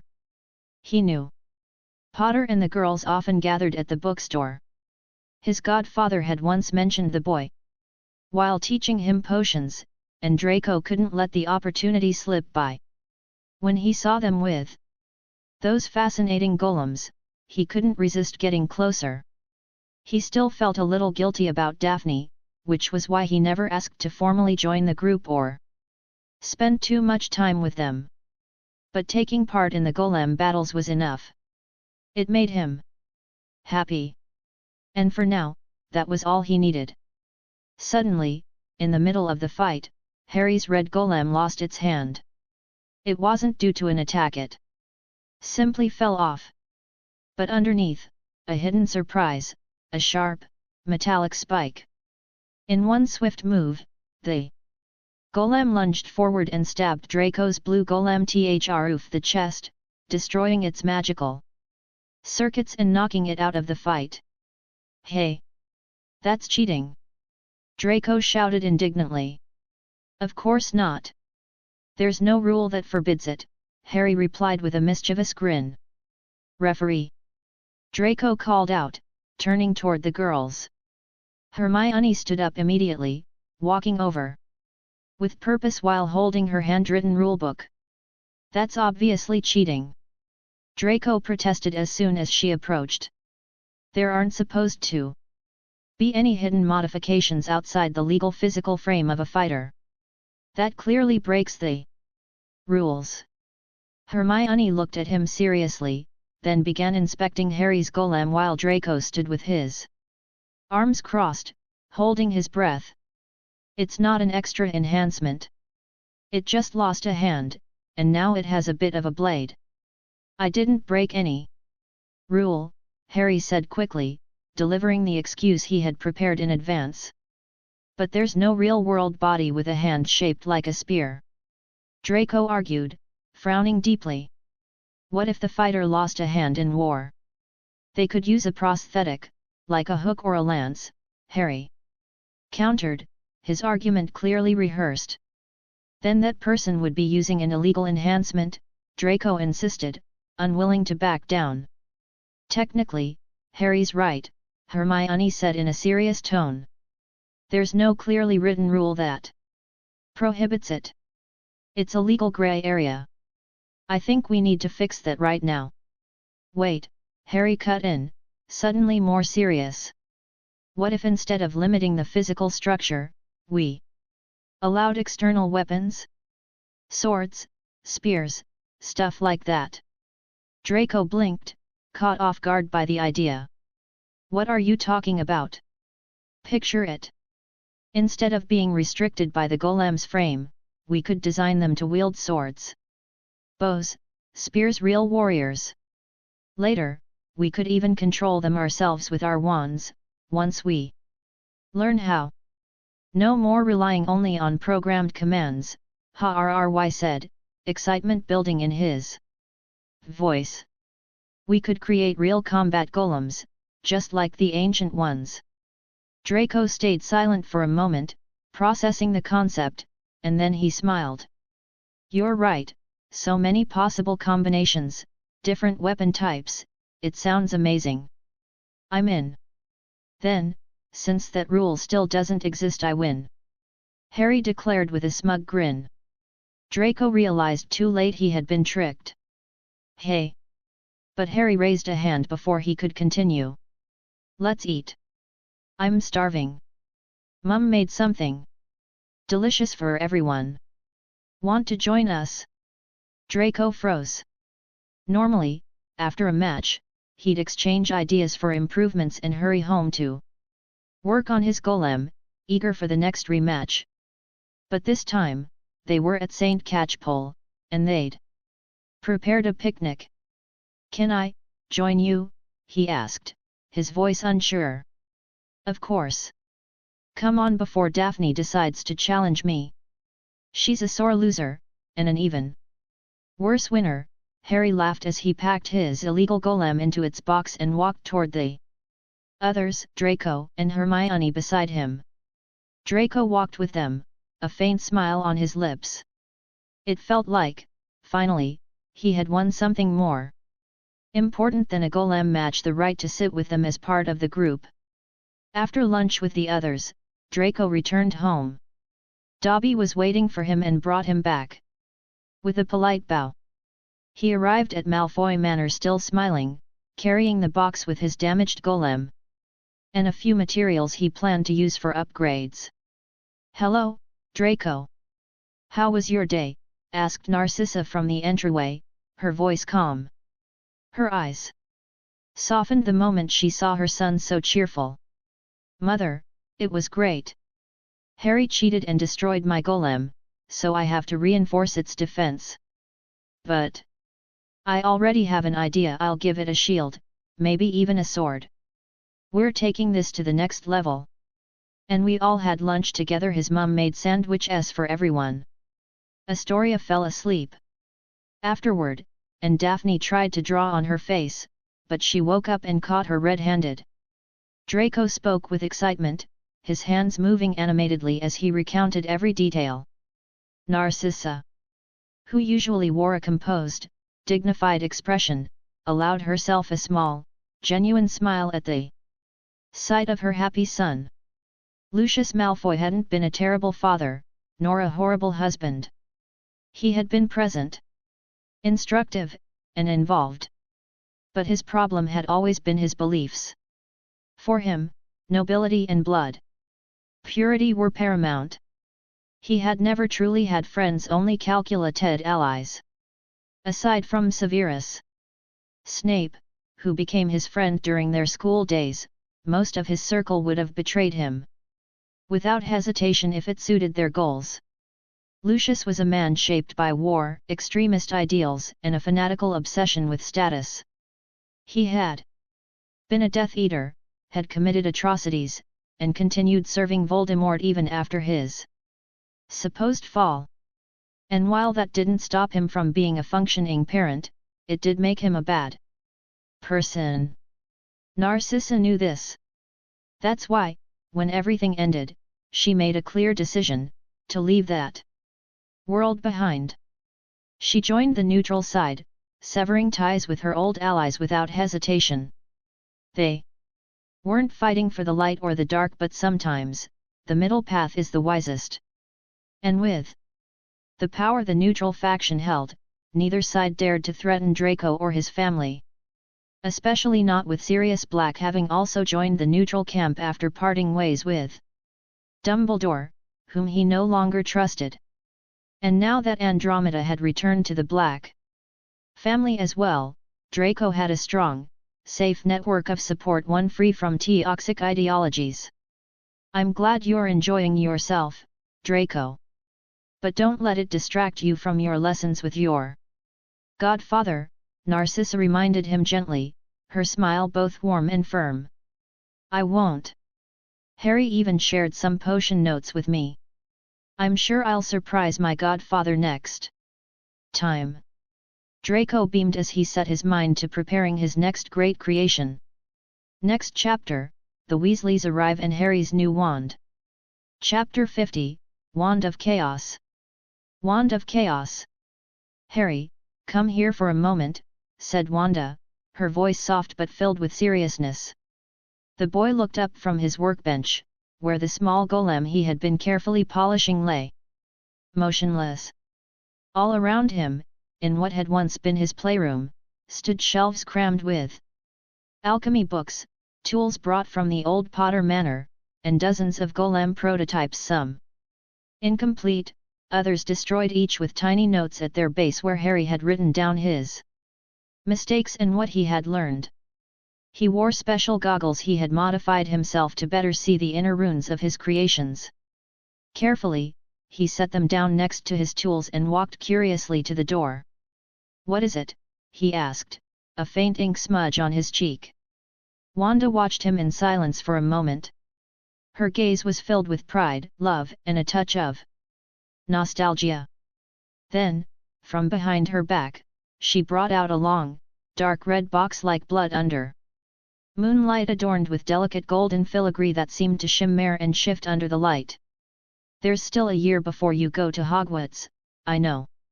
It might seem a bit early, but I feel you're ready," she said, offering the box with both hands as if she were handing him a sacred relic.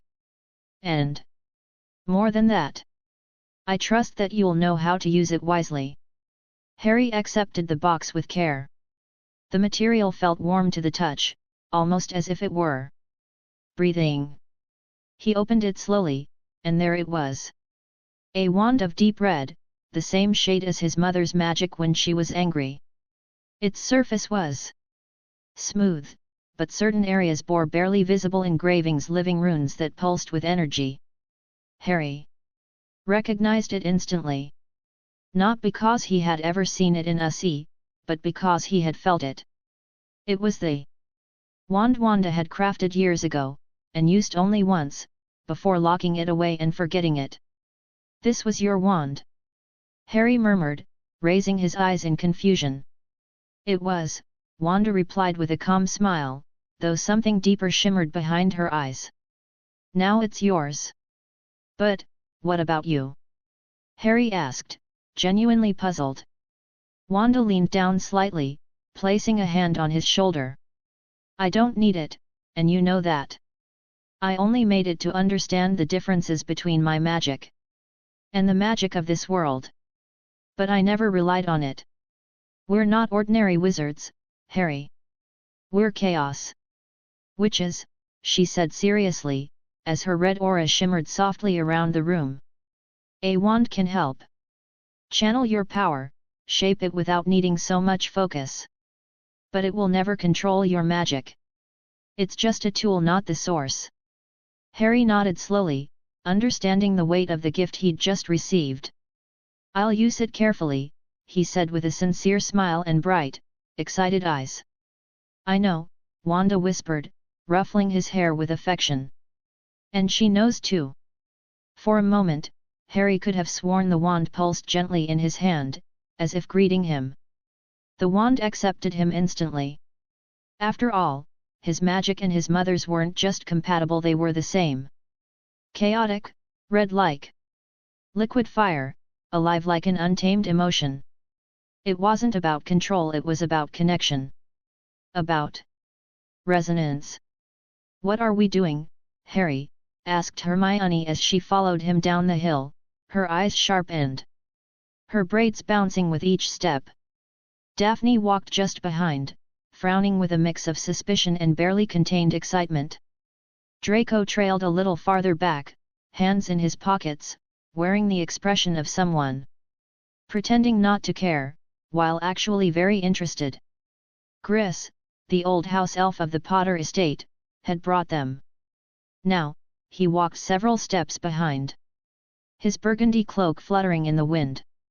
When they reached the clearing, he stopped, gave a deep, respectful bow to the children, and disappeared with a soft pop, leaving behind a faint blue shimmer. "I'm going to show you something awesome," Harry declared with a mysterious grin, striding enthusiastically toward the center of the clearing. There, like a forgotten titan, stood a massive boulder, as tall as a two-story house. Half buried in the Earth, it looked as though it had fallen from the sky centuries ago. Its surface was jagged, cracked, covered in moss and lichen. Unmovable at least for any normal child. But Harry was not a normal child. He rubbed his hands together, stepped forward and raised both palms toward the rock. His fingers trembled slightly as he summoned his power. A thick, crimson aura, like molten storm fire, bloomed from his hands and pulsed in the air around him. This was no ordinary magic. This was chaos in its purest form, beating like a heart out of control. His expression turned serious, his eyes glowing with power. The boulder trembled. A deep crack rumbled beneath the earth, and the ground vibrated slightly. The colossal rock shifted, leaning a few inches to one side, breaking roots that had grown around its base. And then, it stopped. That was all. Harry lowered his hands, slightly out of breath, as the aura slowly faded from the air. Draco blinked. His eyebrows were so furrowed they practically touched. "Did you just use magic? Without a wand?" he asked, stunned. "Yeah," Harry replied with a calm smile. "Didn't you know?" "But how?" "That we haven't even started Hogwarts yet." Draco stammered, so bewildered he looked like he was about to crash. "We've been training with Mum since we were 4, Harry said, as if it were the most natural thing in the world. Hermione nodded proudly. "Ugh, that's so unfair." Daphne grumbled, a hint of jealousy in her voice. "My mum only teaches me etiquette, and how to match hats to magical events."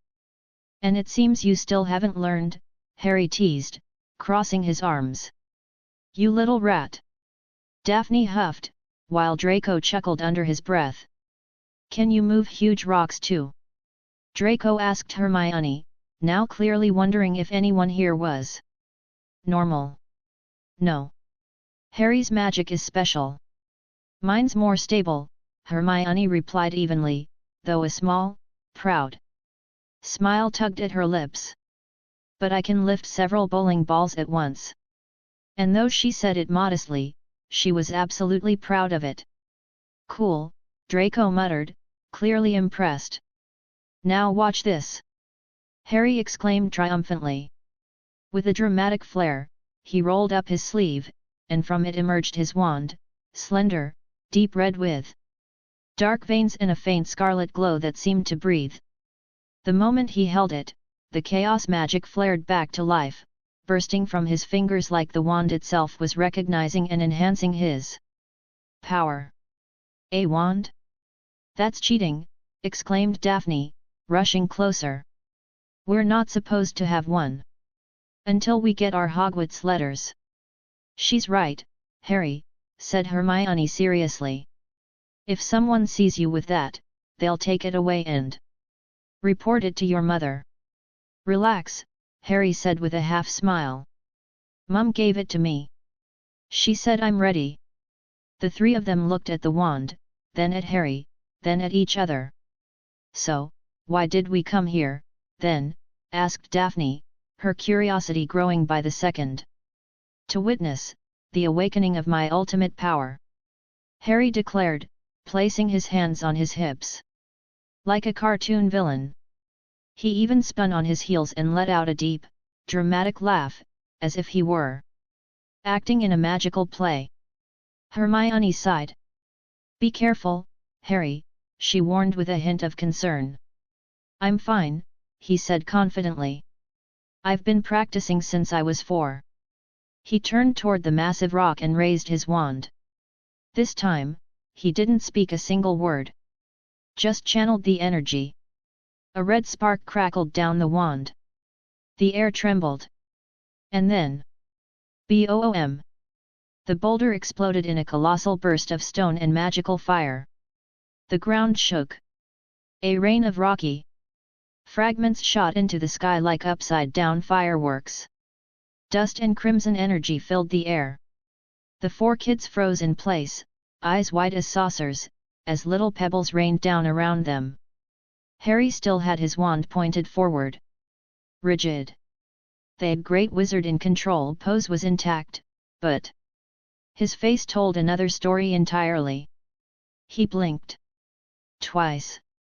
I think I should learn to control it first, he muttered, not moving a muscle. Hermione, Daphne, and Draco nodded simultaneously, their faces screaming yes. Please.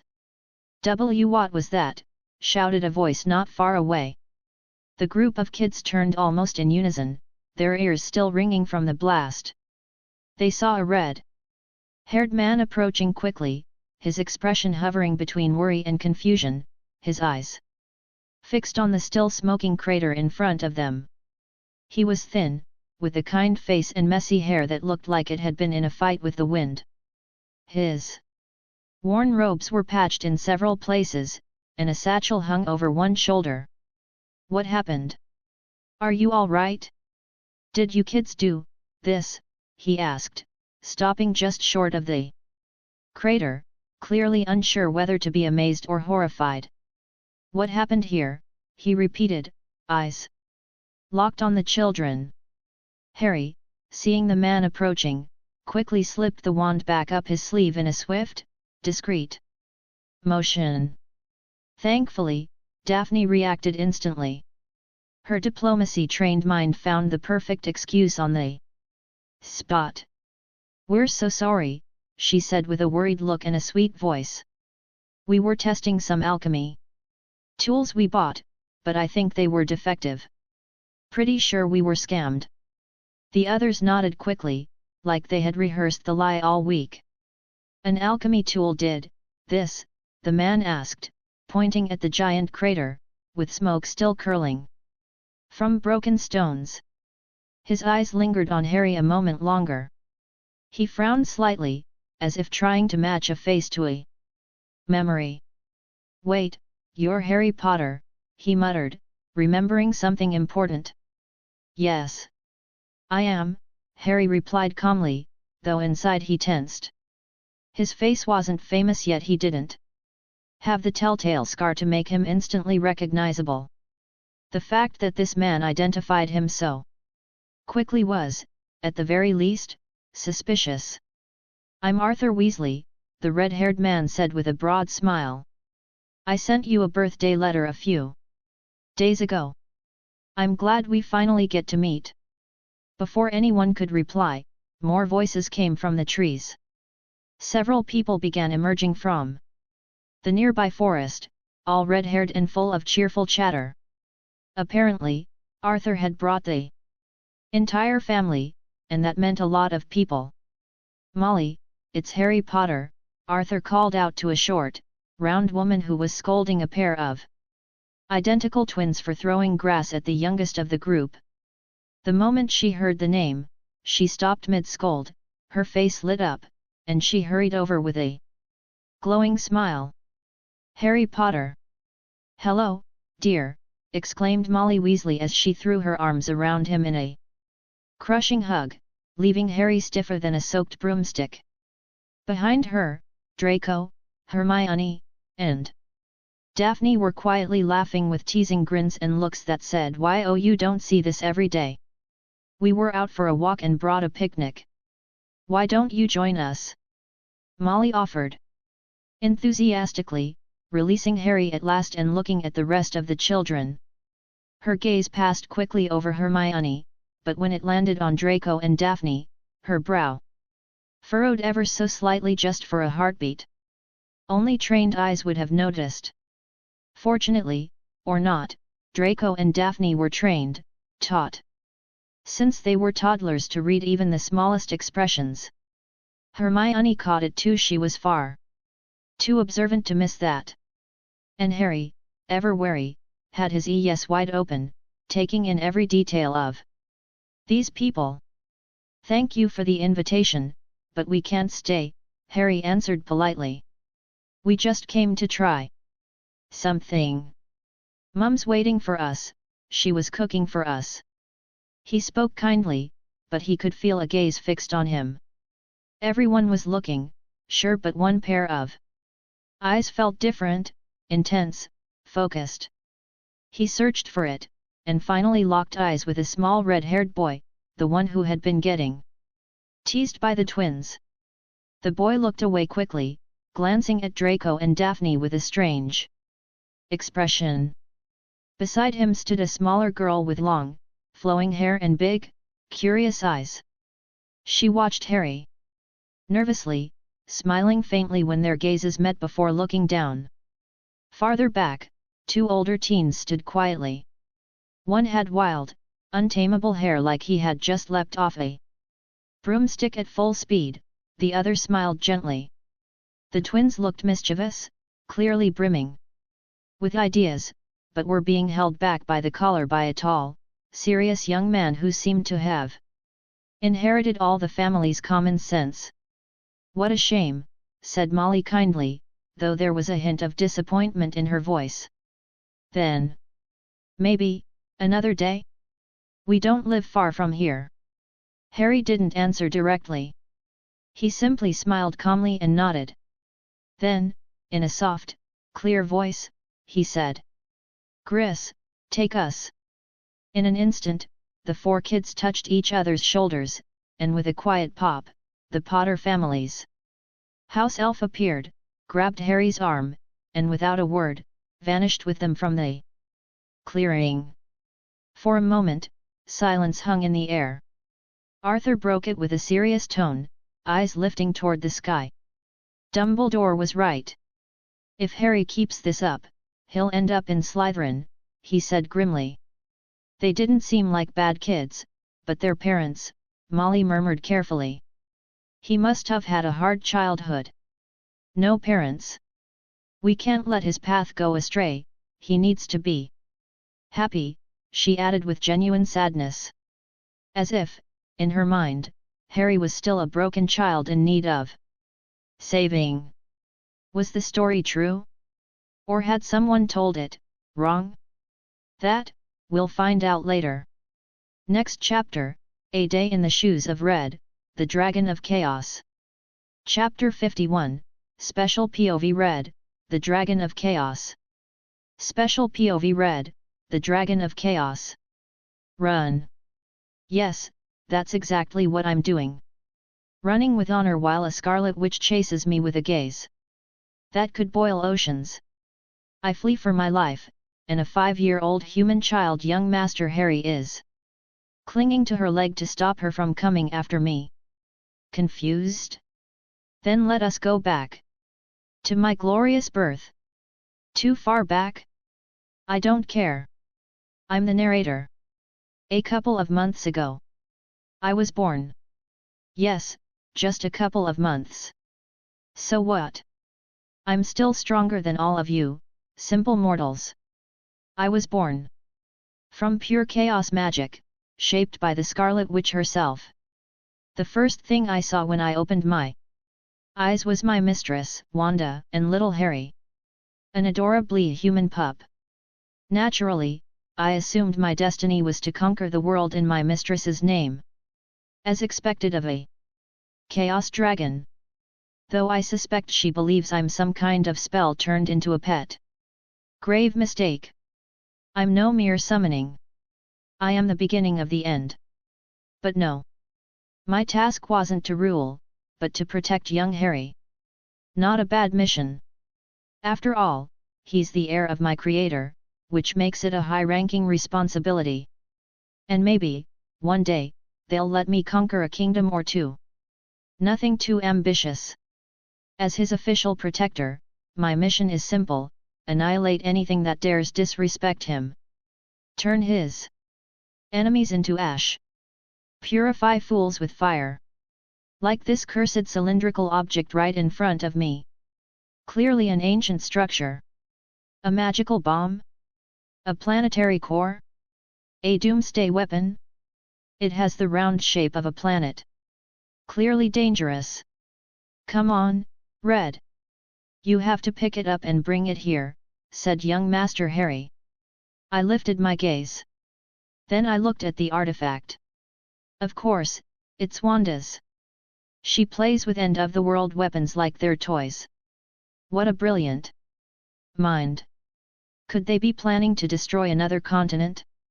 I took it in my mouth and solemnly marched toward my young master, eager to witness a great explosion.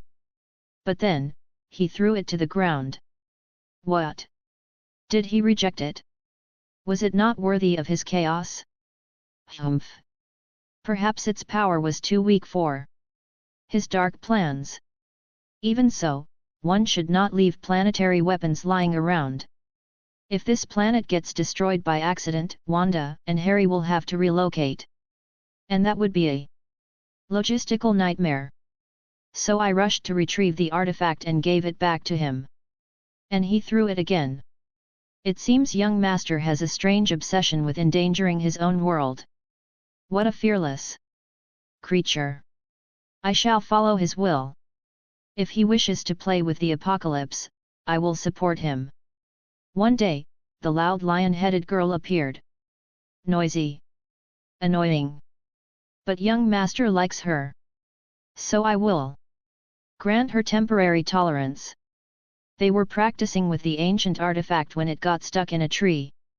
Come on, Red, fly and get it, said little Harry. Oh, master. I still can't fly. My wings are in a decorative phase. I am young, yes, but I'll overcome it. I'm sorry, Harry. This dragon has failed you. I watched as they started arguing. Apparently, Harry wanted to risk his life climbing for the artifact. Reckless. This time, I must side with the noisy girl. If he dies, the world would be plunged into chaos without direction. But then, I saw it. A floating creature, with glowing wings and an empty gaze. A killer fairy. I had to act. I had to protect the heir of chaos. Come here, Reg. I chased her across the room. Fast. Agile. Definitely trained to kill. But I managed to scare her off. Young Master Harry was safe. And thanks to Wanda, he made peace with the screeching girl. Good parenting, Mistress Wanda. Although I doubt she knows her son constantly endangers the fabric of existence. But I won't tell her. It'll be our little secret. Today is just another day. Young Harry is heading off with his mother. I wonder where they're going. To unleash storms on the mortal plane? To teach him how to bend reality? Yes, as expected. While they're gone, I can finally rest a bit. No. The fairy has returned. I spotted her. She's now on young master's clothes. Clearly trying to curse them. That garment is cursed. I must destroy it. Red. What are you doing? Drop that, yelled little Harry, running toward me. No, young master. It's dangerous. The curse must already be activating. Let go, he insisted, pulling on the other end. Ah, I see. You're helping me destroy it. Excellent. Leave the dirty work to my fangs. I'll take care of it. And then, the ambush. A perfect trap. The ground gave way. I was dragged into dark, cold, merciless mud. The sands of sin. I sank deeper and deeper. The more I struggled, the more it consumed me. What cruel punishment! The world has betrayed me. Red, what are you doing in the mud? Get out of there! Mom's gonna get mad, said young Harry. Approaching with a worried face. Oh no, he realizes there's no saving me. He's come to say goodbye. How brave! How tragic! I'm sorry, young master. I hope I was a good protector. I whispered, closing my eyes and accepting my fate. Then I felt young Harry tugging on my tail, trying to pull me out. But it was impossible. Once you fall into the sands of sin. He pulled me out. Little Harry pulled me out of that deadly trap. Of course, he's the son of the Scarlet Witch. He must have used some ancient technique of inverted telekinesis or gravitational distortion. Thank you, little Harry. No. I can't call you that anymore. Not after this. Master Harry, I said, kneeling before him with solemnity. Come on, Red, get up. We have to clean you before Mom gets home, said Master Harry with a serious expression. Of course, Master Harry. This humble servant shall aid you in cleansing the rot from this world. Oh, wait.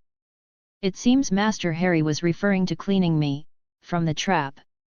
Well, that could still count as cleansing the world. Technically. So I'm still fulfilling my duty. Besides, a bath every now and then isn't a bad idea. As I followed him toward the bathing area, I felt it a strange magical fluctuation. A shift in the air. Something was moving. A magical intruder.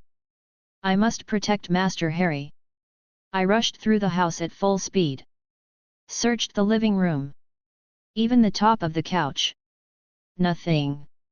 Was it a magical mirage? A cloaked chinook illusion? Oh no, Red. Mom's going to be mad, said Master Harry, approaching with concern. Yes, she will. If a foreign magical force entered the house and I failed to stop it, she'll be furious. I've failed. But wait, Master Harry. I haven't checked the kitchen yet. Don't hold me back. Maybe the enemy is hiding in the bathroom, or the pantry. Damn it, this could be worse than I thought. That scent. Mistress Wanda has returned. I must warn her. An intruder may still be nearby. I ran toward her at full speed, but her gaze struck me like a burning spear. Oh no. She's furious. Defense tactic number 1, hide behind Master Harry.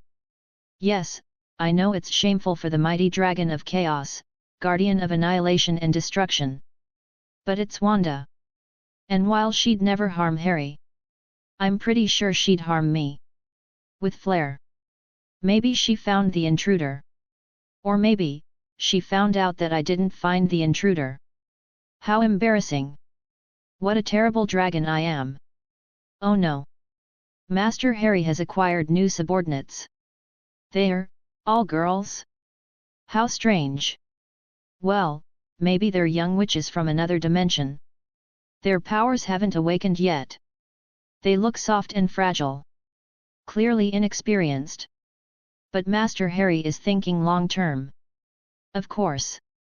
Still a young warlock, and already forming his personal coven. Well played, Master Harry. We shall observe them closely. Evaluate if they're worthy of your trust, and of global conquest. And once they've grown, once their powers awaken, I shall lead the charge as your first knight, bringing the world to its knees. Master Harry is growing fast. His magic blossoms daily. His mind is sharp. His will unbreakable. A true knight of chaos. The girls around him don't seem to have much magic, yet. But they grew up with him. And through sheer proximity to his glorious presence, their magical cores are already stronger than any mediocre wizard I've seen on this world. They just need practice. I've watched them all. Analyzed them. Tested them. At first, I thought they were using magical mind probes that weird ribbon some of them wear. Looked suspicious, but it had no magical energy. What a disappointment. Lately, Master Harry spends a lot of time with a new ally. They've been building golems together. Yes. An army of autonomous golems. What a brutal and efficient plan. Master Harry's ideas are always packed with military precision and restrained violence. I admire him. I can already picture the battlefield, me, flying high with him mounted on my back, while the golems march below, crushing cities and burning empires.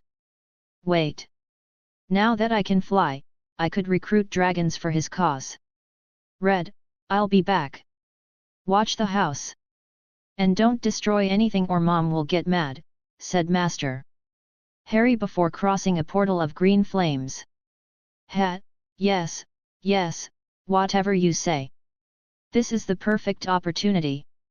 Solo adventure, in search of this world's dragons.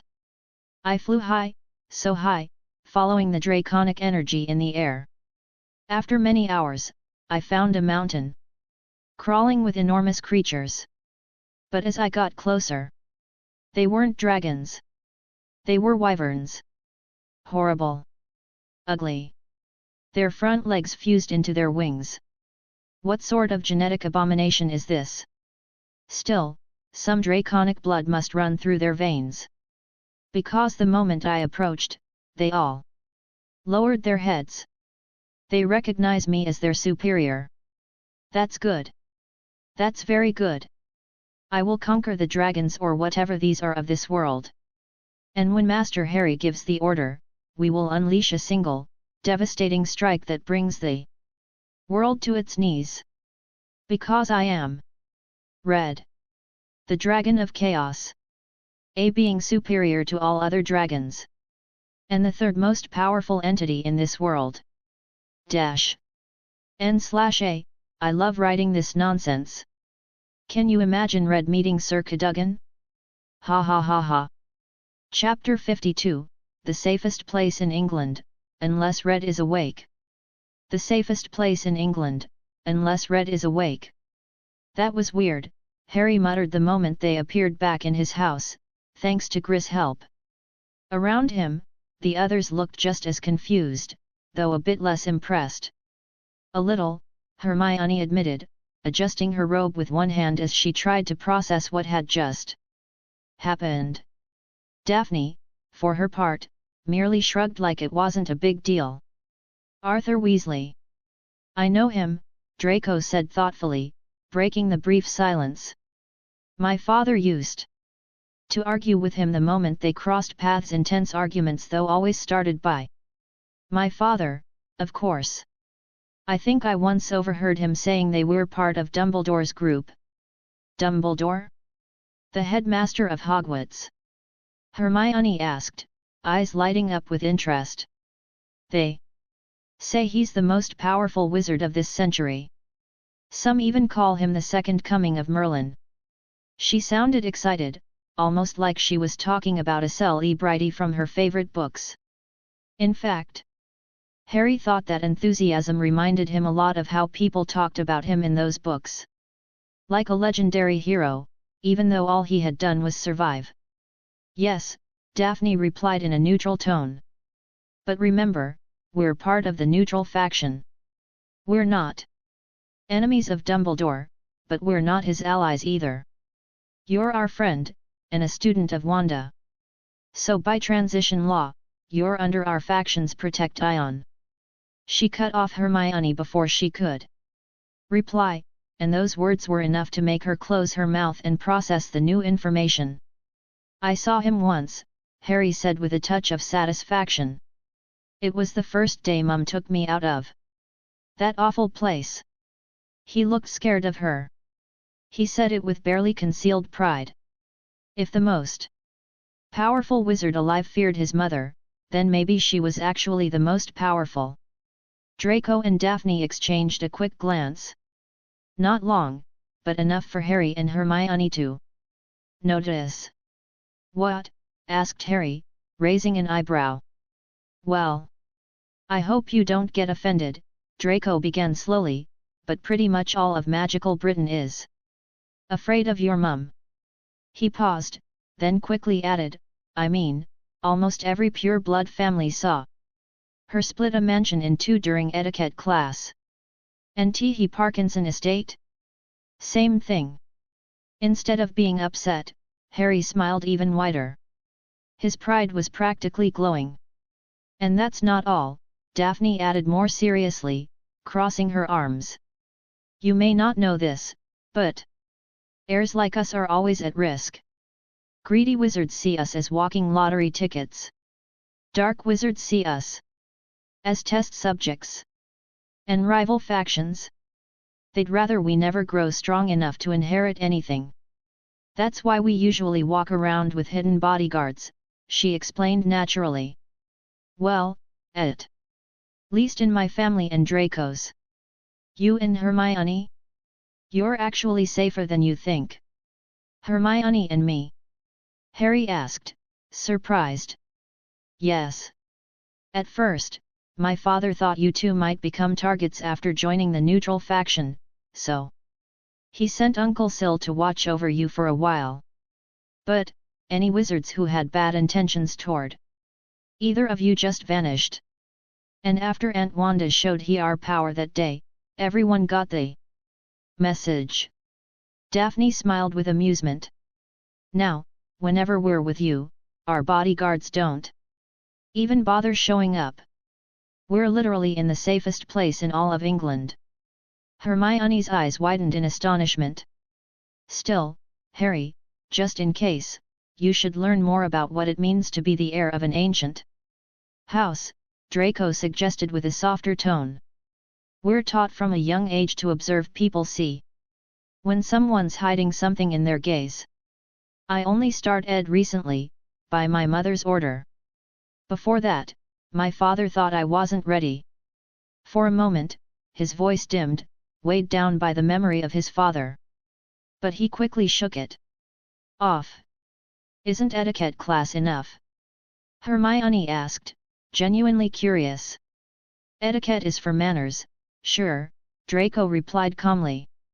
But if you're up against someone trying to manipulate you, or if you need to manipulate someone, good manners won't cut it. Exactly, Daphne agreed. Astoria and I practice occlumency every weekend. It's a pain, but Dad says that way no one can read our minds. Occlumency? Harry echoed, confused. It's the art of closing your mind to block spells like legilimency, Hermione explained quickly, with that spark she always had when she knew something others didn't. Is that like mind control? Harry asked. No, Hermione said. Mind control is something else entirely. And I think the only real mind control spell is one of the 3 unforgivable curses. After dinner, once his friends had gone home, the house fell into a peaceful hush. Harry walked over to Wanda, who was sitting comfortably on the couch, reading a thick book with scarlet glowing letters on its cover. Mum, I want to learn mental magic, he said, his expression so serious it looked like it belonged in a dramatic film. Wanda looked up from the book and met his eyes, evaluating his request with quiet calm. All right, she replied simply, with the same casual tone someone might use to offer another helping of mashed potatoes. Harry blinked. Was that a yes? He opened his mouth, already excited, but Wanda turned another page and added calmly. But maybe we should wait until your punishment is over, don't you think? She said, her smile sweet and sing-song. Ugh, you found out, Harry groaned, flopping down on the couch like all the magic in the world had just been drained from him. At that moment, Red the family's pet dragon made his grand entrance through the lower hatch of the door. Well, lower hatch was a diplomatic way of saying half the entire door had been cut, just so he could pass without destroying everything. He walked in with proud, martial steps, tail swaying like a parade flag, and a pair of butterfly wings clenched triumphantly in his jaws as if he had just defeated his lifelong nemesis. The moment he saw Harry sitting in a corner with a pair of donkey ears on his head, Red lit up with excitement. He trotted over happily and dropped the butterfly at Harry's feet like a prized offering, clearly expecting an epic celebration in his honor. Harry looked up from the alchemy book he'd been lazily flipping through and, seeing Red's enthusiasm, gave him a sly smile. You took it down all by yourself? Very well, Commander Red, he said in a solemn tone, giving the dragon an improvised military salute. Red puffed up his chest and let out a small cloud of smoke in response. Just then, Wanda walked out of the kitchen with a towel in one hand and one eyebrow raised. Why are you wearing donkey ears? She asked, eyeing him with obvious confusion. Style, Harry replied with a mischievous grin. Punishment with personality. That got a light chuckle out of Wanda, who shook her head as she walked over. All right. You can go out. But leave your wand behind. If you want to carry it, you'd better learn to use it properly first, she said, patting him gently on the head before walking away. Thanks, Mum.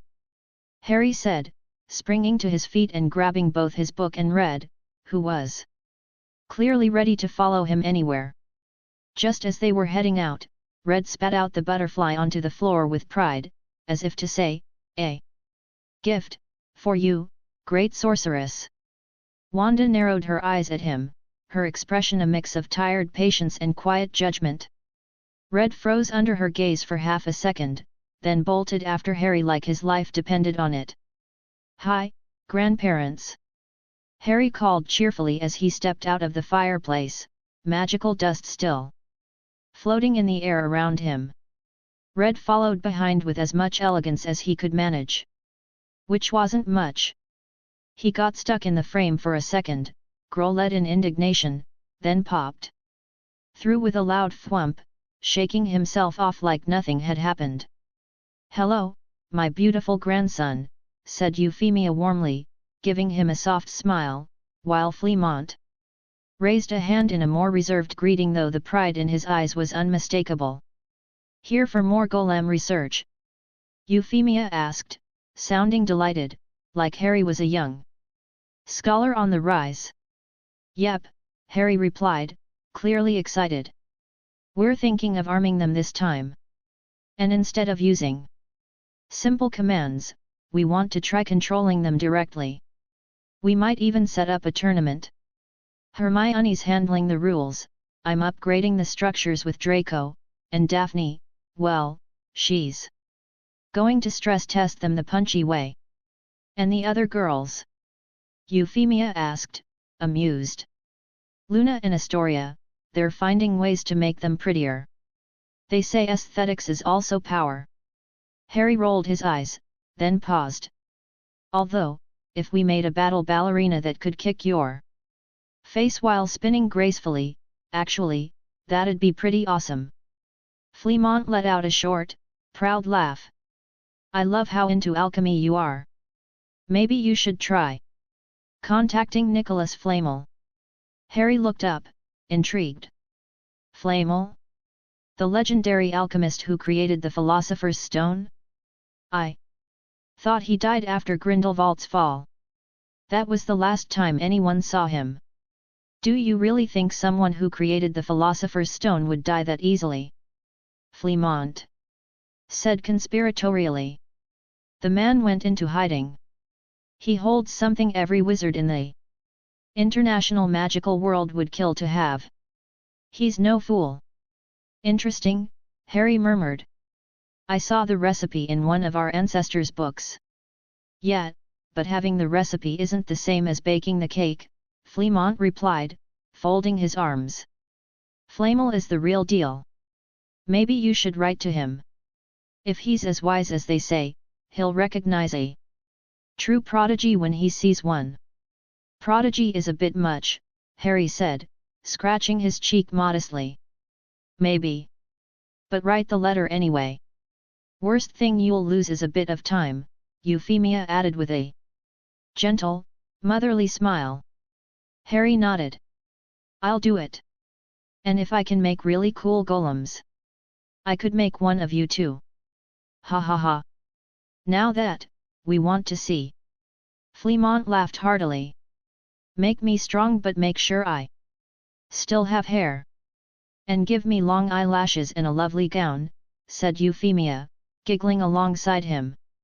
Just when everything seemed peaceful, Fleamont frowned and glanced around. "By the way, where's your idiot dragon?" "Red," Harry said, turning. And then it began. Crash. Blam. "Hey! Stop that!" A picture fell from the wall. A vase exploded into 1,000 pieces. Liz screamed like she'd seen the devil himself.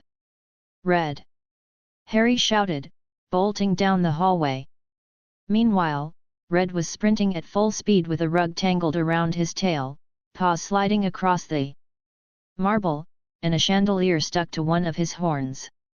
As he zoomed past, Fleamont just sighed. "One day, that dragon is going to blow up the whole house," he muttered. "And Harry will be right there, taking notes for his next golem weapon," Euphemia added with a smile. The two exchanged a look, shrugged, and went back to their tea like it was all perfectly normal. Chapter 53, Children of the Bloodline, Heirs to the Curse. Children of the Bloodline, Heirs to the Curse. That day, curiously enough, they weren't gathered in the library as usual, but at Harry's house instead. And by they, it meant Draco, Daphne, Hermione, Astoria, and Luna. Wanda, ever watchful, had left Liz and Gris to keep an eye on things from the Chateau WS, like the trained house. Elves they were, unseen, silent, and ready to act if necessary. The atmosphere was calm. The children were sitting on the floor atop soft rugs, gathered around a small tea table, working on their homework with varying levels of enthusiasm. Draco, Daphne, and Astoria were homeschooled by private tutors. Hermione and Harry attended a Muggle school. Luna, on the other hand, studied with her mother, and while she had no assignments of her own, she joined the group simply because she felt a bit lonely that afternoon. In a corner of the room, far from the academic chatter, Luna and Astoria were playing with Red, tying bows onto the little dragon's head and debating whether he needed a proper princess dress. The tiny creature, though resigned, accepted his fate with a mixture of dignity and patience. "So, have you thought about what house you'll be in at Hogwarts?" Daphne asked suddenly, letting her quill fall with a tired sigh. "I don't have a favorite, but I'll most likely end up in Slytherin," Draco replied calmly, as if speaking of something long predetermined. "My parents, grandparents, they were all in that house." "You too. Daphne, your family's been Slytherin for generations." "True. Though I think Gryffindor could be fun, seems full of idiots," she added with a sarcastic smile. "What about you, Harry? Your parents were Gryffindor, right?" "Yeah. But my mom Wanda never went to Hogwarts, so she doesn't have a house. Though she said she would have probably ended up in Slytherin, for reasons she never explained," Harry answered thoughtfully. "But if I had to choose between the reckless brave, the ambitious, the wise, or the loyal, I'm somewhere between Ravenclaw and Slytherin. I don't have anything against Gryffindor, but based on my godfather's stories, yeah, they're kind of a bunch of impulsive lunatics. I love my uncle, but he's the top example." Daphne laughed. "And you, Hermione? Coming to Slytherin with us?" "You're joking, obviously," Hermione replied with a playful but firm look. "While I'm sure you guys will be fine there, it's just not for me. I'd prefer Ravenclaw or Gryffindor. Professor McGonagall and Professor Flitwick seem wonderful. And while I haven't really spoken to Professor Sprout, she seems kind. But Snape, well, he's not exactly the warm and fuzzy type." Their soft laughter was suddenly shattered. "Astoria, are you okay?" Luna cried out. Everyone turned at once. Astoria was on the floor, clutching her chest tightly, gasping as if something invisible was crushing her. Her eyes were wide open, filled with pain. "Astoria!" Daphne shouted, springing up so fast she knocked over her chair. She rushed to her sister. Without hesitation. "What's wrong? What hurts?" She grabbed her chest out of nowhere. Luna whispered, pale and trembling. "She can't breathe. Liz. Gris. Go get Mom and the others, now!" Harry ordered with a sharp, commanding voice that broke the tension like glass. Two sharp cracks rang through the air, and the elves vanished instantly. The rest of the group gathered around Astoria, trembling hands hovering, eyes fixed on her small body twisting in pain. "I'll get my mom!" Hermione yelled, darting out the front door without another word. Selene was the first to appear, brought by Liz. Her face was pale with terror when she saw her daughter on the floor. Without hesitation, she rushed over and gently lifted her. "Astoria, sweetheart," she whispered, voice breaking. "We have to take you to St. Mungo's." Then, a flash of red lit up the room. Wanda appeared ethereal and powerful while Gris brought Edward along, who still had papers in hand that fell to the floor the moment he saw what was happening. He ran to them immediately. Selene looked at Wanda, desperate. No words were needed. Wanda was already moving. Her hands lit up with a deep red glow that enveloped Astoria's body. Slowly, the girl began to calm down. Wanda's expression darkened, she lifted one hand as if pulling something from thin air, and suddenly, a black orb emerged from Astoria's chest, floaty in the air like solid venom. Astoria's body trembled once more before going limp in her mother's arms. Selene checked her breathing with trembling fingers, then let out a long, shaky breath of relief. "What is that?" Edward asked, his voice low and furious. The walls themselves seemed to vibrate faintly from the power in his tone. The whole house could feel his contained rage. "A curse," Wanda said quietly, her red aura spreading through the room and calming the tremors. At that moment, Susan burst in through the door, breathless, one hand over her heart. Seeing everyone gathered, she exhaled in relief. "Is she okay?" Susan asked as she approached Selene. "I'm taking her to St. Mungo's immediately," Selene said, her voice still trembling. Wanda nodded. Edward was staring at the floating sphere with a cold fury so intense it seemed to make the furniture inch away from him. "Can we know where that came from?" he asked, his tone more of a sentence than a question. The children instinctively hid behind the nearest adult. They knew Edward would never hurt them. But the power radiating from him made their very souls tremble. Wanda didn't respond right away. She examined the orb closely, until it began to disintegrate on its own. "The one who cast it has been dead for a long time," she finally said, shaking her head slightly. She didn't seem to have more answers. "Thank you. I'm going with my wife," Edward said, his voice now calmer. He turned to Daphne. "Wait here for me, okay?" Daphne nodded without protest, though worry still clouded her eyes. Susan approached and gently placed a hand on her shoulder. "She'll be fine." Wanda stabilized her. "Now it's just a matter of time. Want something sweet while you wait?" "No, thank you. I'd rather just sit," Daphne murmured, her gaze distant.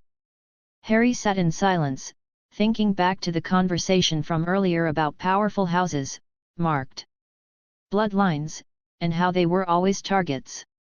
Now, he had seen it firsthand.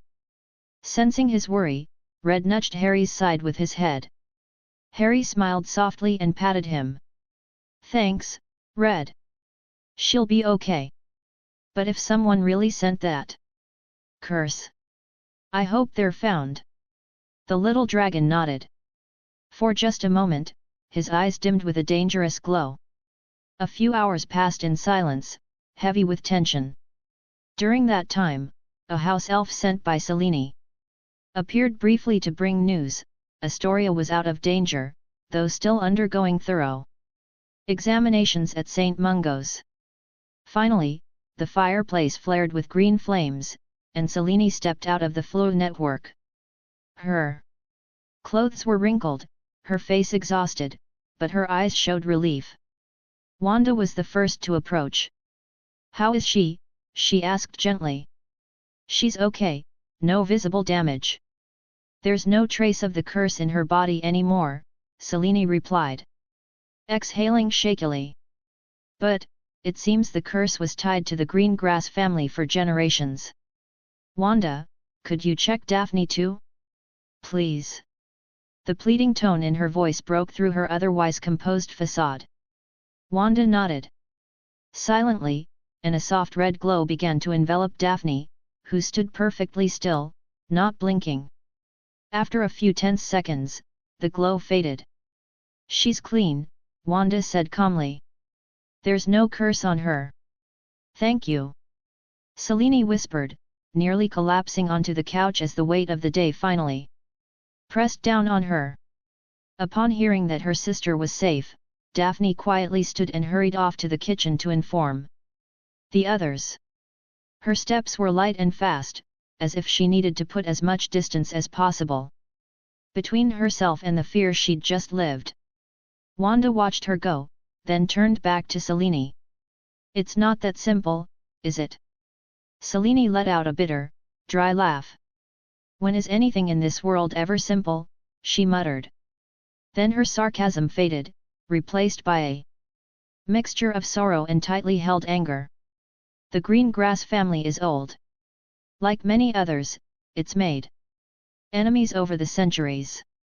Edward's parents, even his and father, they all carried those damned pure-blood ideologies. She paused, as if the words were painful to speak. That curse, it only triggers when someone in the family is considered a blood traitor. And Astoria, she's just a child. A child with friends. That was enough to set it off. A knot of fury twisted in her throat. Her voice wavered. This world, it's rotten. Wanda didn't speak. Not out of indifference, but out of respect. When Selene looked back at her, Wanda's eyes were filled with quiet sincerity. Thank you for saving her. For pulling that thing out of her, for protecting her when I couldn't. Truly, thank you. Wanda offered one of her rarest smiles. Not a polite or practiced one but something real. Astoria is Harry's friend. And you and I, we're friends too. Selene slowly nodded. Her lips curled into a small, tired but honest smile. Yes, we are. Chapter 54, The Shape of Fear. The Shape of Fear. All the kids had arrived at Green Grass Manor that afternoon with a single purpose, to visit Astoria. Even though she was no longer in danger, her parents insisted she remain in bed for a few more days. The room was warm and quiet, softly lit by the golden rays of the setting sun pouring in through the tall windows. Astoria lay on a large, cushioned bed, her cheeks slightly flushed and wearing a mildly annoyed expression.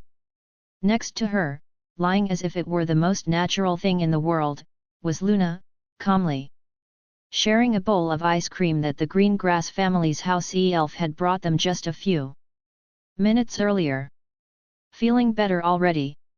Harry asked with a calm smile, walking up to the foot of the bed. Yeah, it doesn't hurt anymore, Astoria replied, putting a spoonful of ice cream into her mouth. But Mum doesn't want me getting up for a couple of days.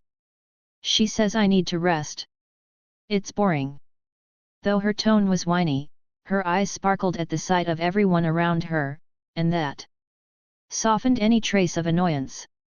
I get it, Daphne said, sitting on the edge of the bed and gently running her hand through her little sister's hair. You were in a lot of pain, Astoria. Mum just wants to make sure you're completely okay.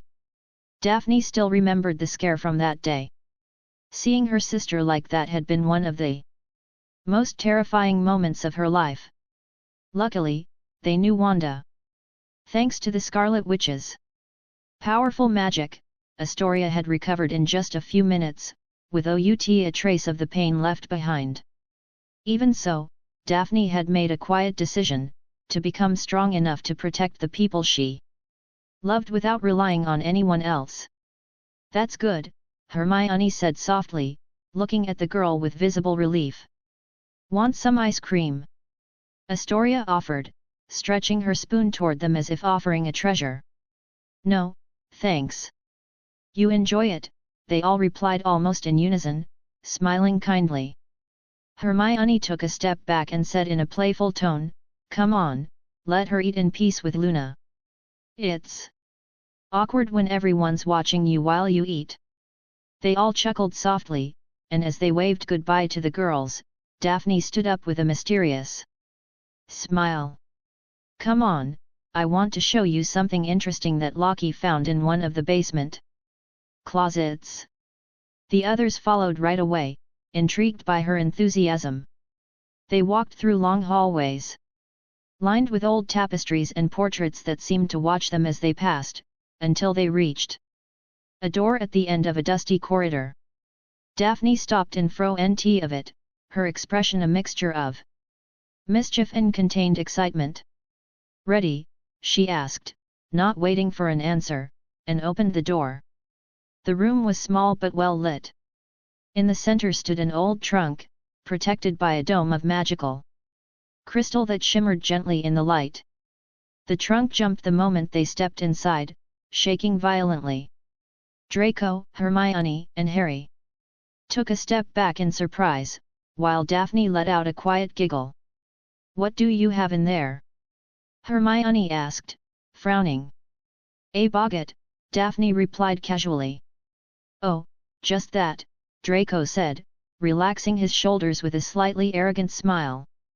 "At my house, Dobby has to deal with those things all the time. They're like magical rats. Yeah, they show up in the Potter Manor too, and that place is packed with protections.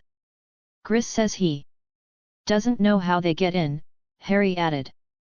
"So why do you have it locked up here?" Hermione pressed. They all knew what a boggart was. Not from class at least, not yet, but because between golem fighting sessions, they had spent a lot of time reading about magical creatures and defense spells. "Aren't you curious to know what you're afraid of?" Daphne asked, with a playful smile that hid a slightly sinister tone. It was clear she wanted to have a little fun at her friend's expense. But to everyone's surprise, no one protested. The idea, while a bit unsettling, sparked genuine interest. "Did you try it?" Harry asked. "Yeah. I saw Astoria again," Daphne replied, lowering her gaze for a moment. Her smile faded, and silence filled the room. Hermione stepped forward and said with determination, "All right. I'll go first." Harry looked at her, a bit surprised that she volunteered so quickly. But he also felt a hint of admiration. He sometimes forgot how brave Hermione could be when it came to protecting her friends. "Just get close to the shield. The boggart can't get out," Daphne explained, returning to her usual tone. Hermione took a deep breath and stepped toward the crystal. The trunk began to tremble, banging against the floor until, with a sharp snap, the lid slowly creaked open. And from within, emerged Wanda. But she wasn't the sweet, motherly Wanda everyone knew.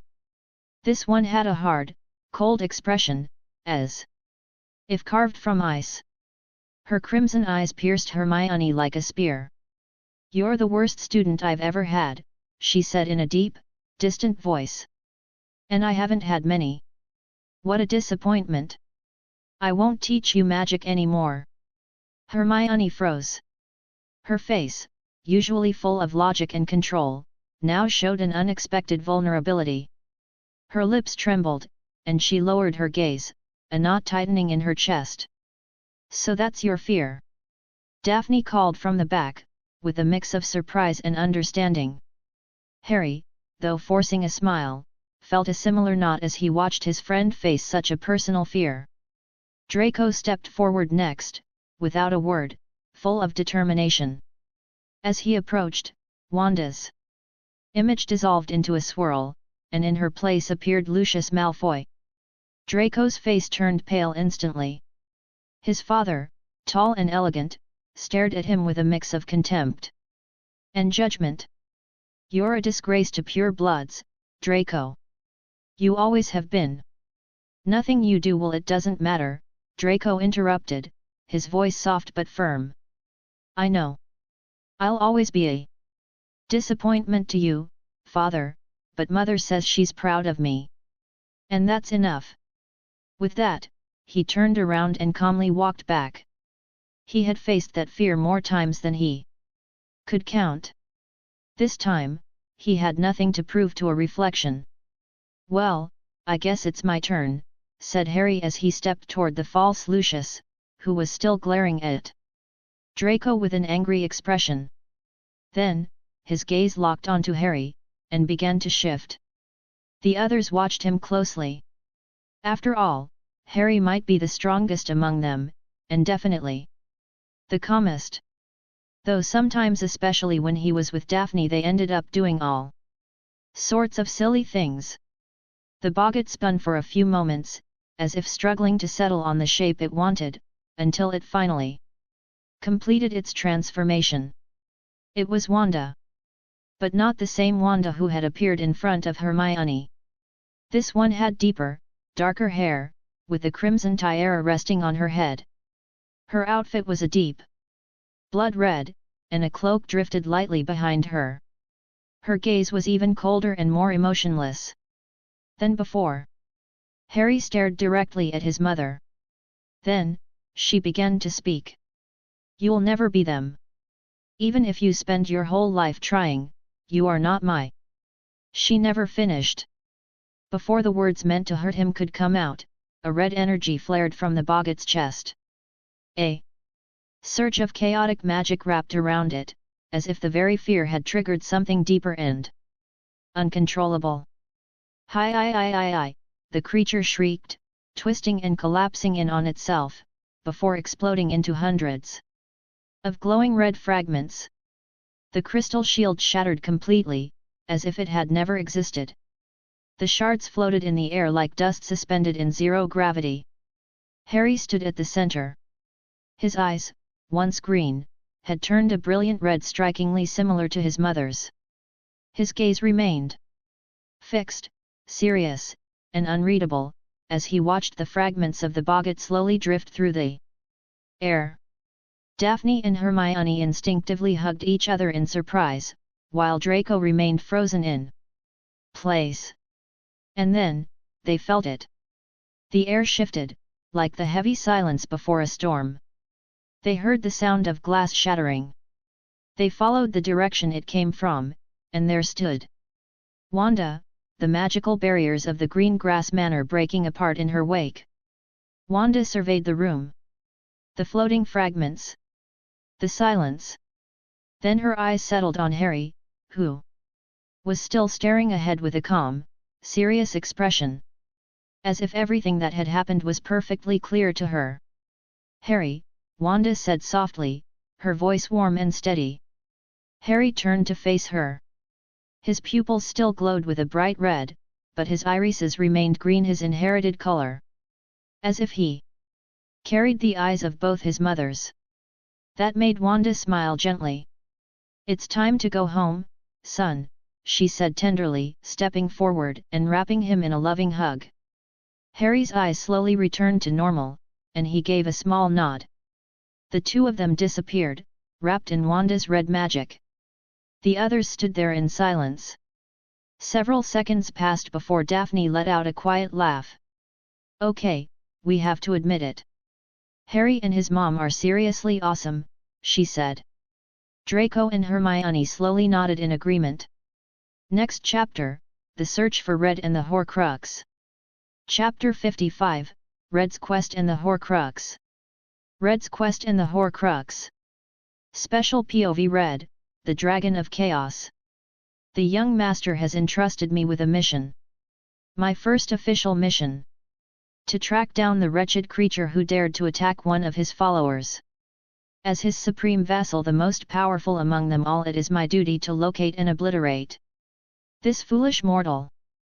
However, I suspect that the great Scarlet Witch, my revered creator, would not approve of this sort of crusade, even if it was ordered by the young master himself. Therefore, I shall have to deploy all my most cunning tactics of absolute stealth, so she does not notice my glorious departure. I observed that the young master returned looking disheartened after visiting his follower. Perhaps the fury he keeps bottled in his noble heart is starting to consume him. It is my duty to hasten this mission and bring him good news. Change of POV. Wanda arrived with Harry, who seemed a bit downcast, likely because of whatever that Boggart had shown him.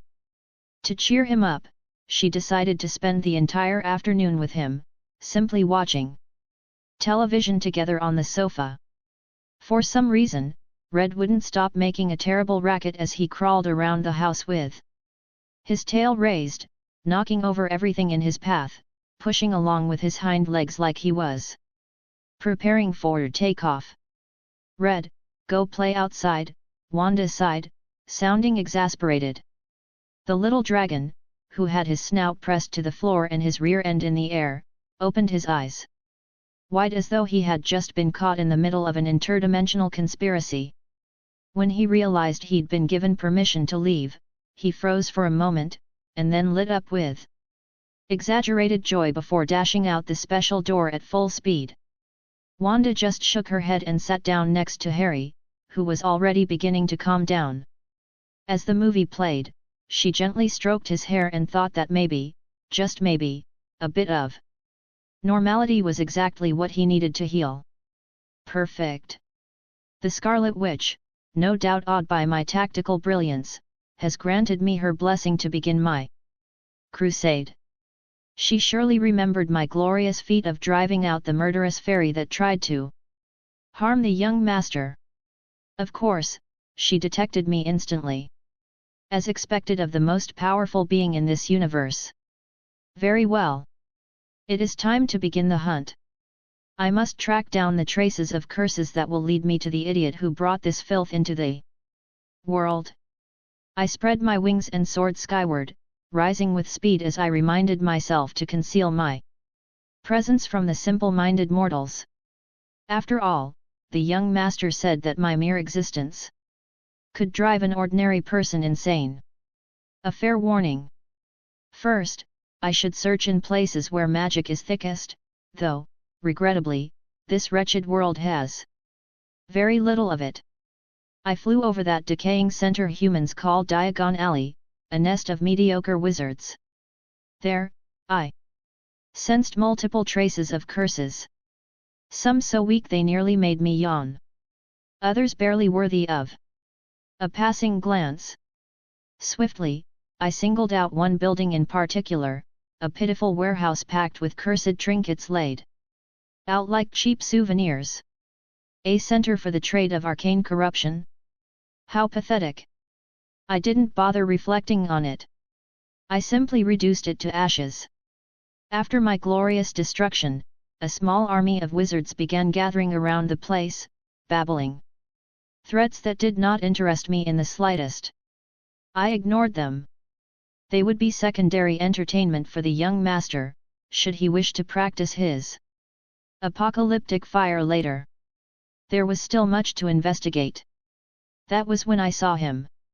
A diminutive being, much like the young master's servants, those creatures with hunched backs they call house elves, was trudging along with a bag stuffed with dark objects. Some reeked of fresh curses. The miserable little wretch was headed straight for the spot I had just purified with my divine flames. Interesting. Perhaps he knows something. The moment he used that crude teleportation trick, I beat my wings and hurled myself forward, arriving just in time to ambush him. With the majesty of an ancient hunter, I dropped onto his pathetic form. Speak, you vile creature! Where is your master? A dragon, the insects squealed, trembling like an overcooked pudding. Naturally. The young master was right. My mere presence can shatter feeble minds. I should have foreseen this. Perhaps this pitiful thing is already beyond saving. Maybe I ought to end his suffering as an apology for my magnificence. It would be a noble gesture, worthy of a dragon of chaos. Red. Oh! A trifling voice dares to speak my sacred name. I turned my imposing head and discovered one of the young master's new followers. It was the blonde whelp. The one who always smells of expensive cologne and arrogance. "What are you doing here? Harry said you weren't supposed to leave the house because you'd scare people," he muttered, frowning as though he could reprimand me. "Humph. I am well aware that my glorious presence can unhinge fragile minds. Worry not, vassal. I have it all under control. Once I sever this pathetic creature's neck, I shall require your assistance." Cleaning the floor, I raised my claw with solemn determination. "Dobby. You're back? Did you sell the worthless junk you found, like Mother said?" the whelp asked, striding closer with his usual air of superiority. "Ah, I see. This house elf belongs to his household. Cursed fate! I cannot kill him if he is property of another. The young master would be displeased if I incinerated someone else's servants. Master Draco, the place. Borgin and Burke's was burned down. Dobby couldn't sell anything. So he came back, and, the dragon attacked Dobby." The servant stammered, quaking. Like an abandoned custard. Of course he trembled. My presence devours weak minds. Perhaps I should release him from his miserable existence. A gesture of compassion. Maybe, he escaped again. "I'd better tell Harry," the blonde whelp murmured, pressing a hand to his forehead with needless drama. "How foolish! Obviously, I have the Scarlet Witch's permission and the young master's to be here. But I recognize your impulse to inform your superior before acting. I grant you a minuscule measure of respect. Then, among the debris, I found something interesting. A book saturated with black magic and foulness. At last. A clue worthy of me. Oh, no. I have just destroyed the clue. Perhaps my mighty fangs shredded the damned dark tome at the very first bite. What a ridiculous object! How dare it be so fragile? I will have to start all over again. Once more. Hey, house elf! Get me out of here! I must continue my glorious crusade," I ordered, glaring at him with all the disdain I could muster. "Why are you looking at Dobby like that?" "Dobby is not food," whimpered the pathetic elf, cowering beneath my magnificence. "Poor creature! Your mind is already gone. You have been consumed by my splendor. I pity you." I decided to look for the exit myself. Perhaps I should use my new human followers as pawns. But none of them possess the talent to sense curses by scent. Better that I do it myself. After all, the young master personally entrusted this mission to me. "Ah, it seems I have finally found another clue," I declared, soaring over an old mansion smothered in decadent vegetation. A perfect place to hide curses. Oh, no. I have just broken another object. These things are so feeble they scarcely deserve to exist. If this continues, even if I find the truth, I will end up destroying it by accident. This stone looks important. I will bring it as an offering to the mistress. Or, well, I just swallowed it. Oops. Why do you cling to me, you vile, rotting creature of perdition? I roared, rising furiously into the sky while some repulsive beast perched proudly on my back. Its wings burned with a golden fire that made me want to retch. Repulsive. Its shriek was so piercing, I felt it trying to liquefy my brain. "So this is your challenge, miserable firebird. No matter. I will annihilate you." I spun in midair, trying to shake it off my scales, but the filthy creature clung tight with incandescent claws. I felt an unbearable searing pain at the base of my wings.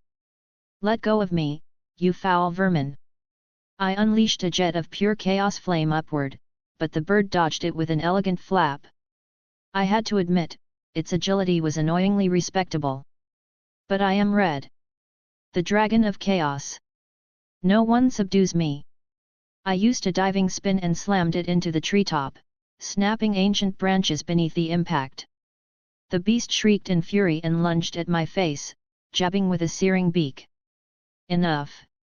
With an earth-shaking roar, I released my chaos fire in a torrent that twisted through the air like a living serpent. The blast struck the bird squarely in flight. Normal fire might not have harmed it, but my fire is not normal. The hellspawn creature screeched with an echo that made the canopy quake, and its silhouette began to dissolve into shimmering ash. One final cry, sorrowful and majestic, echoed through the leaves as its form faded into a pale glow. With a satisfied snort, I landed in a scorched clearing. I shook the embers from my scales and raised my head proudly. So ends the fate of yet another enemy of the young master. Now I must return home before the Scarlet Witch discovers my glorious excursion. And quickly. Before the young master finds out that I may have, possibly, burned half a hectare of forest. Bah! Details. I am Red, the Dragon of Chaos. And no one can stop me. Well, I spoke too soon. Red, did you sneak out again? Do you want Mom to put you on a leash so you can't leave the house? Harry asked, a note of mild anger in his voice. Red simply rolled over onto his back, boldly exposing his belly in an utterly ridiculous gesture of submission. Harry stared at him, trying to keep his frown, but it was hopeless. How could he be angry at this dragon when he looked so absurdly clueless? He'd probably just gotten lost again. Don't go out without permission, okay? Did you hear me? Harry insisted, though his tone sounded more like pity than scolding. Gray, Red growled happily, as if he understood every word, but Harry was fairly certain he didn't understand anything at all. Phew! Harry sighed, rubbing his face before crouching to pat Red's head in resignation. Then, with no warning, Red spat out a kind of square rock onto the floor. A thick glob of saliva accompanied it, splattering Harry in the process. Ugh, are you eating garbage again? He exclaimed, torn between disgust and exasperation. I told you, you don't need to eat. Why do you keep doing it? You always end up puking everything out. Again. It was so frustrating. Especially since Red's saliva was absurdly resistant to ordinary magic. And chaos magic, well, he still hadn't figured out how to use it to clean up dragon vomit. Mom! Harry said, giving her a look that silently pleaded for help.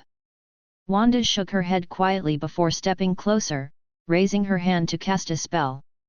But her gaze froze on the stone, still glistening with dragon drool.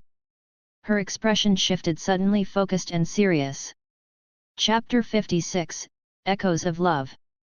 Echoes of Love. Wanda moved her hand gently, and the floor was cleaned in an instant as the stone slowly rose into the air, as if drawn by an invisible power emanating from her. She stared at it, as though preparing to face a fragment of her own past that had always haunted her. Her fingers trembled slightly as she reached out. Even so, she took a deep breath and pressed them against the cold surface. The moment her skin touched it, the stone began to shine with an intensity that seemed to steal the breath from the entire world, feeding on the chaos magic pulsing within her. Harry watched in silence, his heart clenched tight. Only when the light grew nearly blinding did two figures take shape before them. A man with serene features whom Wanda recognized immediately, and a woman with red hair, whose eyes, full of tenderness, pierced Harry's heart with a love he had never felt so close. His mother, Lily Potter. The image was so vivid that for a moment he forgot how to breathe. That same face looked back at him every night from an old framed portrait on his bedside table, next to the photo he shared with Wanda. Now she was there. Lily took a step forward and smiled at him softly, while Wanda remained frozen, her eyes wide as She met the man's gaze. Vision! She whispered, her voice barely more than a breath, as if she couldn't believe she was truly seeing him. Hello, Wanda, Vision replied, a small, peaceful smile on his lips. Harry felt something break inside him.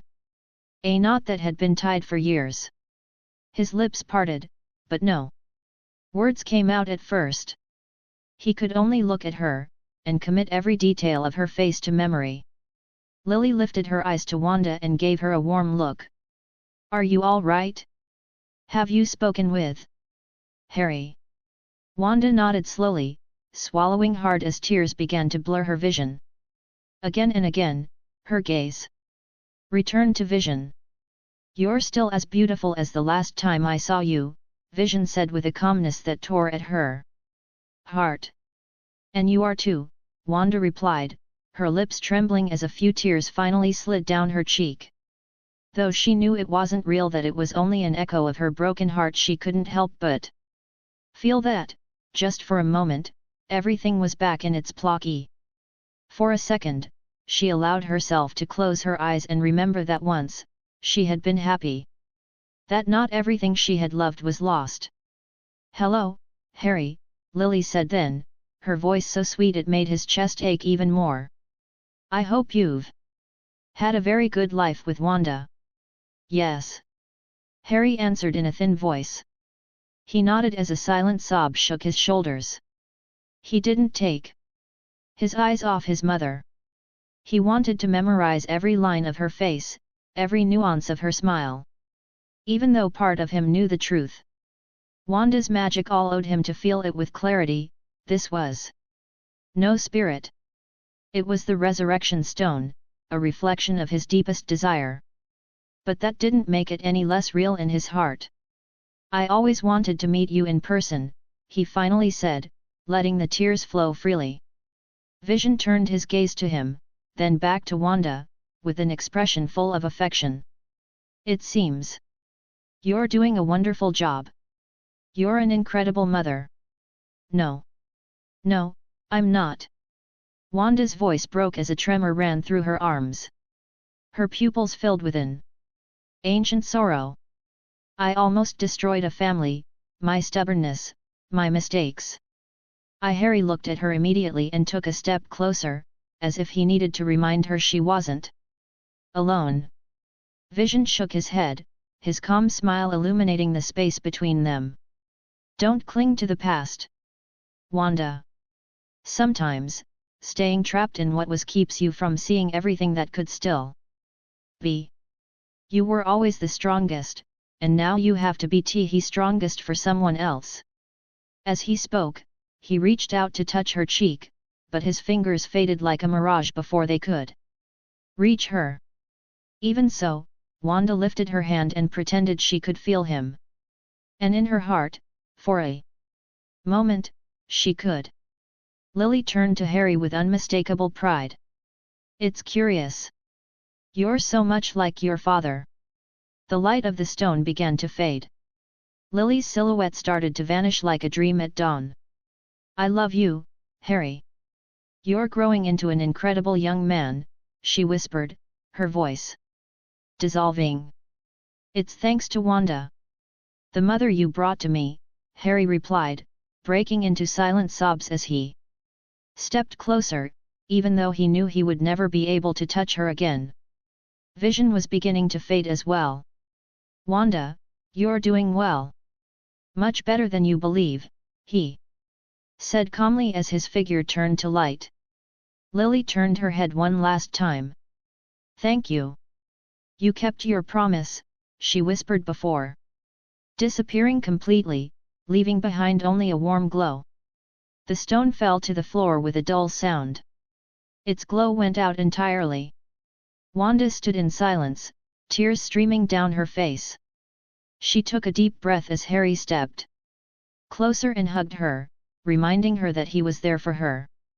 She held him tightly, tighter than ever, as if that gesture could seal all the wounds they both carried inside.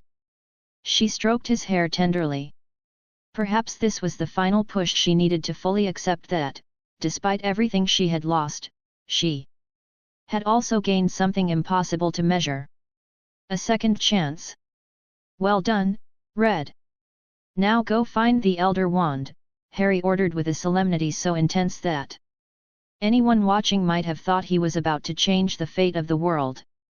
The dragon, still clutching the resurrection stone in its claws, tilted its massive head and blinked twice, wearing the same look of utter confusion as if Harry had just asked it to solve an advanced arithmancy riddle. Obviously, it had no idea what in Maryland's name its young master was talking about. Of course, the poor dragon also had no clue how important those tales of the Deathly Hallows were, or why finding the stone had been part luck, part his tendency to stick his snout where it didn't belong. Fine, never mind, Harry sighed, giving up without suspecting that his vague command had just imprinted itself in Red's mind as a sacred mission. One that, without a doubt, would cause monumental chaos in the near future. Wanda watched them with her arms crossed and a slight smile she couldn't tell was from affection or resignation, while Harry gently tugged at Red's wings, laughing as the dragon growled at him in feigned indignation. The doorbell rang through the house. "I'll get it," Harry announced casually as he brushed the dust from his clothes and walked to the entrance. When he opened the door, he was met by the enthusiastic and dangerously persistent smile of Sirius Black. "Hello, my dear godson. Is your mother home?" Sirius asked with total nonchalance, as if his constant appearances didn't look suspicious in the slightest. Harry stared at him for 3 eternal seconds, and closed the door in his face without a word. "How many times are you going to do this?" Sirius asked from the other side, letting out a resigned sigh. "I don't know. I just feel like you never have good ideas. Maybe we should send you to Lockhart." "You know where," Harry replied calmly, for some reason making Sirius shiver a little as he remembered the last time that "you know where" had become reality. "You know, you used to be so sweet and friendly," Sirius retorted, his voice dripping with melodramatic disappointment. "I think you're remembering something wrong, Godfather. This is exactly how I am with my mother," Harry replied with total seriousness, as if it were the most obvious fact in the world. Sirius shook his head, surrendering to his fate. "With that personality, you remind me a lot of Lily. Back when we were at Hogwarts." At that, Harry cracked the door open just enough for his bright green eyes to peek out, scrutinizing Sirius like he was under interrogation. "Though I can also sense a bit of Wanda's personality in there too, which makes it rather interesting," Sirius added with a mischievous smile. The door immediately slammed shut again. All right, I don't have any plans with your mother," Sirius hurried to say loudly, wearing a nervous grin. He paused, muttering under his breath in a conspiratorial tone, "For now." This time, Harry opened the door all the way, giving him a look that clearly said, "I know exactly what you're thinking. I only came to ask if you'd like to come with me to visit your parents' graves," Sirius clarified, his expression growing more calm and respectful. "Then why did you ask about my mother first?" Harry shot back, narrowing his eyes like he was already drafting a list of suspicions. "Obviously, I have to ask her permission," Sirius explained with a shrug that tried to look dignified, though it failed to hide his discomfort. "Do you really think she'd just let me take you anywhere without checking? I don't even trust myself that much."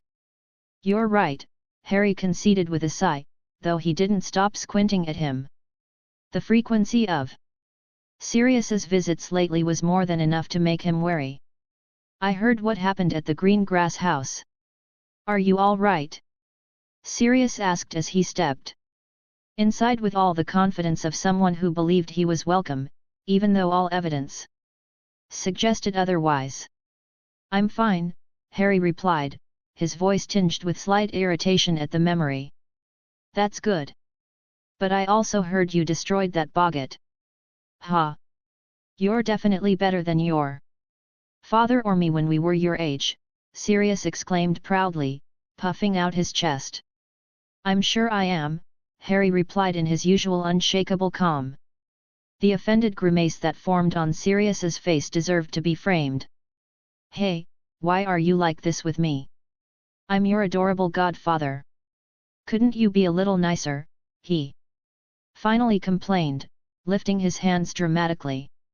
But it's more interesting this way, Harry said with a mocking smile as he turned to go back to playing with Red, who gave a little huff of solidarity.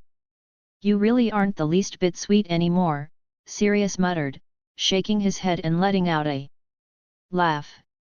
In the end, he couldn't help thinking that despite everything, this boy reminded him that family was never simple, but it was always worth it. Next chapter. It's time to go to Hogwarts. Chapter 57, To Hogwarts, and the Golems Part 1. To Hogwarts, and the Golems Part 1. Harry, you finally arrived, said Hermione as she walked in through the back door of the house, holding a letter in her hand and her face full of excitement. Meanwhile, Harry was calmly feeding the owl that had brought his own letter. The flames in the fireplace turned green as Daphne stepped out with her letter in hand, and a second later Draco appeared. The four of them had promised to open their letters at the same time. So they had gathered at Harry's house with great anticipation. Meanwhile, Wanda simply watched them with a smile, sitting while sipping a cup of tea next to Susan and Selene, who had arrived even before their daughters. Let's open it quickly and see what it says, said Daphne with an excited smile. At last, they would legally be allowed to have their own wands. Everyone felt a bit envious of Harry, who already had his, though of course they all wanted their own. Hermione didn't hesitate to open her letter and began reading aloud while Harry picked up his. Hogwarts School of Witchcraft and Wizardry. Headmaster, Albus Dumbledore, Order of Merlin, First Class, Grand Sorcerer, Chief Warlock, Supreme Mugwump, International Confederation of Wizards. Dear Mr. Potter, we are pleased to inform you that you have been offered a place at Hogwarts School of Witchcraft and Wizardry. Please find enclosed a list of all necessary books and equipment. Term begins on September 1st. We await your owl no later than July 31st. Yours sincerely, Minerva McGonagall, Deputy Headmistress. It's honestly pretty dull, commented Daphne, losing a bit of her excitement when she saw how simple it all was, as she quickly schemed through the list. After all, a servant or her house elf would probably handle everything. The others were thinking more or less the same. That's because you all knew you'd be going to Hogwarts even without the letters. But imagine boys and girls who don't even know that magic exists, or have no idea whether they can use it, Selene said calmly. She has a point, said Hermione, thinking about what would have happened if she hadn't known anything about the magical world and suddenly received a letter like this. Unlike her, who already knew a little about magic and had met some of the professors, other students from the Muggle world would probably need a teacher to explain that magic was real. She not only knew that magic existed but could also use it herself thanks to Wanda's lessons. It doesn't matter, we finally have permission to use wands, said Daphne, raising the letter proudly. We have to go buy them, she added, looking at her mother with eyes shining brightly. Selene was already starting to feel a headache coming on as she imagined her daughter with an object that could cause chaos. At that moment, the doorbell started ringing insistently, as if someone were in a big hurry. Wanda moved her hand and opened the door with a simple gesture. Through the doorway came Sirius, wearing an excited expression. Behind him was a tall man with brown hair and a face full of scars, Remus Lupin. He was one of his old friends, who had spent several years hiding in the United States. Sirius had spent quite a bit of money to track him down, since Remus felt so guilty that he couldn't bring himself to approach either Sirius or Harry. So he had thought it best to hide away in a small rural town in America. Sirius had hired some investigators to catch him, and they had brought him back tied hand and foot, throwing him down in front of Sirius while he looked at him with a mocking expression. That had been the day they went to visit Harry's parents' grave, a year ago. Since then, Lupin had had to accept his fate. So, has Harry arrived yet? Sirius asked excitedly. Good day, Godfather. It's nice to see you well, said Harry in a respectful tone, though it was clearly mocking Sirius for walking in without even saying hello. Yes, sorry. Hello, Harry. I hope you've had a good day. Now, where's the letter? Said Sirius. Playing along. Harry smiled slightly as he lifted the acceptance letter he had just read. Haha. Finally. Did you see this, Remus? The little psychopath is finally going to Hogwarts, said Sirius, patting Lupin on the back. Calling him a psychopath isn't very kind. No wonder he keeps treating you this way, Remus commented with a smile. Congratulations, Harry.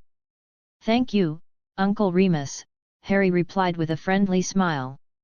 What are we waiting for? Let's go buy your wand, Sirius said quickly, with more excitement than Harry himself. There's no need, Harry answered. I already have a wand, he added, pulling out the red wand he kept hidden up his sleeve. What? Since when? Sirius asked, confused. Since last year, Harry said calmly as he put it away again. You've had your wand since last year and never told me, Sirius protested. Well, I was sure you'd want to teach me some strange spells, so just in case, I didn't mention it, Harry said calmly. I feel betrayed. Can you believe this, Remus? Sirius said, trying to get support from his friend. Well, I knew too. He asked me to teach him the Patronus, Remus confessed, scratching his cheek lightly. Sirius made an exaggerated gesture of indignation while Harry simply shook his head, ignoring him.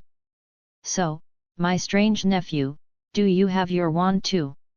Sirius asked, turning to Draco, who had earned himself a peculiar nickname from his mother's cousin. No, Draco said calmly. He had known Sirius for some time, and although at first Sirius used to stare at him because he was Lucius's son, he was also Narcissa's son, one of the people who had helped him during his trial and who now played a key role in the Black family's business alliance. Andromeda, along with her husband and daughter, also belonged to the Black family. Draco seemed to have been well raised. He was a friend of Harry's group, and they shared the same interests. So judging a child because of his father was something even Sirius knew was wrong. Then what are we waiting for? Let's go buy the wands. I'm sure Celine's little brat doesn't have one either. If you want, I can teach you a spell to flip someone upside down, Sirius said with a grin. Or one that turns their snot into bats. If you teach Daphne anything weird, I'll have Edward chase you all over Europe, Celine said from her seat, giving him a serious look. That would be interesting too. We could finally see which of us is stronger. If I remember right, we were tied, 150 to 150, Sirius said, smiling intensely. You fought my father? Daphne asked, very intrigued. Of course. Every time your mother couldn't beat me with words, she sent your father as her champion. How do you think he got so strong? Because he faced the best, Sirius said, his ego shining through everywhere. Meanwhile, Harry leaned toward Draco and asked quietly. Isn't it said that Daphne's dad is only surpassed by Dumbledore and, well, my mother? Draco nodded, wearing an equally serious expression, and both of them were starting to reconsider their opinion of Sirius. If it weren't for his personality, Remus added, stepping closer after hearing their conversation. He might have become a truly renowned wizard, he said with a smile. Hey, what are you all talking about? Sirius asked, turning around when he felt them staring so intently at his back. Nothing, Harry and Draco said at the same time. Are you afraid, Potter? Draco asked with an arrogant smile as he held his wand ready. Not in your dreams, Harry replied, staring seriously at his opponent, his own wand prepared. Do you have to do this every time you compete? Daphne said, sounding a little annoyed as she sat to the side of the battlefield they'd set up in Harry's backyard. There was a square ring about 2 meters across. Harry and Draco were standing on opposite sides. And in the center were 2 small golems, one with a sword and shield, the other with a large hammer. They were each about 30-5 centimeters tall. It gives it atmosphere, Harry said with a grin. Come on, this is our first real test of controlling the golems. Stop fooling around, Hermione said, holding her notebook ready to write down every bit of information as she watched the first battle. Fine, they both said before pointing their wands at the golems. Preceptum golem, they both pronounced at the same time, and thin threads shot from their wands, connecting to the backs of their creations. Then the 2 little golems began to move. Though it looked like Draco was having a bit of trouble controlling his, Harry's moved almost perfectly. That's not fair, he's had more practice, Draco complained, sounding a little annoyed. It's just a test, Hermione chimed in quickly. That's right, Harry said before moving his wand. His golem raised its shield, charged at Draco's, and knocked it out of the ring. And I win, he said calmly. You're almost as competitive as Hermione, Draco grumbled. No. I'm worse, Harry said before laughing, but when Hermione didn't smile, they both fell silent at once. What are you kids doing? Sirius asked as he came into the yard through the side gate. Golem competition, Daphne explained. Each of us makes our own golem and then controls it to fight in a ring. But we're having trouble managing them. Sounds interesting, Sirius commented as he walked over to inspect Harry's golem, then picked up Draco's, which had fallen, and set it back in the ring. You made these?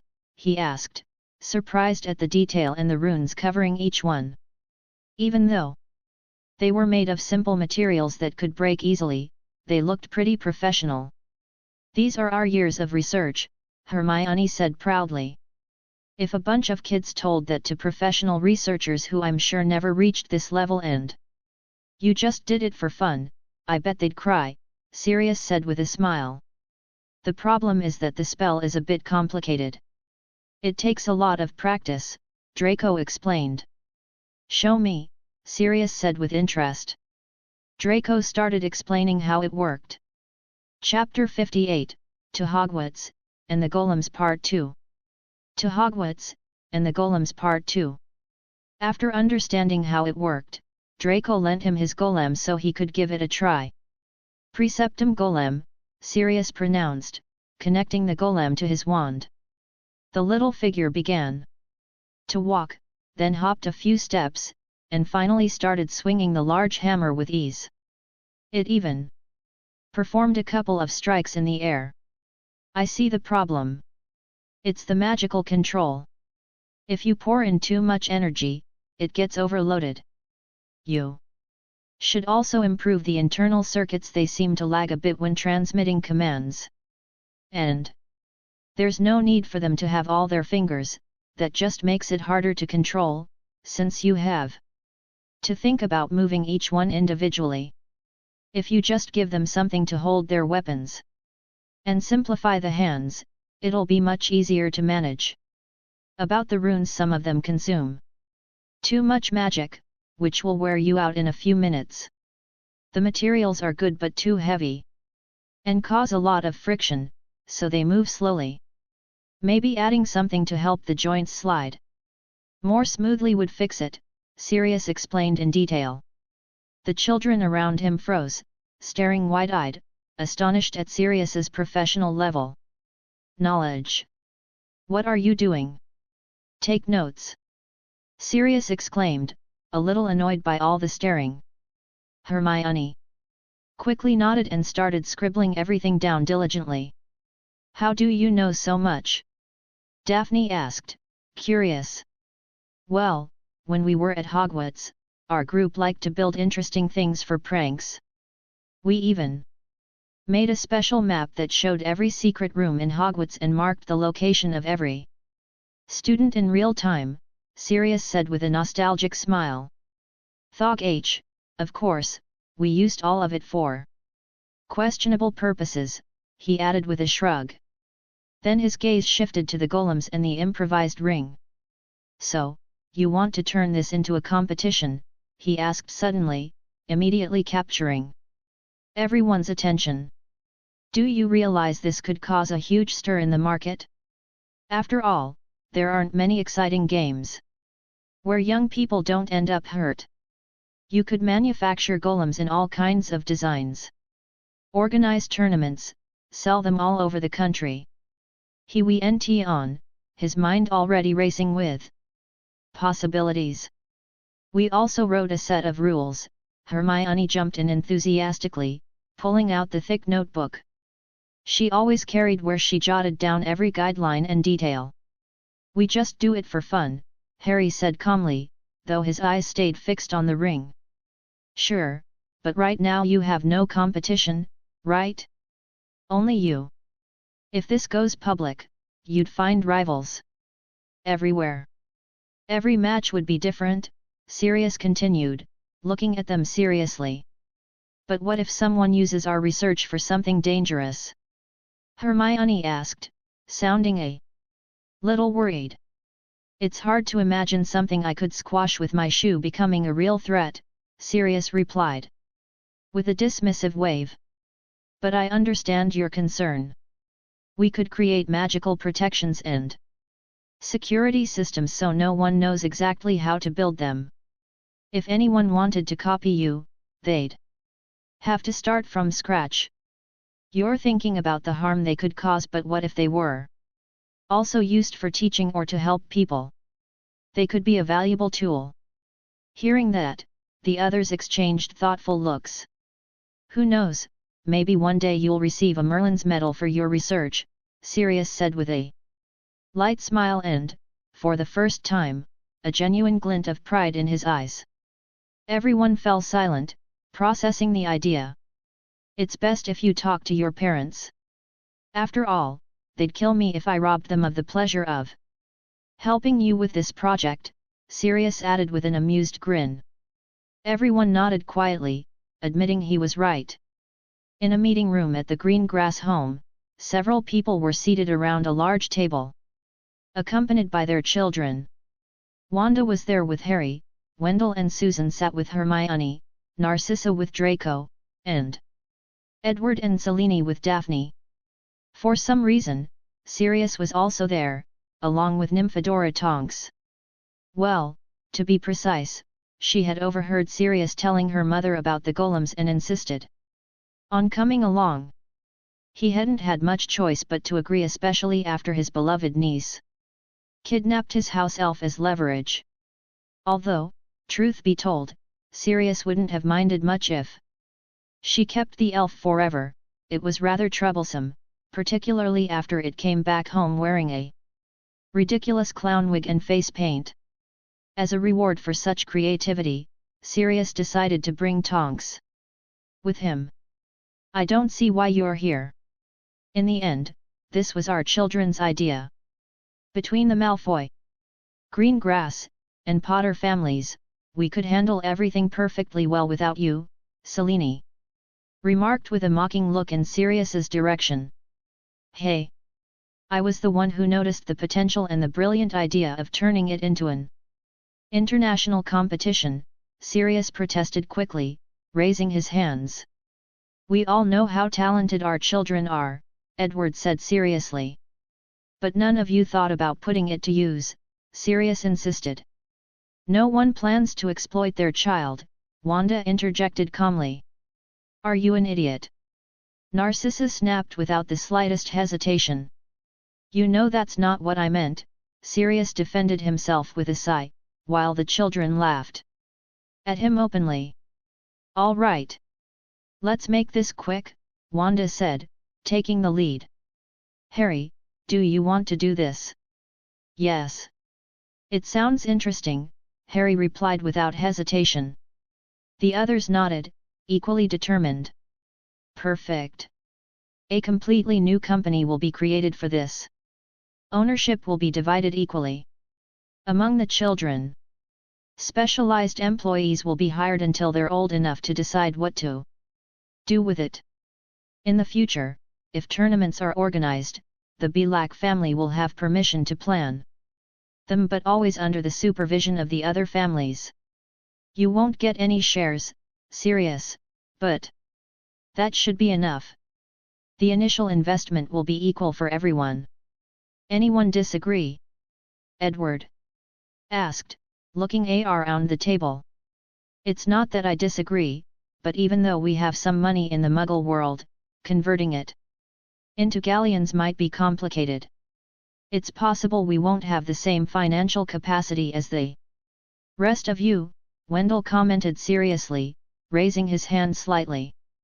I'll take care of Hermione's share, Wanda said calmly. After all, she's also my student.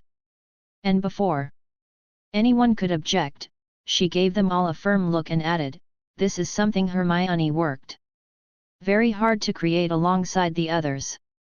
She and Harry were the first to look for the books, to experiment, to try building something even though they didn't know if it would work. She has just as much right as everyone else to be part of this. No one could really argue with that. In the end, Wendell and Susan simply thanked Wanda from the bottom of their hearts and contributed what they could. I don't mind not having shares. Honestly, making a company in Harry's name is enough for me. Sirius complained, crossing his arms. But why do I have to be supervised? We don't want you coming up with some ridiculous competition. After all, this is something our children worked hard for, Narcissus said, speaking for everyone.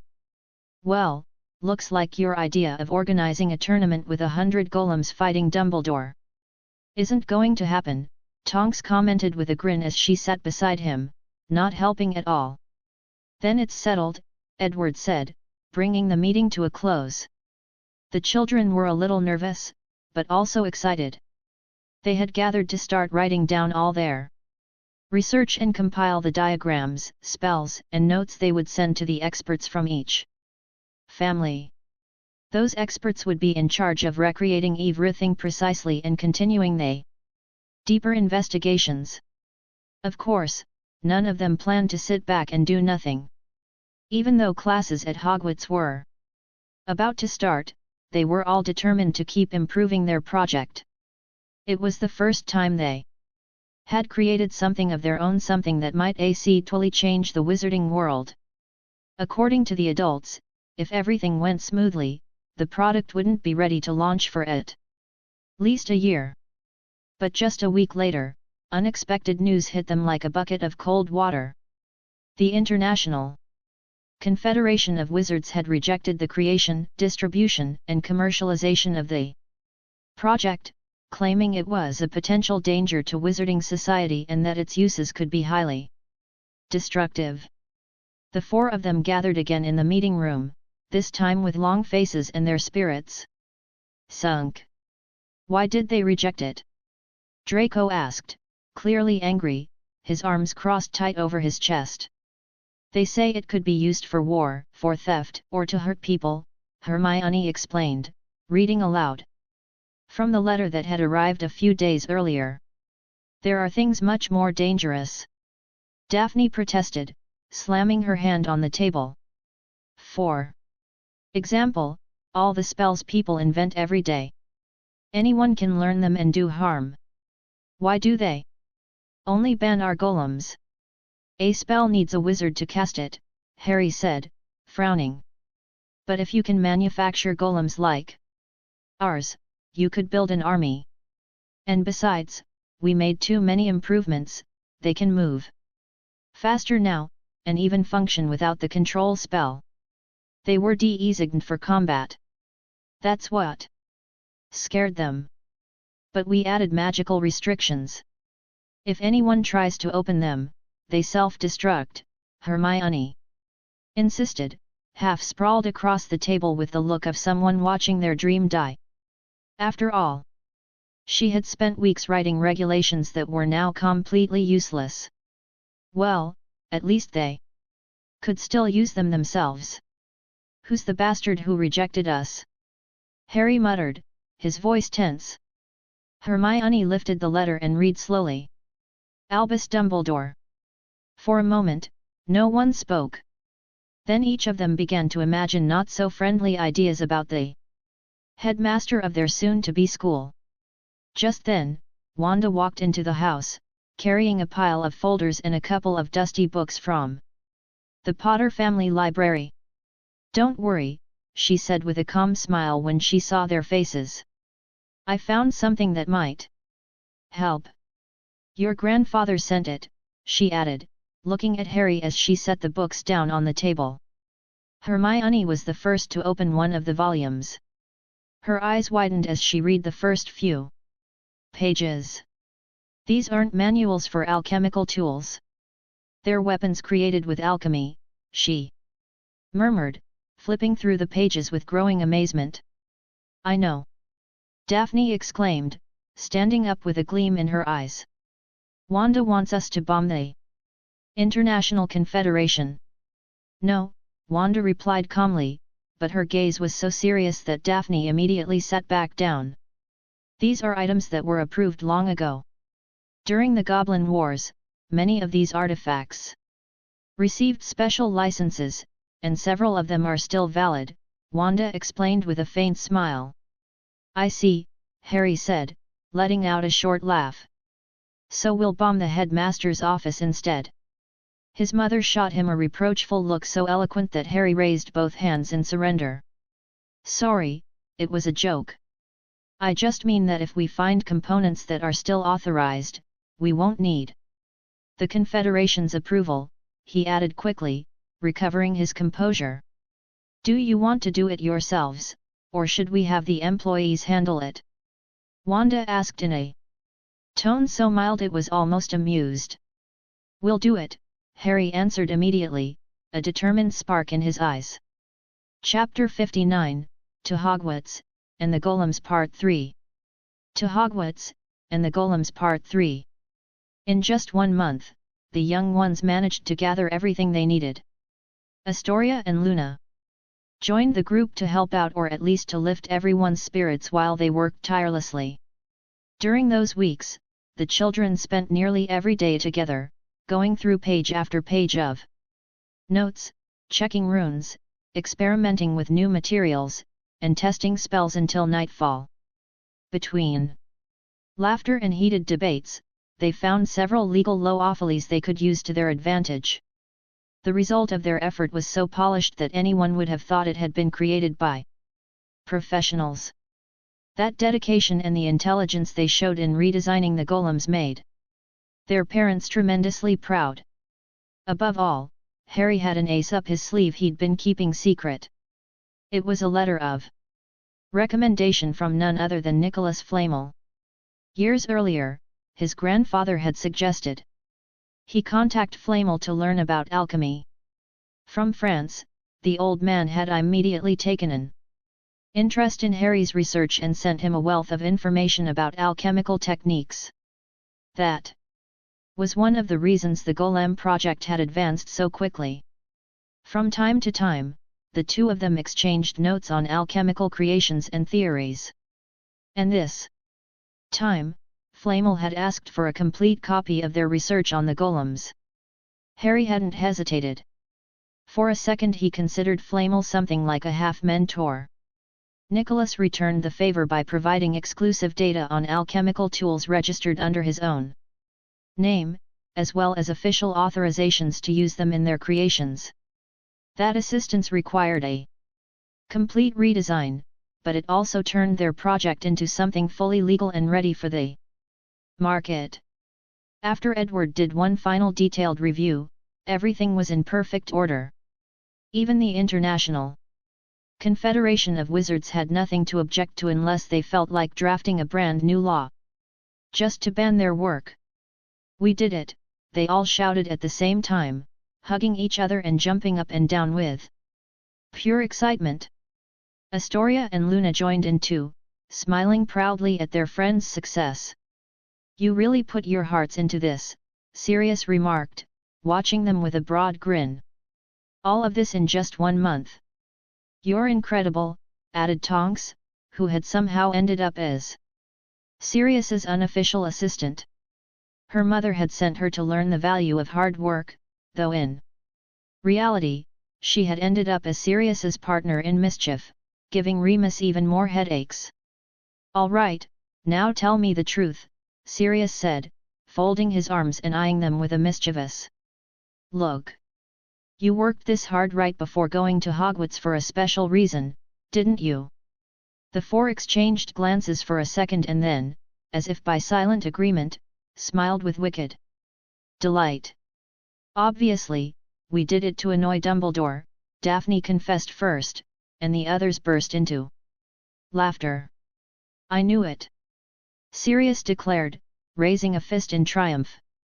Meanwhile, Remus only shook his head, though deep down he wasn't going to argue. After all, the old headmaster had brought this on himself.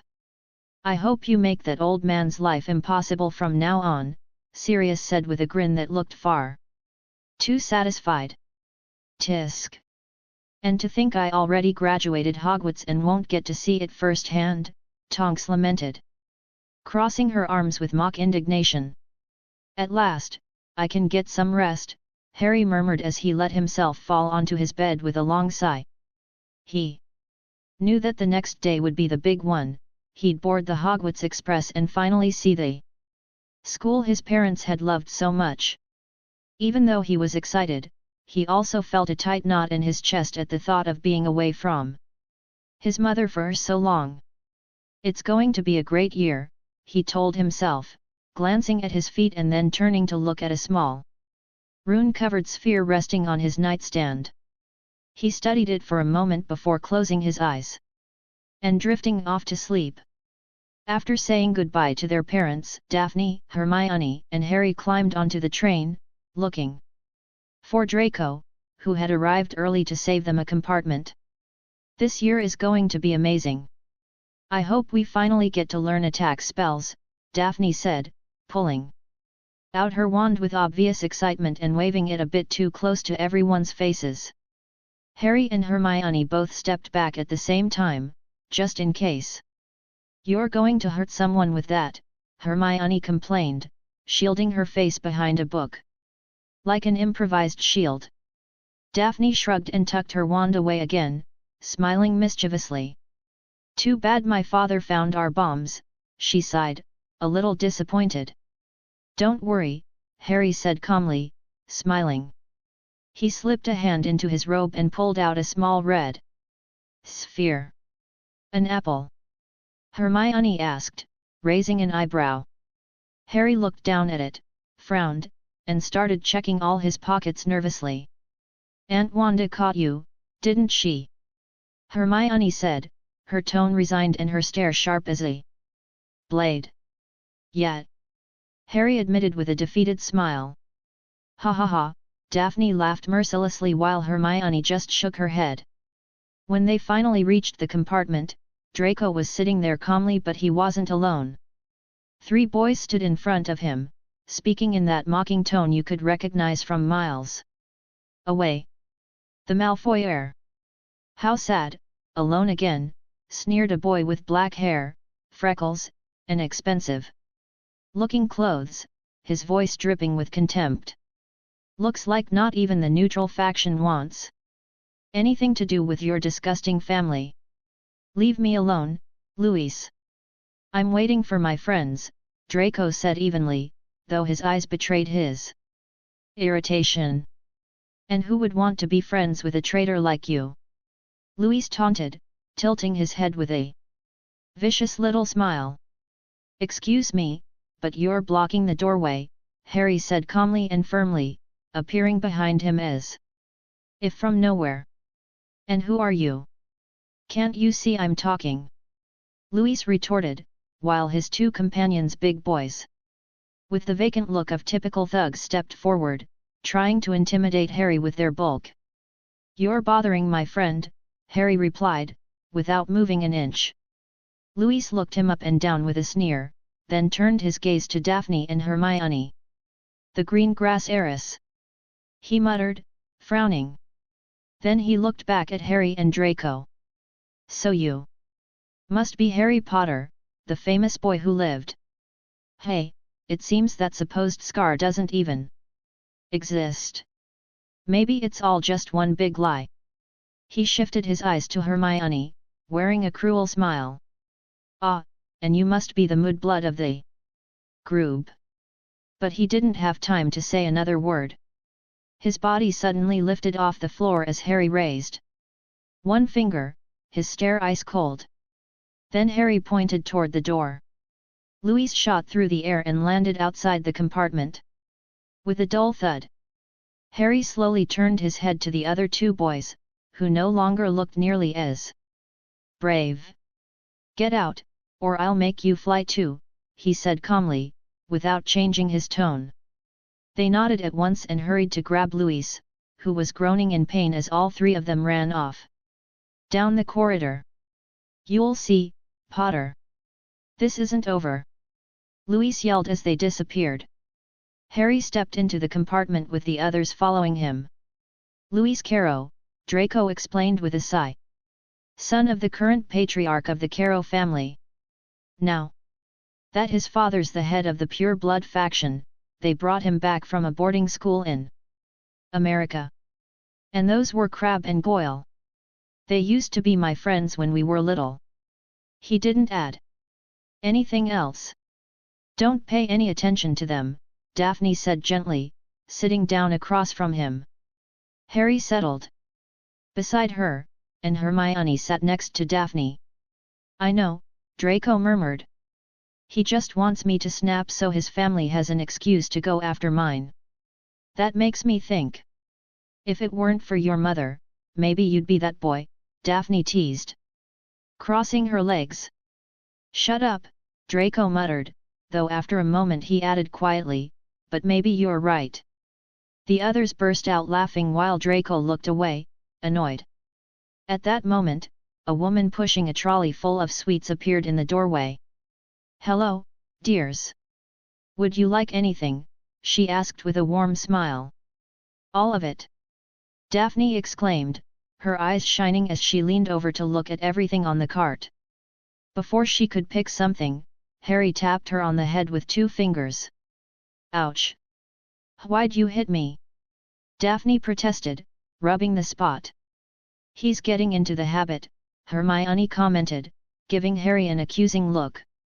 "If you buy everything, there won't be any left for the other students," Harry said, ignoring the two girls' murderous glares.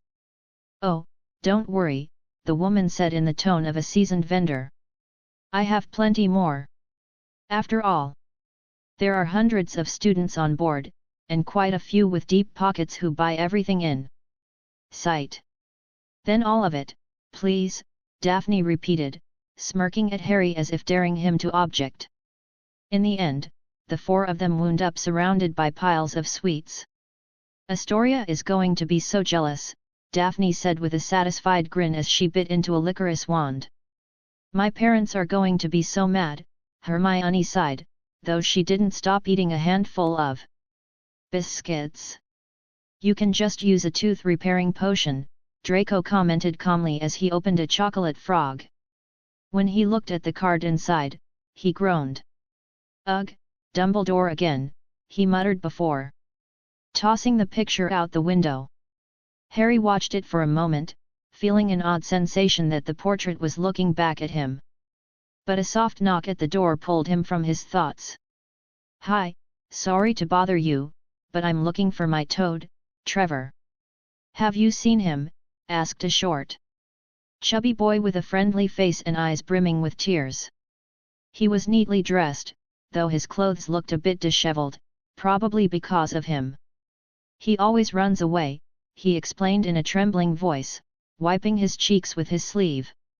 "It's okay, we'll help you look for him," Hermione said, standing up right away. "Ugh! I don't like toads," Daphne muttered, making a face of disgust. Chapter 60, Arrival at the Castle. Arrival at the castle. "There was the Weasley boy," Hermione said as they gathered again, after rescuing Neville's toad, which had ended up stuck among the luggage of some third-year students. "Yet," Harry murmured, touching his chin thoughtfully, though he quickly decided to set the matter aside for now.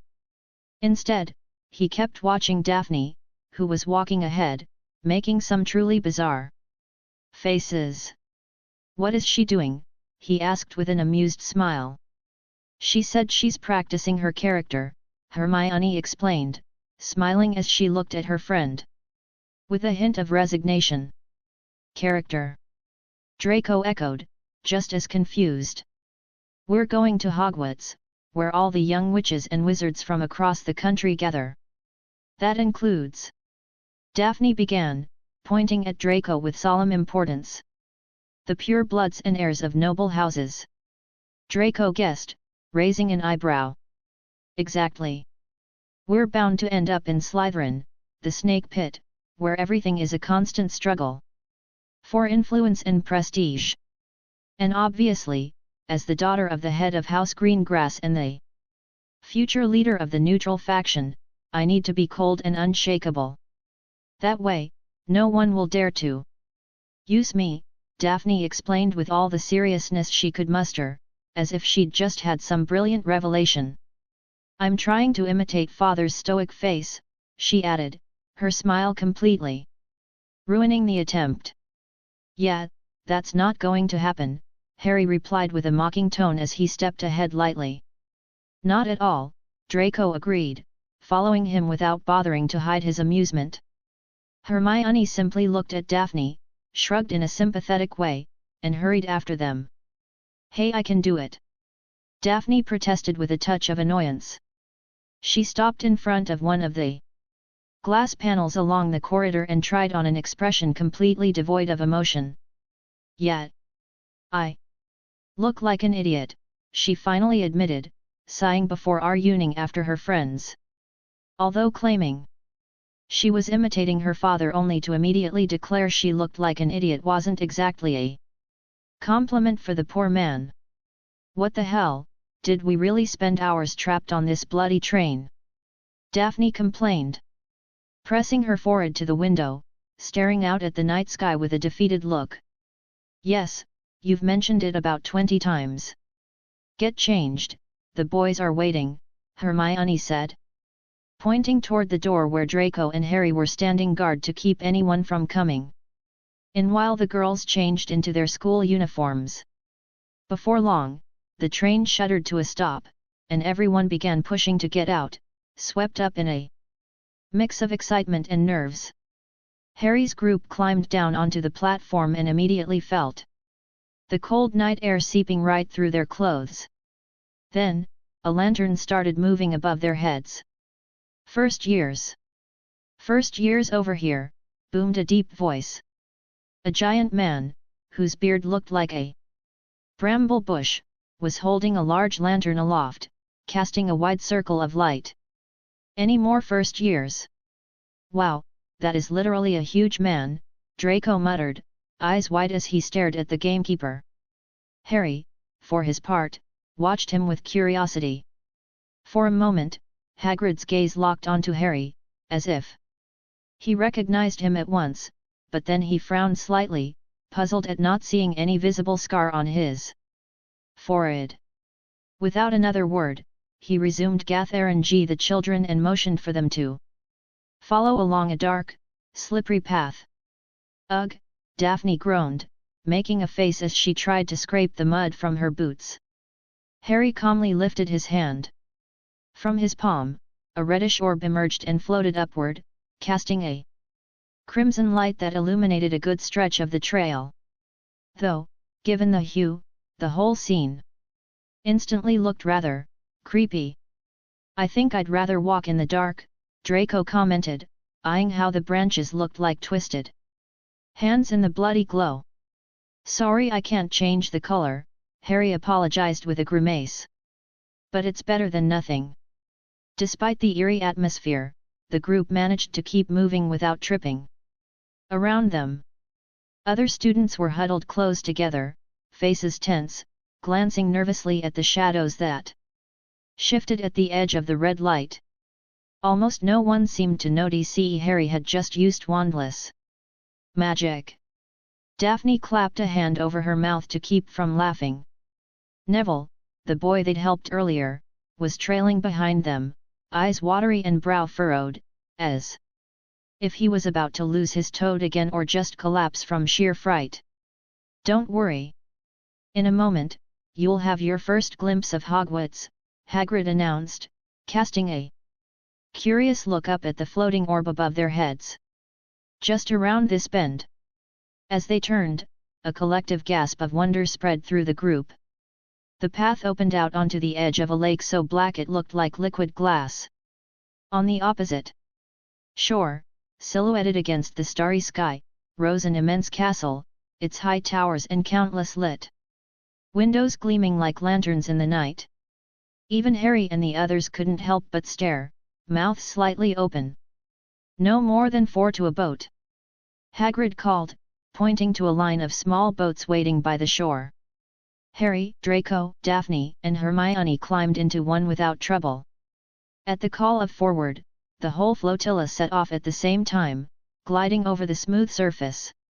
Each reflection as perfect as a painting. Everyone watched the castle growing closer with every silent stroke. "Heads down!" Hagrid shouted suddenly as the first boats neared the cliff and passed under a thick curtain of ivy. They drifted into a dark tunnel that seemed to run straight beneath the castle itself. When they finally emerged on the other side, they disembarked onto a small stone dock and climbed a damp path up to a wide flight of steps. "Hey, you, this your toad?"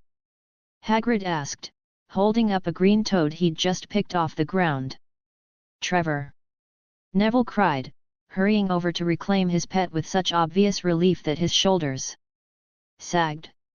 Together, they walked up to the enormous front door, so tall it felt like a solid wall. Hagrid raised his huge fist and knocked 3 times with resounding force.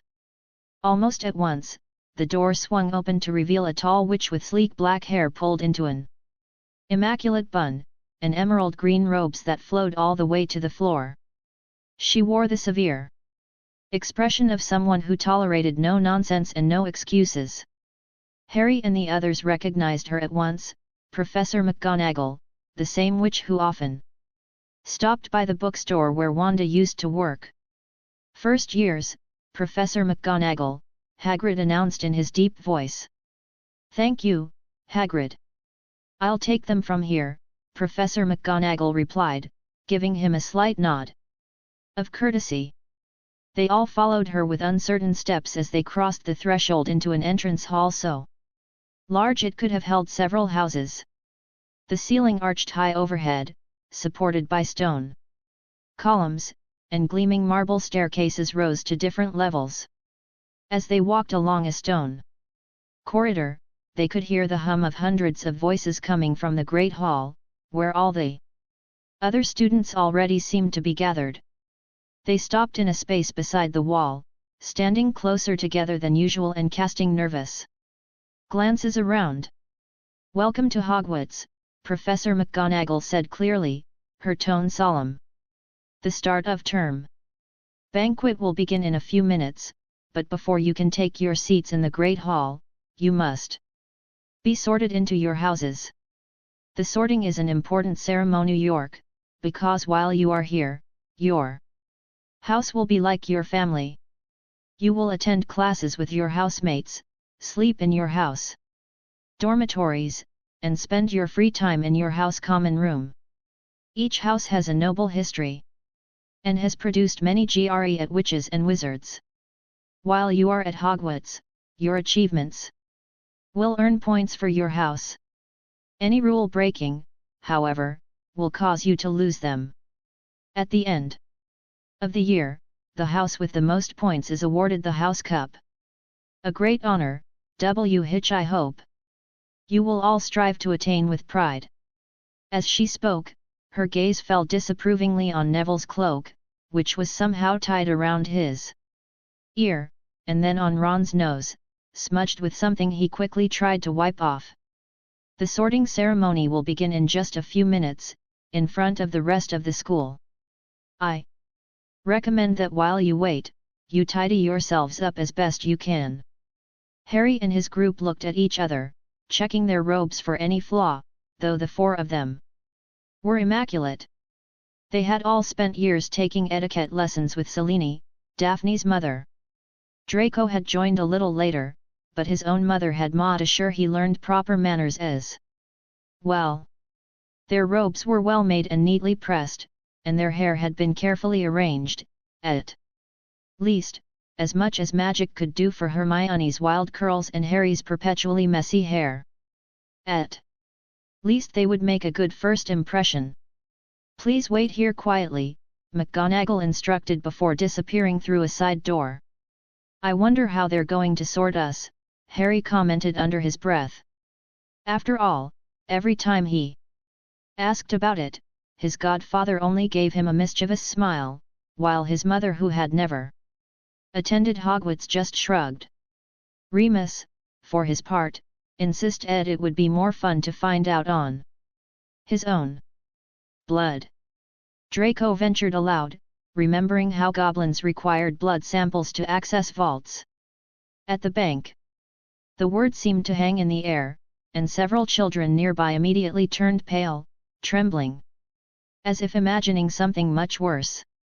Highly unlikely that it's a blood ritual, Hermione said calmly, though inwardly she was racing through every defensive spell she knew. There are too many dangerous curses that can be triggered with a single drop.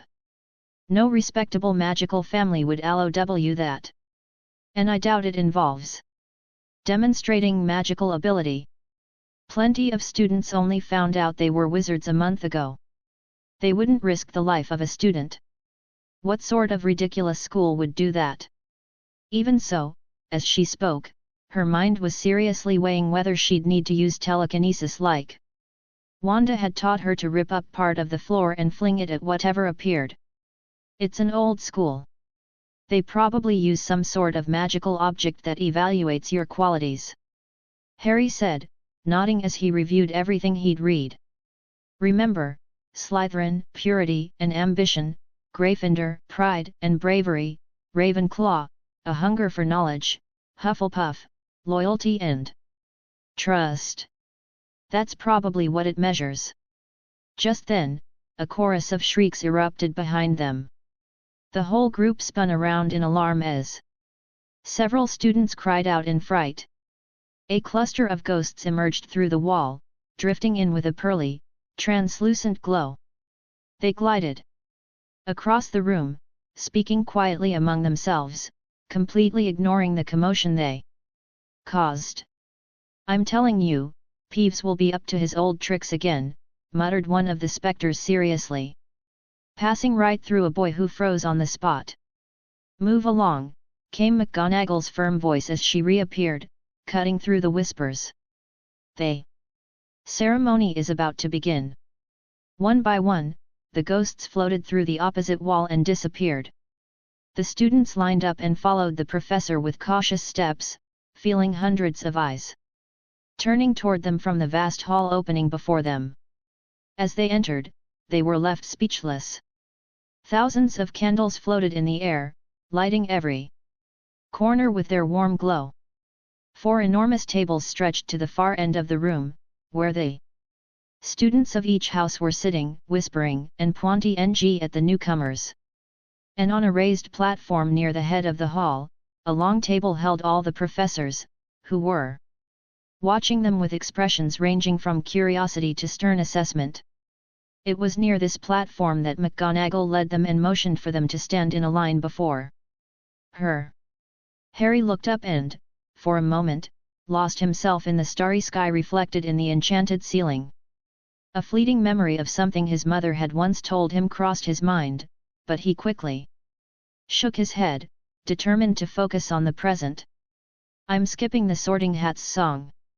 Next chapter, which house will the group end up in? Chapter 61, Unexpected Destinies. Unexpected Destinies. In the moment I call your names, you must come forward to be sorted into your houses, said McGonagall as she took out a large parchment and unrolled it with a serious expression. Hannah Abbott, she announced in a clear voice. A blonde girl stepped forward, a little nervous, glancing around as if searching for an escape. McGonagall placed the sorting hat on her head, the same hat that had sung that strange song only minutes before and was still echoing in many minds. Hufflepuff, the hat proclaimed. Applause erupted as Hannah climbed down with a relieved smile.